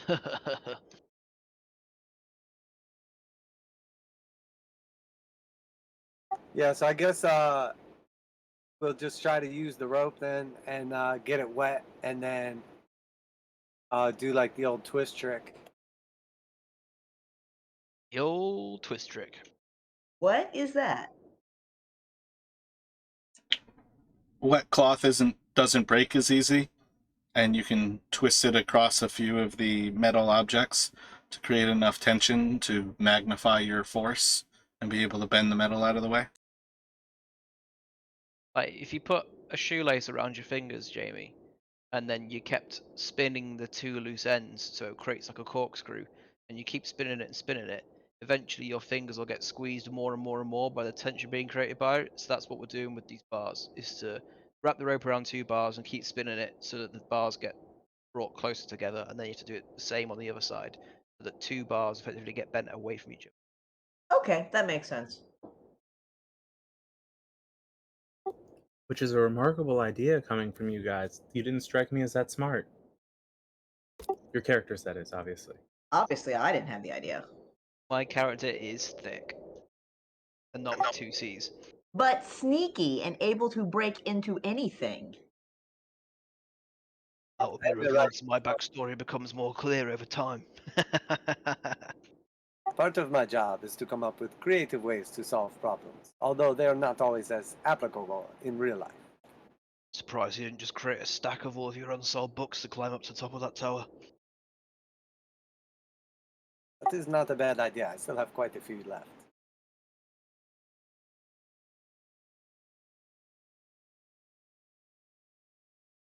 So who's going to be the one who does the strength check? I am probably the strongest of them. Yeah, I'm only on 14 strength. Are you sure it's not me? I mean, I rolled a 0 on my 1 strength check. That's a good point. You've only got a -2, right? Yeah, only -2.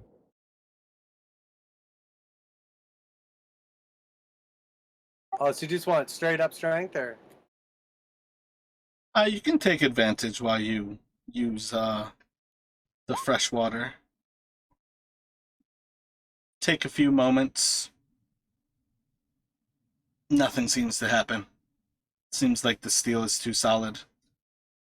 Roll just a straight stealth check here. Me? Yep.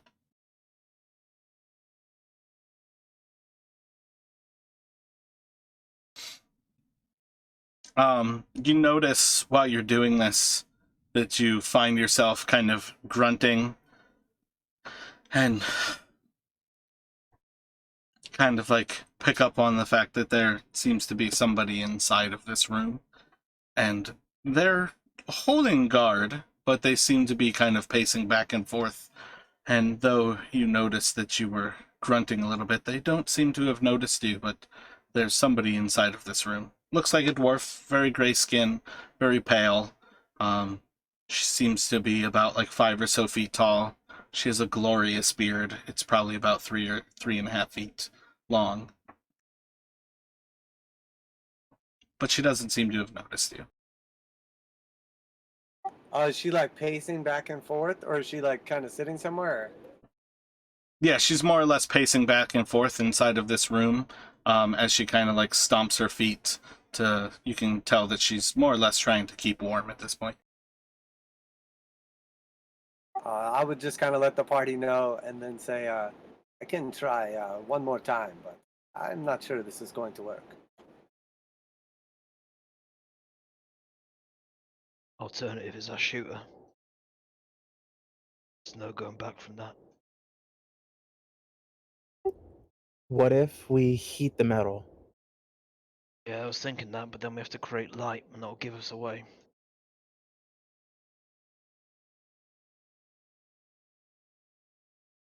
Or rubbing the rope backwards and forwards across it continuously will create noise and take up time, so I don't really think we've got the luxury of heat at this point. Be ready in case she is alerted. You may need to try and silence her.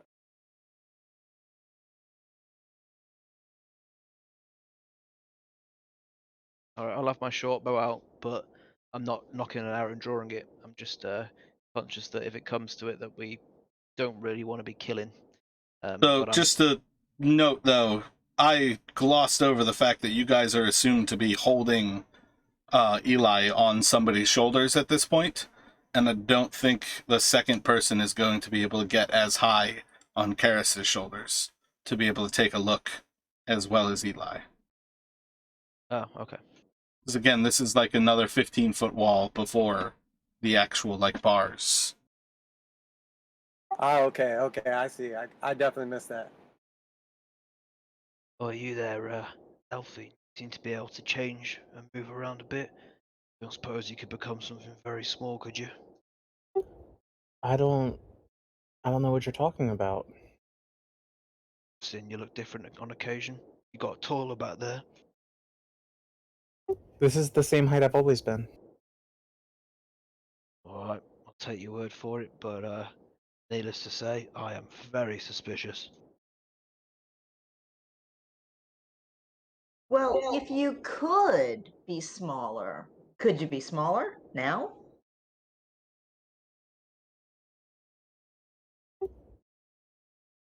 I mean, I can squeeze into places sometimes, sure. Hypothetically. Well, there we go then. Well, there's three paths before us in my eyes. Gate, announce ourselves, try that. Bones tries to twist the ropes again, maybe gives us up. Or you try and sneak in through them bars. But once you're in there, don't know what you'd do next apart from give Bones the opportunity to try again. Mechanically, I don't think I can get that small. Fair enough. Suppose at level 1, yeah, you haven't got like wild form or anything. Nope.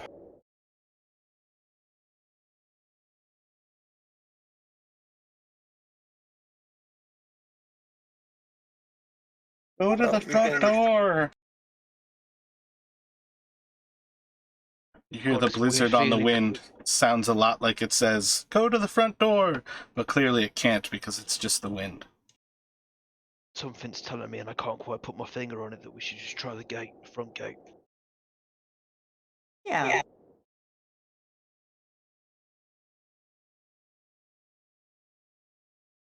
Let us be real. The rest of our sneaky plans have not worked very well at all, so perhaps that is our best bet. Just also as an out, I think, is this the same? Is this the Dwarven Citadel, or is this somewhere different? You guys passed the mountain ages ago. So on some level, if you had asked Jarthra that, she would respond, this is not the dwarves that I have had dealings with. Okay, fair, got it. Sorry, it was just I wasn't sure if I missed it or if I was having a wait at the time or something. Apologies, I just wasn't sure. But still, I don't know why, but I just feel like the front door is our best bet. We've had some good ideas, we've had some shit rolls. Something I can't explain it is making me think goes to the front door.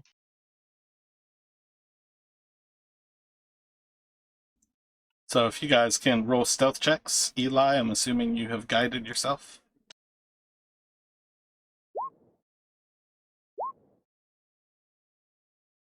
There, Jamie. Yeah. Was I supposed to roll too? Unless you're staying there. Yeah, that was for everybody.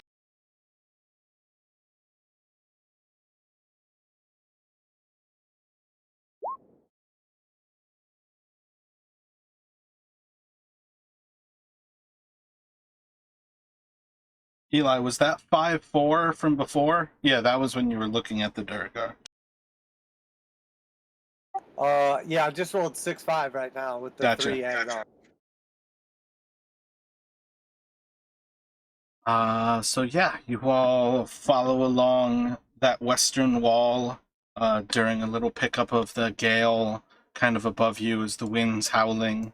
The snow is kind of flying overhead, and there's little bits of it that seem to be just slowly raining down upon you from above. And you make your way across the ice of that little bit of a drainage hole that seems to be coming up from the side of the keep, and you find yourselves approaching the door.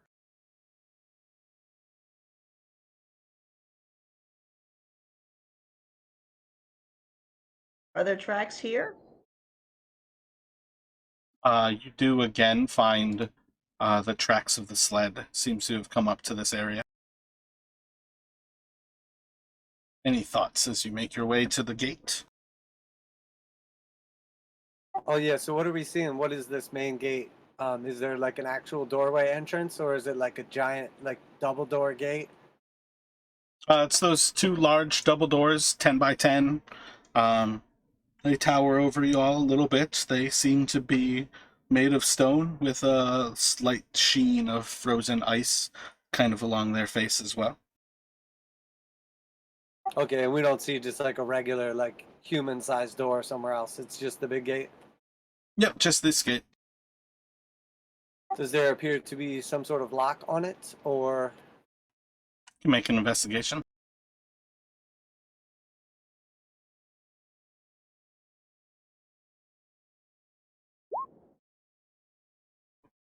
You don't see any sort of locking mechanism as you initially look over this gate.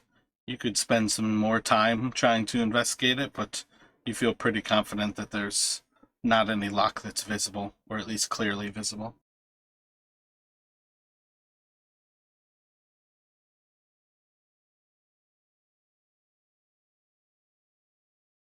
I don't see any form of a locking mechanism. Perhaps in these lands, the desolate cold of the tundra is enough to keep out unwanted visitors. Shall we enter? Why not? Who's at this point? We're here.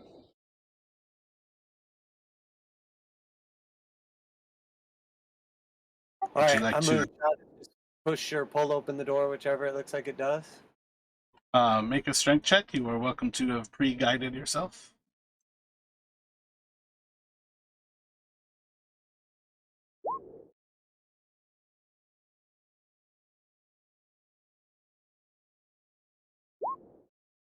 You struggle against the door. It seems to be locked. If someone of my strength cannot get it open, this door is clearly locked. Apparently, there is some sort of arcane magic keeping us out. Or we could just try one more time. One of you help me, please.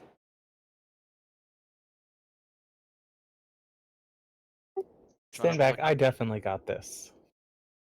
I'll give you the help action.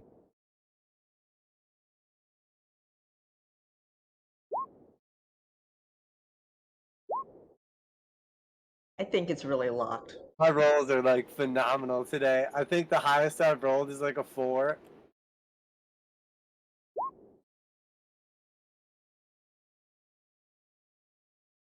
I say we start digging. We can go in under. Yeah, is it snow underneath?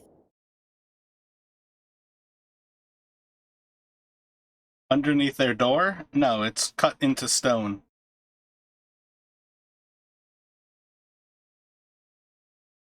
You guys are at like a stone wall if they've cut this area out of stone.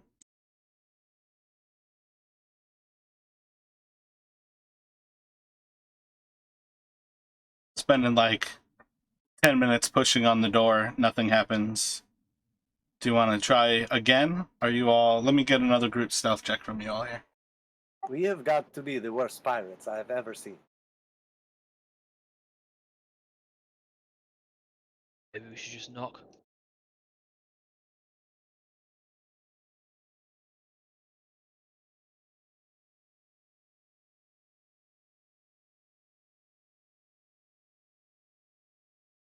Let's try one more time, and then I think perhaps we should just try to do the more aggressive way. Elfine helping again? Absolutely. Contributing so much. Alfine, make sure that you are lifting with your legs and not with your back. I don't want anyone to get injured. Here, like this. I've I just actually see been Mac. lifting with my toes. I just see Mac when you say that with the lift with your back, bro, not with your knees. You want to lift and jerk with a twisting motion. Make the strength check. This is such a low DC that it is impossible that you've missed this so many times. Excellent. Don't. Why are you lifting the door at all? The door smoothly opens as if it was always on among the most wonderful and smoothest of all ball bearings, and you wonder how you failed to open it the first 2 times. Did someone say ball bearing?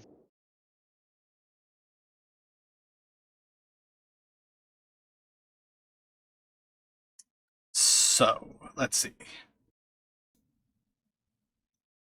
You're still under the light of the aura. This place is otherwise dark, so you are staring into a rather dark place here.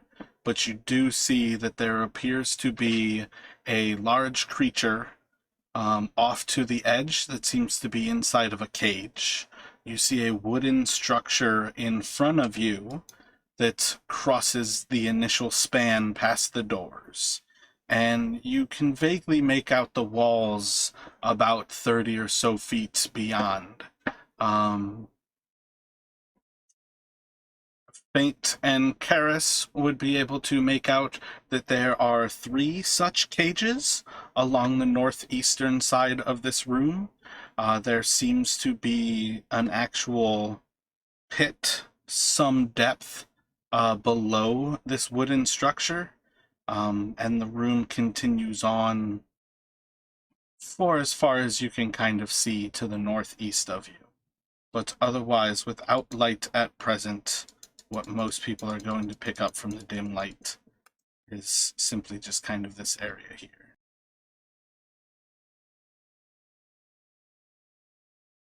Shall I light the way?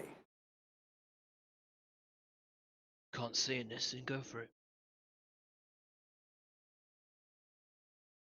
So what's in the cages? Make a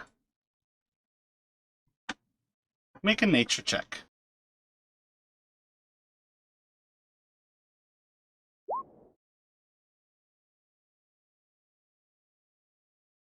One cage seems to have 2 goats in it, and spaced between them is an empty cage, and then the cage closest to you all seems to have a dead creature.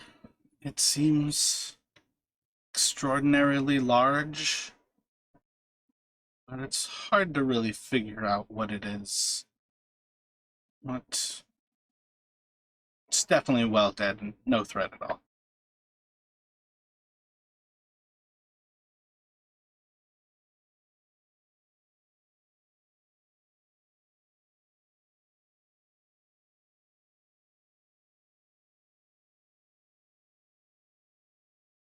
Well, if you say it's definitely dead, then there is no threat at all. Then I suppose I will cast light.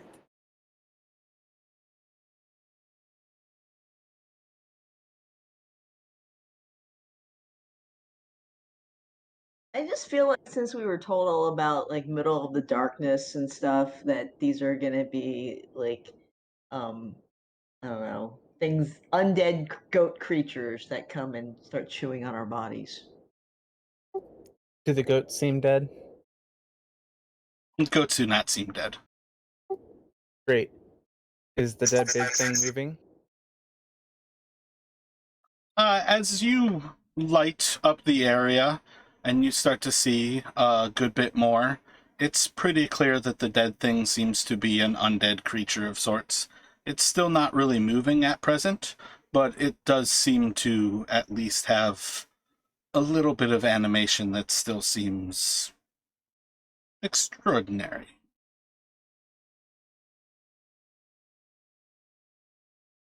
And just to double check, do I get the impression, or were we told that these Duragar are they chaos dwarves? Is that basically what's going on here? Chaos dwarves, they're dwarves from the Underdark, so they're like dwarves that never really experience the light. Okay, yeah, that's like what I was picturing. Like, I guess technically they're not like evil, but yeah. Bit like me during lockdown then. They're the evil end of dwarves. They only eat pizza and collect lightsabers. What a good lockdown it was. So at this point, you guys are entering inside of the dungeon. You can place yourselves, and we are going to end the session here with you all. At the front gate, there is clearly the ogre, which has been drawing their sled in a cage in front of you, a couple of goats in the other cage, and at present, you have entered into the Duragar fortress.